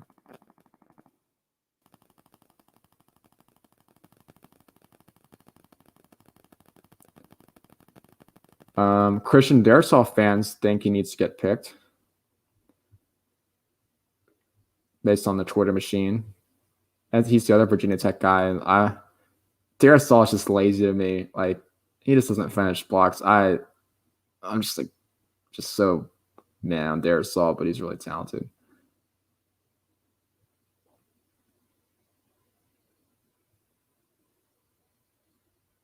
I'm so excited about getting the Kwity Paye pick. All right, Vikings into that search bar. The Vikings.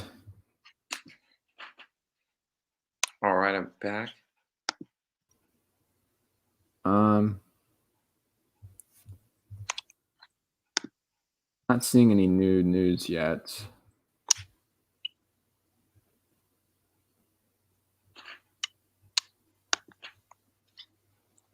Oh, he's making a selection right now.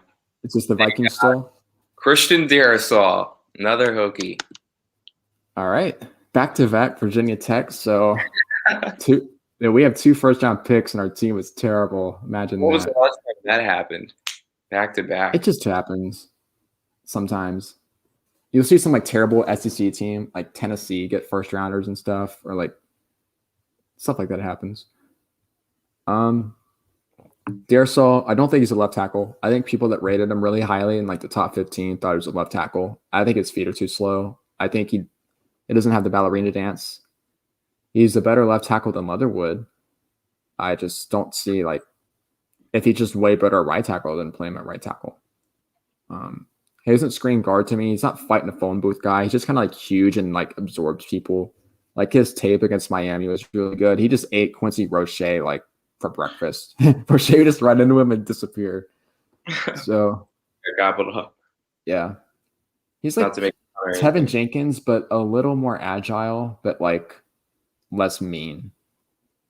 I wasn't a huge Darrisaw fan just because I think like he can get a little sloppy and a little lazy and not really finish the play. He just kind of does his job, and it's like, all right, I'm cool.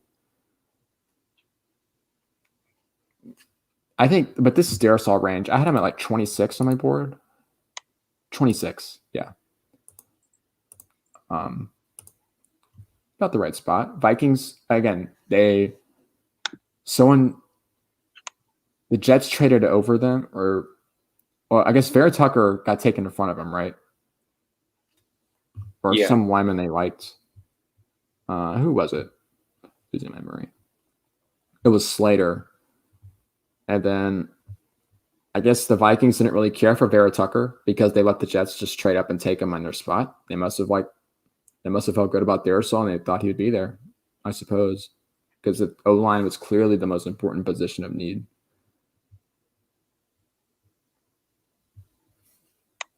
Are the Jets back on the clock? Or did they trade this pick? Yeah, they traded the pick. Yeah. Yeah, so that was the Vikings at 23. So the Steelers are on the clock. I have a lot of friends. If there's ever a team to pick Najee Harris in the first round, this is the one. Mm-hmm. He's my number 15 player. He's so good, man. I'm just sure about Najee Harris being a top 10 running back from day one. He's got another one of those long scouting reports where I just say tons of good things about him. It's like, all right, he doesn't have elite speed. That's like the only bad thing I'm about to say about Najee Harris, because everything else he does at a really high level for a 6'2", 230 running back. Actually, I think this dude's my nose on this guy's longer than Devontae Smith. All right, so I might have an essay to read where he gets picked. And this is interesting. I'm just now seeing that about 7 hours ago, the Steelers signed Mason Rudolph to a 1-year extension. That is their backup or their third string quarterback, because they have Dwayne Haskins and Big Ben still there. Yeah. Haskins and Rudolph are terrible. They sit in the bench. They just re-signed him to warm up the bench and hold a clipboard. I guess since Rudolph has been there longer and knows the offense, he's actually the backup and he started games for him. So he'd probably be the number 2 QB there over Haskins, if I had to guess.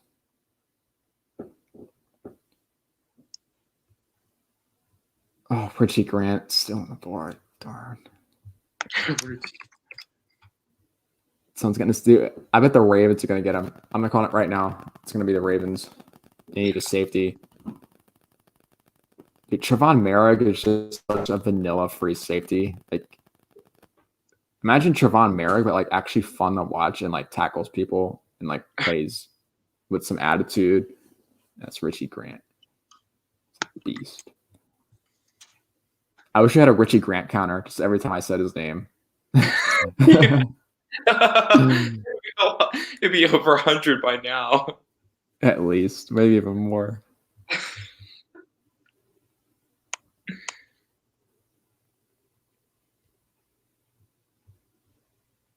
Richie Grant can basically become a metaphor for something that's like super grossly underrated. Yeah.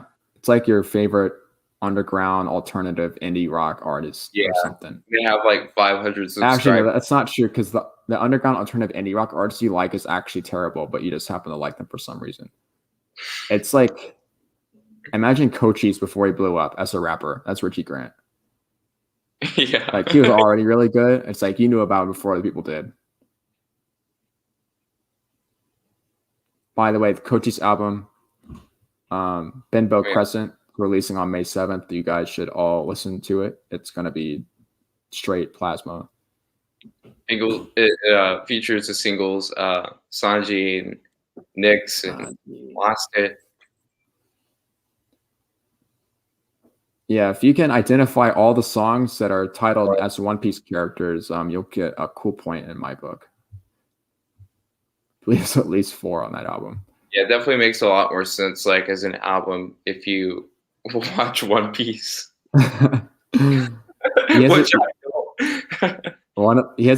So my favorite One Piece character is Zoro by a lot. So he has a song titled Zoro. We haven't heard any snippets for it or anything. He's kept that one under wraps. So you know it's got to be fire. If he makes a song called Zoro and it's not, Flame's going to be disappointed. All right, what's the ESPN up to? Are they talking about some player's tragic backstory? It looks like Jacksonville's up, so we missed the Steelers. Let's see. Yeah, we did.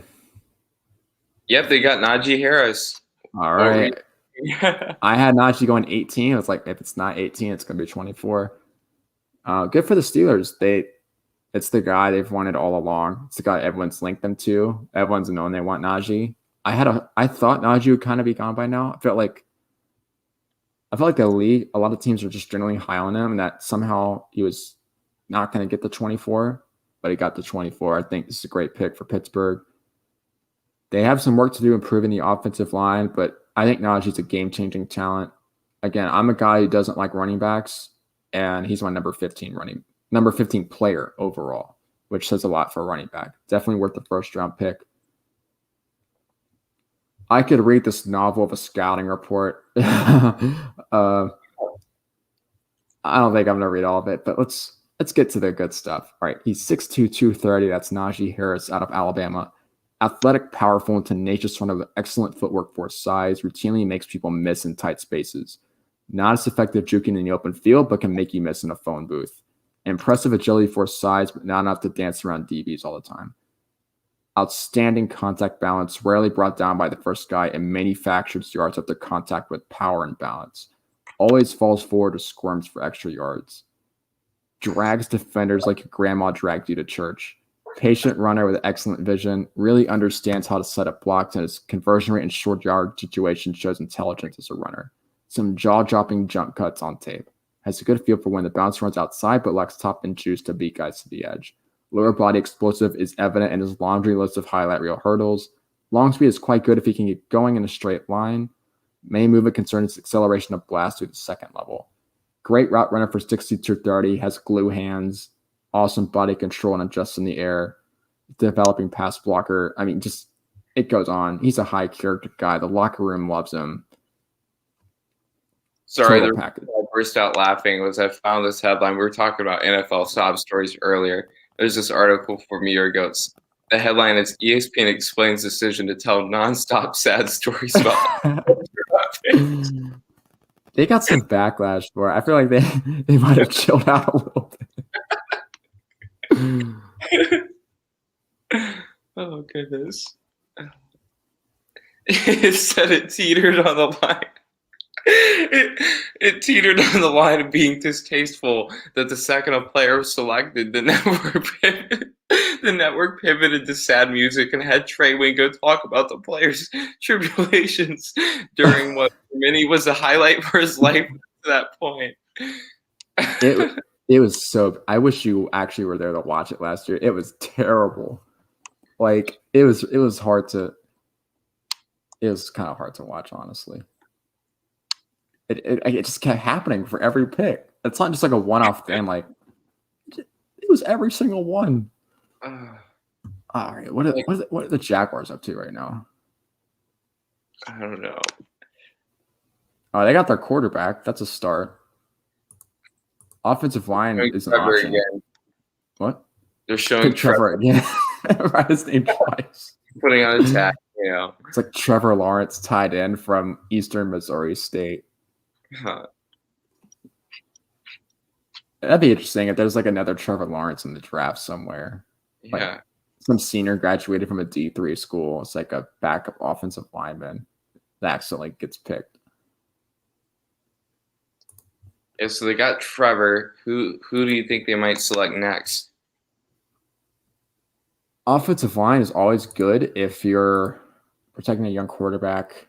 They could definitely use some improvements. I think they have good corners. I'm not sure about the back end. I think this is a Richie Grant situation. I think if Richie Grant goes here, Jaguars are getting an A+ draft for the Jaguars if they get Richie Grant here. For sure. Although I said Richie was going to fall to the Ravens. This is Trevon Merrick. I'm going to give the Jags a C+ because he's way worse than Grant. Tevin Jenkins has not been drafted yet, right? He's not. Again, I like him and Dickerson way more than other people do. So the fact they're on the board does not surprise me. I just think they're like really good players. Yeah. Ojulari's still there too. Also doesn't really surprise me because like floor guys like him, ceiling guys don't. Again, I said he was the most well-rounded of the edge players, and just it's like a guy that he's a very good run defender because for his size. I think he's one of the more natural rushers in the class, just getting around the corner and using his hands.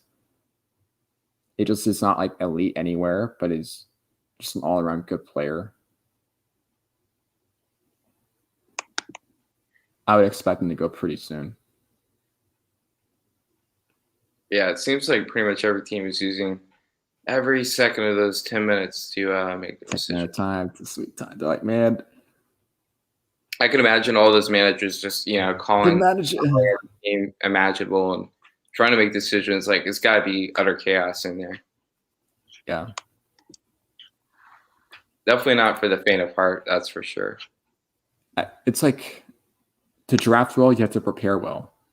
And I think teams that like a selection has been made. All right. Coming out of Tool, Texas. Is it Travis Etienne? I think it is.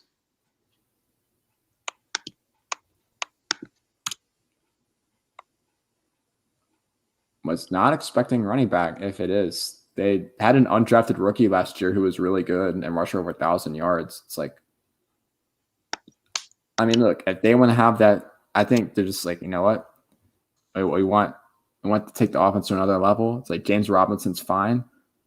Etienne would definitely be an upgrade. I like Etienne. He's my running back too. I think it's a little bit overhyped. But if it's your second first-round pick in the late 20s and you already got your quarterback, I'm totally cool with that. and they were teammates. Like, it's pretty cool. I'm gonna check Twitter to try to verify this. The Twitter machine. The Twitter box. And what team was that? Would have been Jaguars. That was. Yeah, Jaguars. The picks definitely got to be in right now. The Jaguars.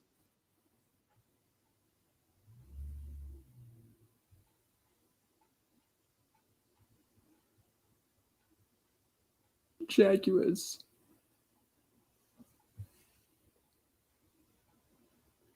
Yeah, offensive skill position here, like Elijah Moore or Etienne or Javonte Williams would not surprise me. Yes, I found Café Crème Sport, which is all in French, but I still understood enough that it's Travis Etienne. All right, there it is. He's my running back 2. I think he's my 33rd best player on my big board. Yeah, he wasn't in your mock draft. I didn't have him first round on my mock draft. He was my 34th best player, just behind Micah Parsons. I think he's someone who's going to be a very good running back at the next level. I have concerns about his fumbling, and I think Najee Harris is just like better. That's pretty much what Etienne's really good at. He has great burst. Like his acceleration, just explosion through the hole is awesome. He has very good long speed. His contact balance is great. Just see him like bouncing off people and spinning off people. Yeah. I think his weakness as a runner is his agility. He's a very straight line runner. Najee Harris can make you miss in a phone booth, and Etienne doesn't. But like he's just so fast and decisive, and he's strong, just a straight ahead, explosive guy, just like Raheem Mostert. In the passing game, I honestly don't think he has great hands or is a great route runner, but he's proficient in both areas, and he's a great screen weapon and someone he can, get slot, run some like tunnel screens and stuff. So just a generally explosive, productive football player. He's got to fix the fumbling stuff. But other than that, I think this is like a B pick. This is fine. It's pretty special to have these two together again. They've been at Clemson together for several years and have that combination, have that, recognition, like, your teammate. I think it's pretty cool to be able to, continue that dynamic in the NFL with the Jaguars. Yeah. And again, running backs in the first round is like kind of less of a thing because people don't like running backs. It makes sense when you're a team with a lot of draft capital like the Jaguars, getting a young quarterback with a pretty good offensive line, and it's your second first-round pick. So it's like you can afford to lose value on multiple first-rounders because you don't feel like it's not as much pressure to hit and get the most out of every pick. You can generate so much more value that you can kind of use a luxury pick on a running back. So I think this does make sense. And if I'm a Jaguars fan, I'm happy. I think this is fun and really exciting for them. They're going to have at DJ Chark, Laviska Shenault, they're going to have a really fun offense. Yeah. Got a lot to work with, that's for sure. Yeah. Is it Cleveland? Yeah, it looks like the Browns are about to make a pick right now. Rodgers up there. Who did I have him pick? I had Jalen Phillips. He's gone. Ronnie Perkins or Peyton Turner or El Jolari. Edge dude. Yep. Any second now. Taking a sweet time. Walking to the podium. Come on, Roger.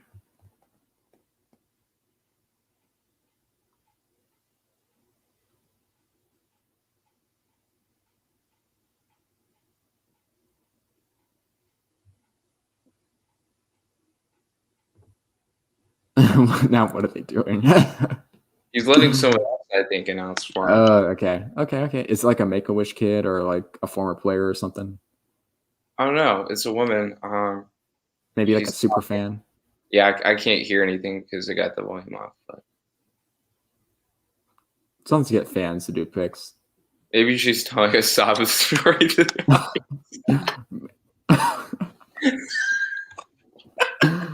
Before I pick this player, let me tell you about their tribulations in life.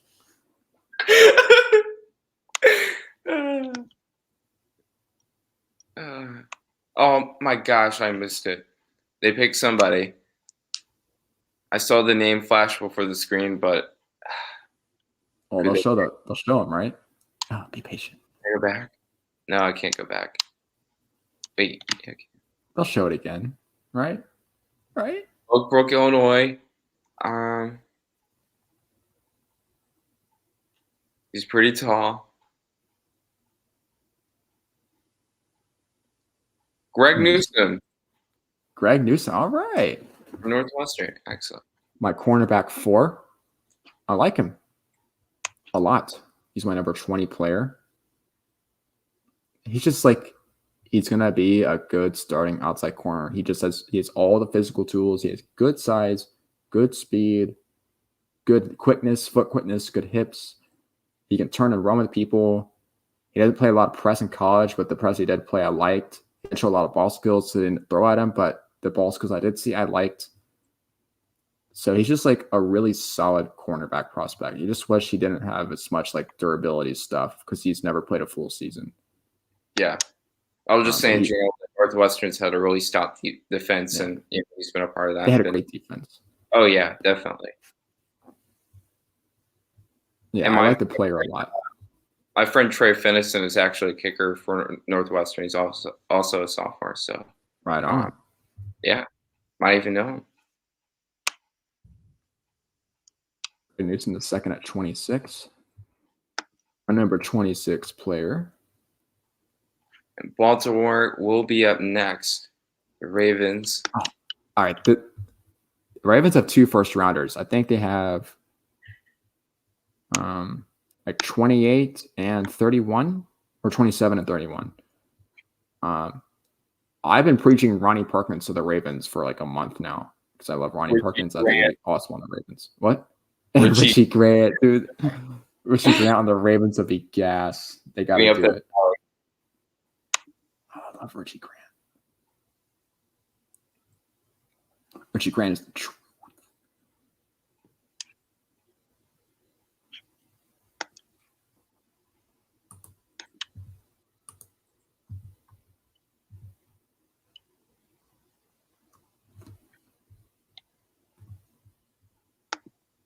I wrote like so much for Najee Harris in that notes. I didn't even watch that much film on him because I just knew he was good.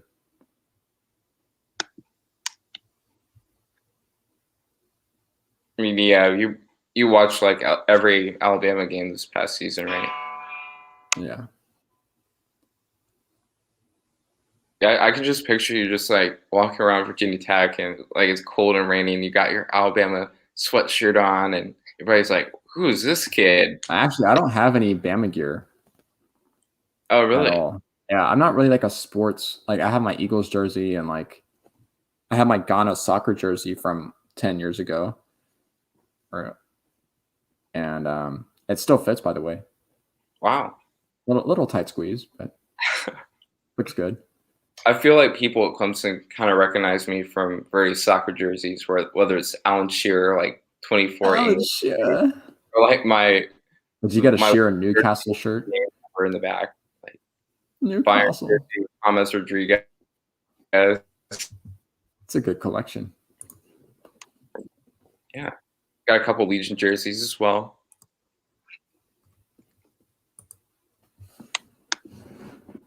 Oh, Baltimore drafts well. Actually, no, they don't. Not anymore because Ozzie Newsome's gone. So they have this weird thing where they draft really bad receivers in the late first round, like Marquise Brown or Hollywood Brown and Perriman. He was terrible. I mean, I think just edge or safety, right? Like Perkins, Ojulari, Turner, Merrick, Richie Grant. Come on, guys, get with the program. My best players available are Tevin Jenkins, Landon Dickerson, Richie Grant, Azeez Ojulari, and Jeremiah Owusu-Koramoah. That's right. From Notre Dame. Yet. I had a feeling teams would be kind of put off by the tackling thing, and so far I'm right because I had them a little lower than other people, and he's even dropped below my expectations. I still would be surprised if he fell out of the first, though, unless they really don't like the tackling. It's just something you see on teams like, oh my God, if this guy would just wrap up, he would be so good. Be linebacker 1.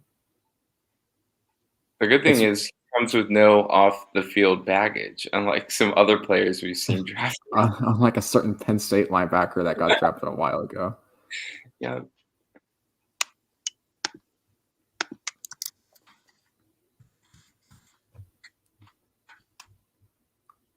Well, players outside my top 32 that have been selected so far are number 33, Micah Parsons, 34, Travis Etienne, and 49, Alex Leatherwood. So everyone else was near the top of the board. I'll take that.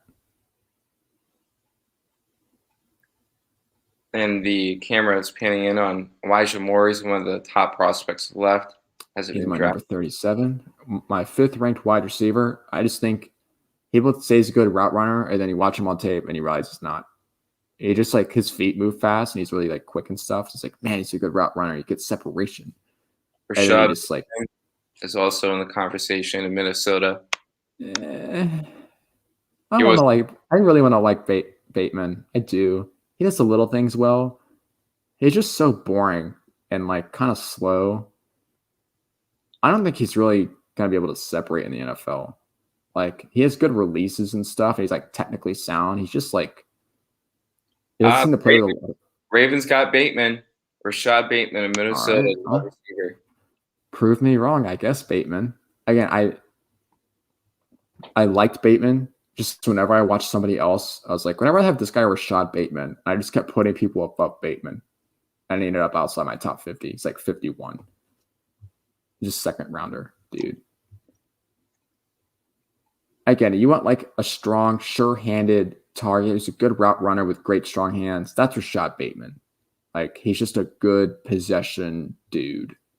Yeah, I remember his name just kept popping up. Like, Minnesota, I don't think really expected to be that good last like 2 or so years, but he's been important part of that team and carrying them through in the Big Ten. Yeah, so Bateman, he was my number 51 player.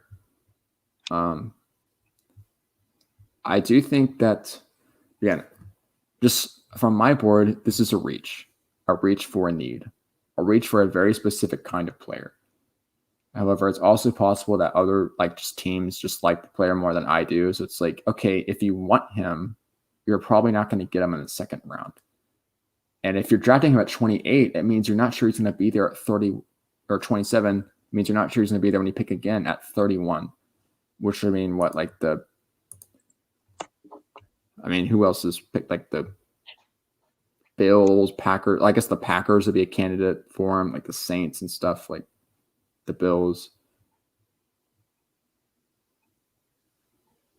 It's just not good value, in my opinion.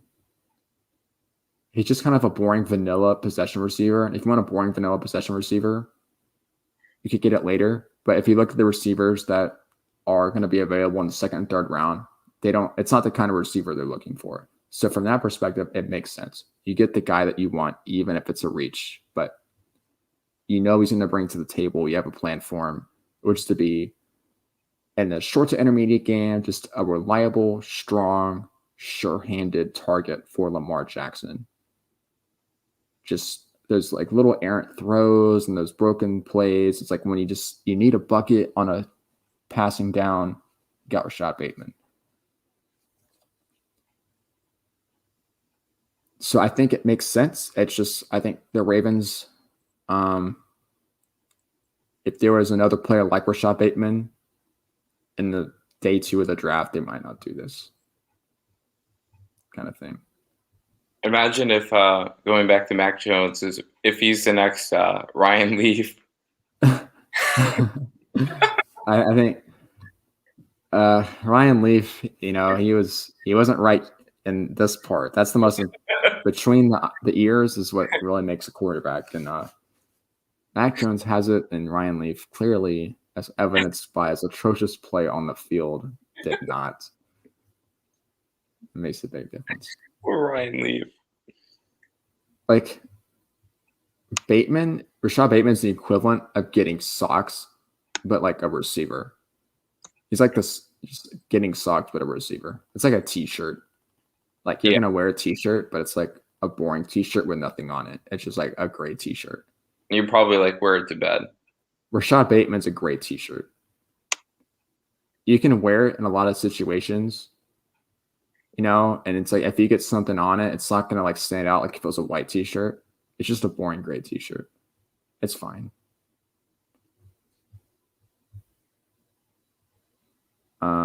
So Bateman, I'm actually kind of surprised Bateman was a first round pick. I guess the Ravens just really wanted him. And that happens. You just lock onto a guy and it's like, you know what? He's not going to be there when we pick again. We just have to get him. That's how it's going to be.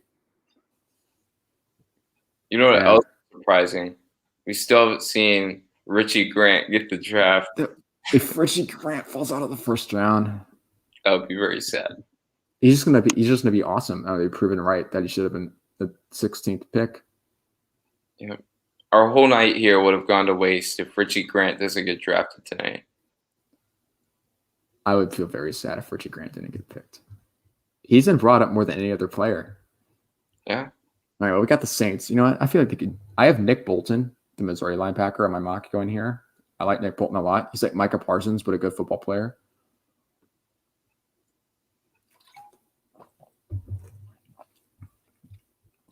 Imagine Micah Parsons, but like smaller and not as explosive, but like plays angry and makes every tackle.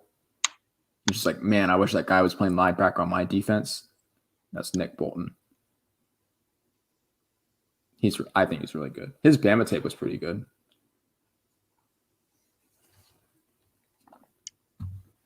And he went to, is it Kentucky? Missouri. Oh, Missouri. That's right. The Saints are on, right? Yep. Yeah, it's showing your Super Bowl escapades right now. Remember, Drew Brees retired. Assuming Jameis Winston is going to be the quarterback.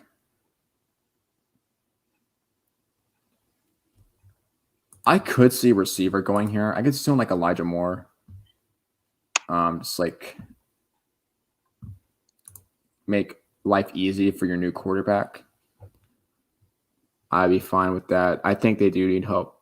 Their defense was so good last year. It just like it didn't really work in the playoffs. I think they need to get younger on defense too. They could definitely use a cornerback. I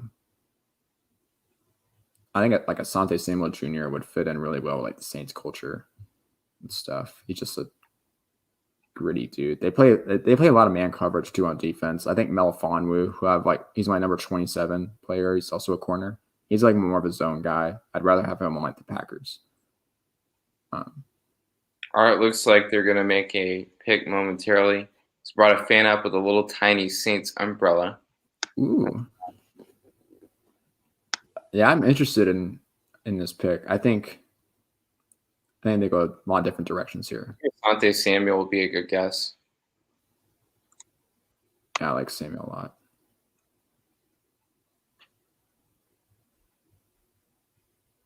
Yeah, like I spent a little bit of time in New Orleans, and it's a pretty cool place. Yeah, it is a cool place. It's fun. Great food. I guess we were there at the same time for when we went on that cruise together. Yeah, that's right. Yeah, that's where we went out of. Left the port. We left the port. Yes, I remember. I just remember getting ice cream whenever I wanted it at the soft serve machine. That was awesome. It was like 60 degrees or 65, and I was wearing like a toboggan of sorts because it was my so hair windy. Too good. It would get cold. It was like so windy and stuff. Yeah, it was still pretty windy, and that was when did we leave? Was it? Oh well, it was winter. It was like December, right? No, I don't remember. Yeah, it was during Christmas, so yeah, it was winter. Oh my God! Somebody just picked Richie Grant. Make me happy. Okay, well, we missed a pick. Not all. What was the team? I was just the Saints. Saints, yes.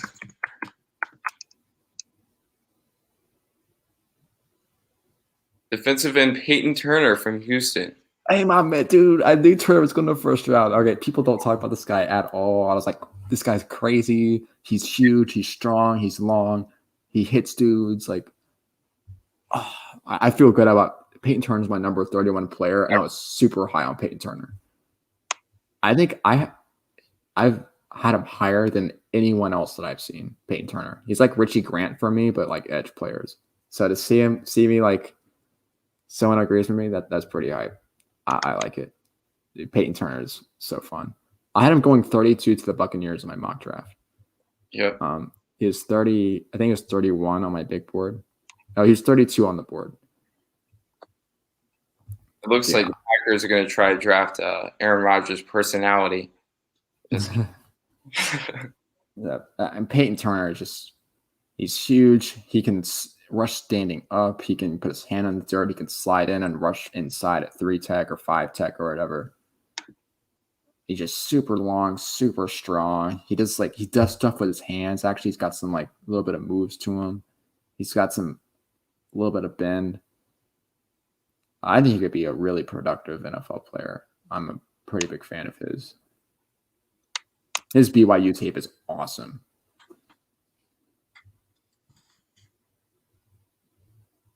He was kicking butt every play.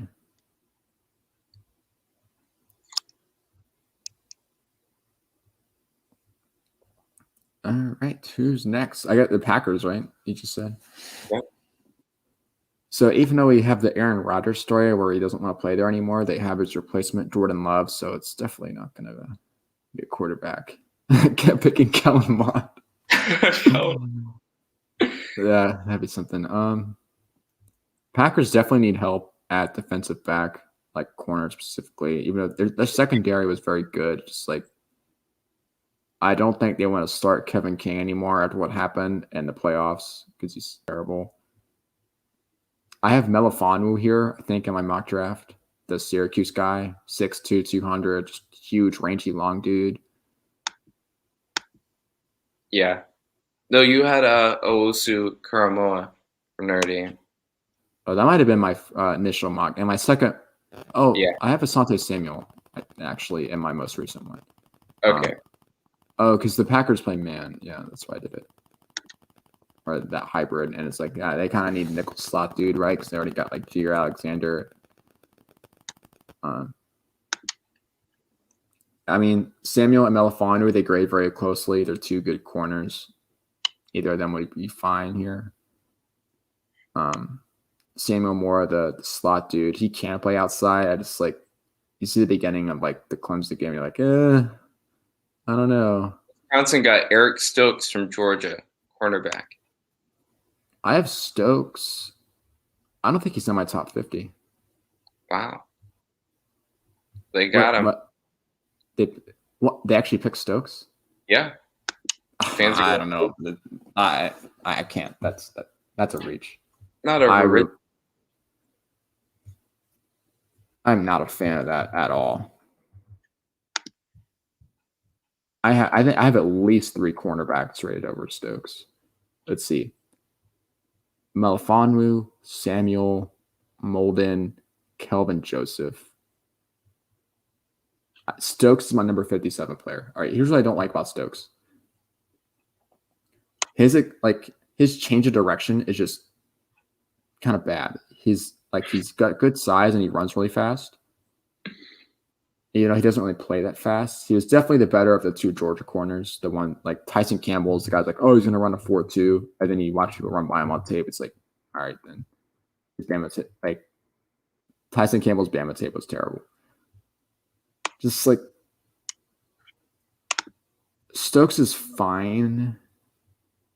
I don't like he just can't decelerate very well. He has a super long gather phase, and he can't.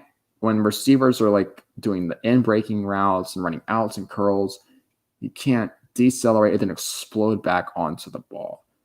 He's just like turn and run guy. Like Yeah, you're gonna run an over route. Okay, I can run with you. That's cool. I'm long and I've got really good speed. But you put him up against like Devontae Smith or these route running dudes, and he's gonna get cooked. Even Bateman would put the work on Eric Stokes. Because like when he has to change direction and stop and start, that's where you're gonna get separation. And it just kept showing up on tape. So basically what you're saying is that you're better than Eric Stokes. You could do a better job. I have 4 corners above Eric Stokes. Wow. You heard it here. He's like a third rounder. He was like a late second, early third to me. Yeah, he could be a starting corner. He's just turn and run guy. And he's really athletic, and he's got okay ball skills. He can backpedal. I like him to backpedal. I have him above the Stanford dude, Adebo. Because Adebo's like he's super overrated. Like, and this is just a reach. Like, I could be proven wrong.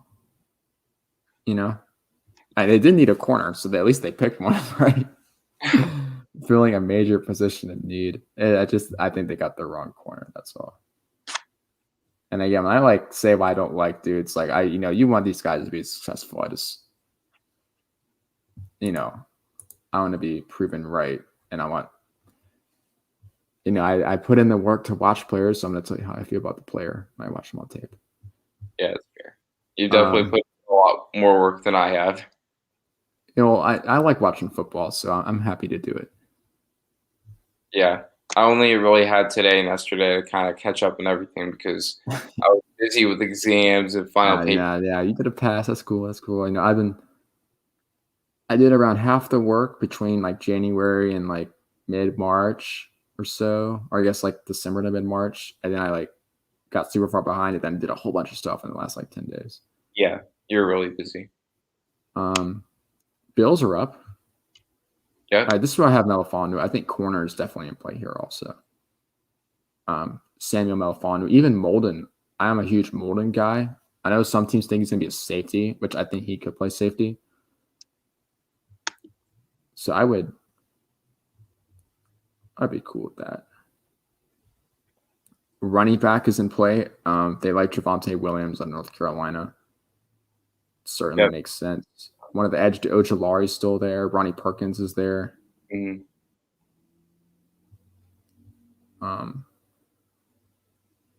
Owusu Koromoa is still there. Richie Grant is still there. Richie Grant. Yeah.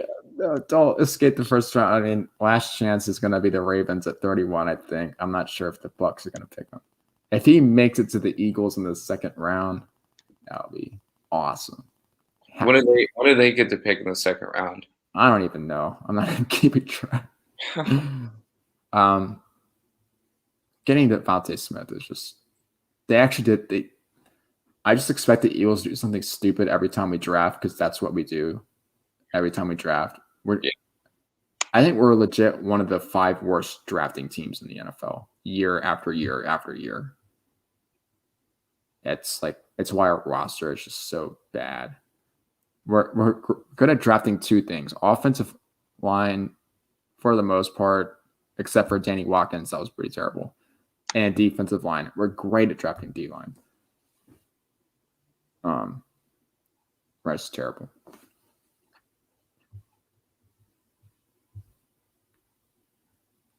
I got a feeling Peyton Turner from my Saints pick. That's cool. He went in the first round. I was hoping someone would see what I saw in Peyton Turner. The camera's focusing in on Azeez Ojulari, and he's fallen. Tevin Jenkins is still there. Way to the podium. Koromoa is still there.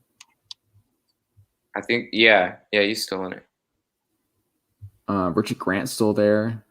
Wow, the fans have really cleared out. Melifonwu, Bolton. So my top 5 players available are still Jenkins, Dickerson, Richie Grant, Ojulari, and Koromoa.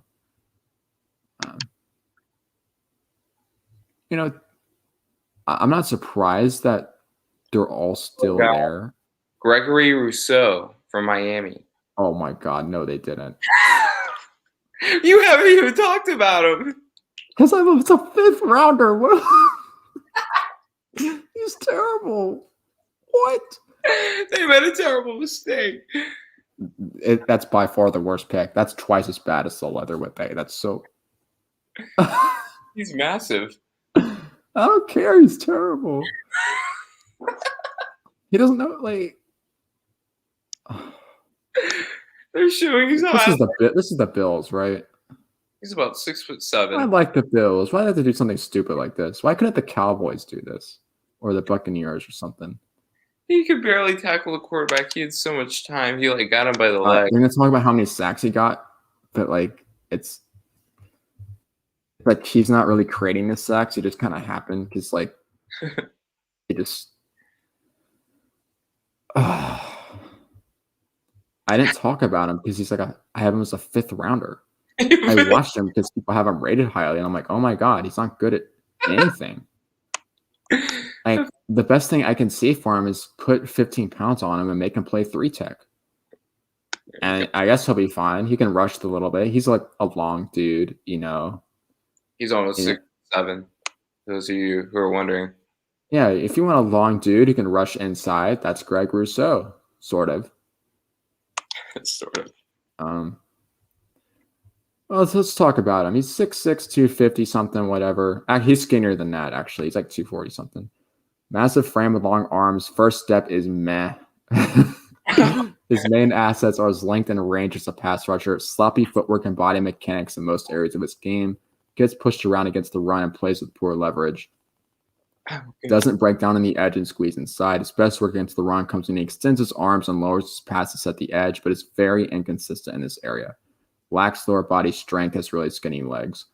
Raw pass rusher that wins with length and long strides, but is very lacking in technique and lacks explosiveness off the edge. Rarely attacks the outside hand. It doesn't display the technique to swipe, club, or dip around the offensive lineman. It doesn't have great bend. Has very long arms, doesn't always use them effectively, but when he does, can be successful. Below average agility and suddenness. Fooled on misdirections on tape, needs to improve in processing and reacting. Success as a pass rusher comes when he attacks the outside extensively and works downfield to trap the QB. Impressive with his range in this area. Intriguing traits as a contained player and possibly kicking inside, but has a limited ceiling. Very raw player who's overvalued by most in the media. I wrote that back in February. Wow. I think it's still true today. I'm not saying he's not worth drafting. I'm just saying there's a time and a place for drafting a Greg Rousseau, and it's not now in the first round. Not now. He's just a situational development dude. If he's good in 3 years, great. You can offer him a second contract. He might be a starter eventually if he learns how to play better. He has some tools. You've seen he has production, although not impressive looking production. I just don't get it, man. It's like Parsons. I knew someone was going to do this. You just don't want to see it happen. Didn't know it was going to be Gregory Rousseau. I honestly didn't. It's I wouldn't have been surprised he went in the first round. I just did not expect it to happen because I was I didn't like him at all. He's a 5th rounder. But, you see big 6'6", something long dude with a bunch of sacks. It's imagine what I could do with this guy. It's those NFL dudes. They think they're so good at coaching. Man, just get me this guy. Just wait. You'll see. He's not only listen my big board out to 60. He's not even on there. It's those guys are past the ceiling. They're way up in the sky, way too high. It's funny because I said in my report that he has a limited ceiling. He has potential, but it's only going to go so high. And yet he's being treated as a ceiling player. He's a developmental guy who could become productive, but he's not just he's not going to be some crazy all pro if he maxes his potential. If he maxes out, he's going to be probably a rotational player, maybe a starter. I don't see this through this roof kind of potential that other people see in him because I think he has athletic limitations and doesn't really show exceptional mental traits on tape. There's a top story from a day ago Headline is, why is Miami Hurricanes defensive end Greg Rousseau plummeting on NFL draft big boards? This is terrible. Nah, he's not terrible. Again, if you get drafted, you're not terrible. It's just he's terrible relative to the talent that was available. That's what I'm saying. Baltimore's up again, right? Is this gonna be Richie Grant? That's right. Yeah, let's hope so. Unless you want him to go to Eagles. I do want him on the Eagles. Just like Richie Grant's my number 16 player. He's sliding. Why does no one like Richie Grant? Probably the best Eagles pick of all time. Got Richie Grant.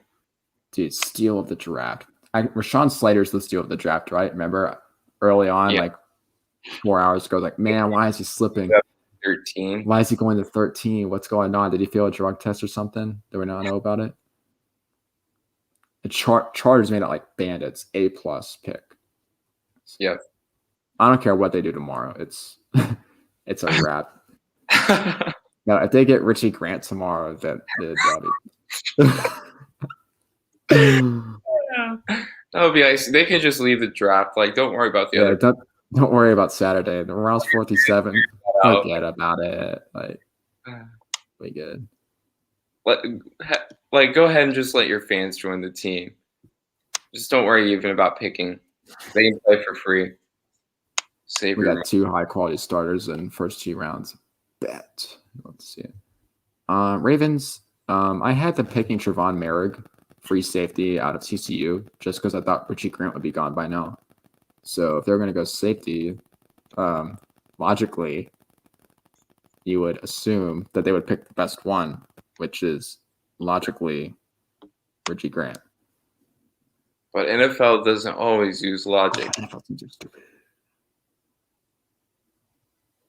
But if you're ceiling guy, wouldn't you still want Richie Grant? Because he just had like better ball skills and aggression. He's a better tackler. And he's like, you see him do crazy stuff on tape and like, oh my God, like imagine I can do this guy kind of thing. I think he's more of a ceiling pick than Trevon Merrick. And I think he's more of a floor pick too. I just think he's better. But if you're ceiling guy, I think Richie Grant would make more sense than Merrick.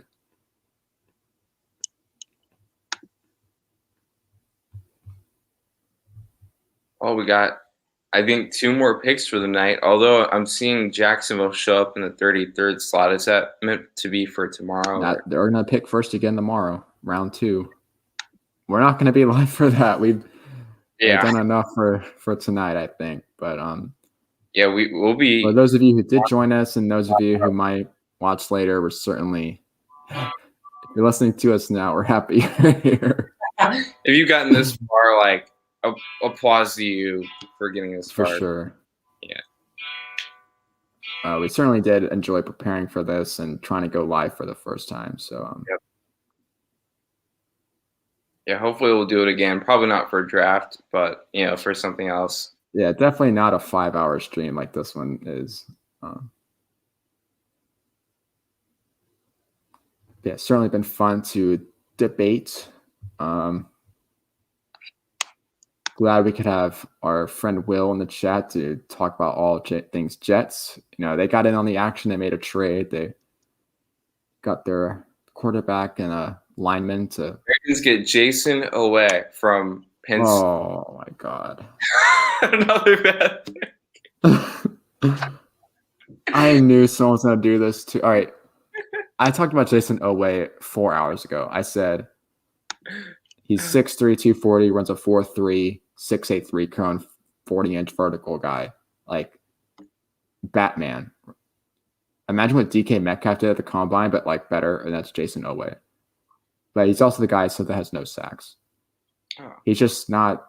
He's an athlete and not a football player. And why would you pick someone who's not a football player in the first round? He's not on my top 50. He's not even my top 60. Dude, that's the second just like dumb thing the Ravens have done. Oh, okay, they picked Bateman. All right, that was fine. This Owe thing. These NFL coaches and GMs are just so egotistic with like. I just say whether it's like, man, just get me this guy. I'm gonna turn him into something great. He's gonna be a Pro Bowler. He's gonna be a key player. He's gonna be a great pass rusher.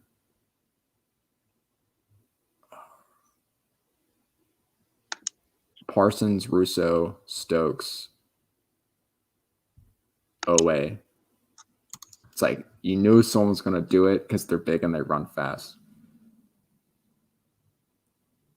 The reason I'm getting so exasperated is because I'm floor guy. Or I guess I'm less floor guy than some people. I know some people that are just screaming in their pillows right now, probably. If I'm picking in the first round, I want someone who's going to like start and be good and be productive. And Jayson Oweh, I just don't think is ready. If he's good in 4 years,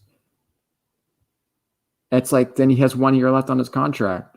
And it's like, what have you gotten out of 4 years of him? Just picking these like developmental guys so early. This screams like bust. You know, we can solve that, right, Judy? Give him like a 12-year contract. Yeah, if that was allowed. So the way first round contracts work is that everyone gets a 4-year contract if you're picking the first round, but teams can pick up an option to give you a 5th year. So it's basically, if you turn out to be good, then it's a 5-year deal. Okay. Which is why you pick quarterbacks in the first round. Does that include kickers? Yeah, if you pick a kicker in the first round, yeah. You're an idiot. But like picking a guy who's not going to be good for 3 years in the first round. Buccaneers are currently making a selection. God, please be Richie Grant. Actually, no, I don't like the Buccaneers. And they got Joe Tryon. Who? Joe Tryon. Why are they picking these? Joe Tryon's like my 60th player or something like that. What? He's just so meh. I got bored watching him. He's like just decent at everything, edge guy. He's not better than Ojulari. And he just like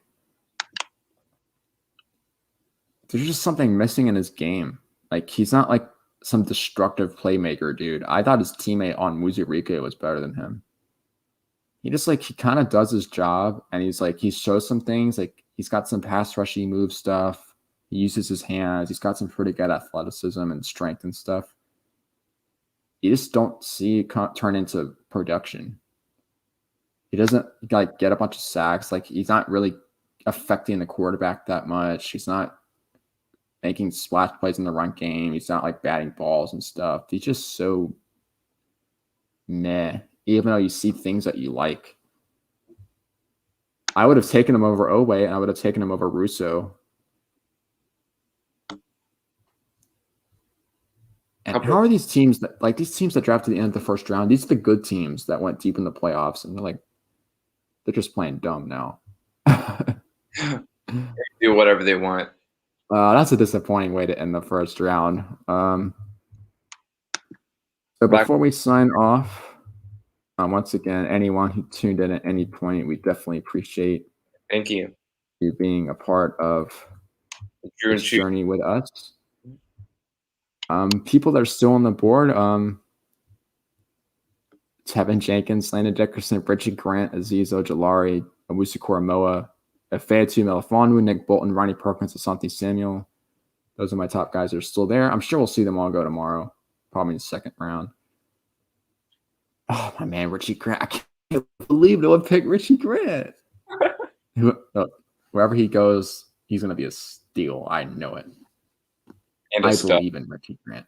He's going to be the greatest second-round pick of this draft. Easy.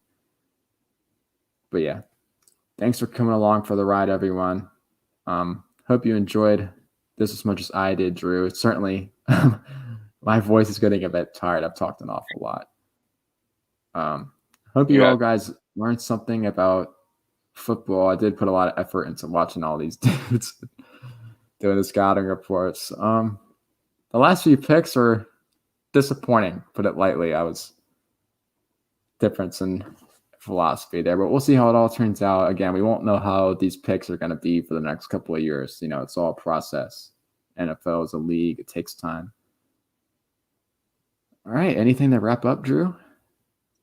Yeah, just thank you again for tuning in, and hope you enjoyed watching the NFL draft with us. Feel free to go watch it tomorrow. But again, we will not be televising any of the further rounds. That's it for us, man. We did our thing. Absolutely. Yeah, enjoy your night, and thank you again for tuning in. Yeah, and if you watch like the replay or whatever and you got this far, you're cool. Not that I expect anyone to get this far. Watch it on *2 speed, baby. Yeah. All right, well, that's all from us. Sign us off, Drew. Yeah, make sure to follow us on Spotify or Instagram. Your TV show. We'd really appreciate it. Yeah, and this will be up on YouTube too. It's not going anywhere. We'll find a way to upload it proper, like a video or something. We'll figure it out. All right. Peace.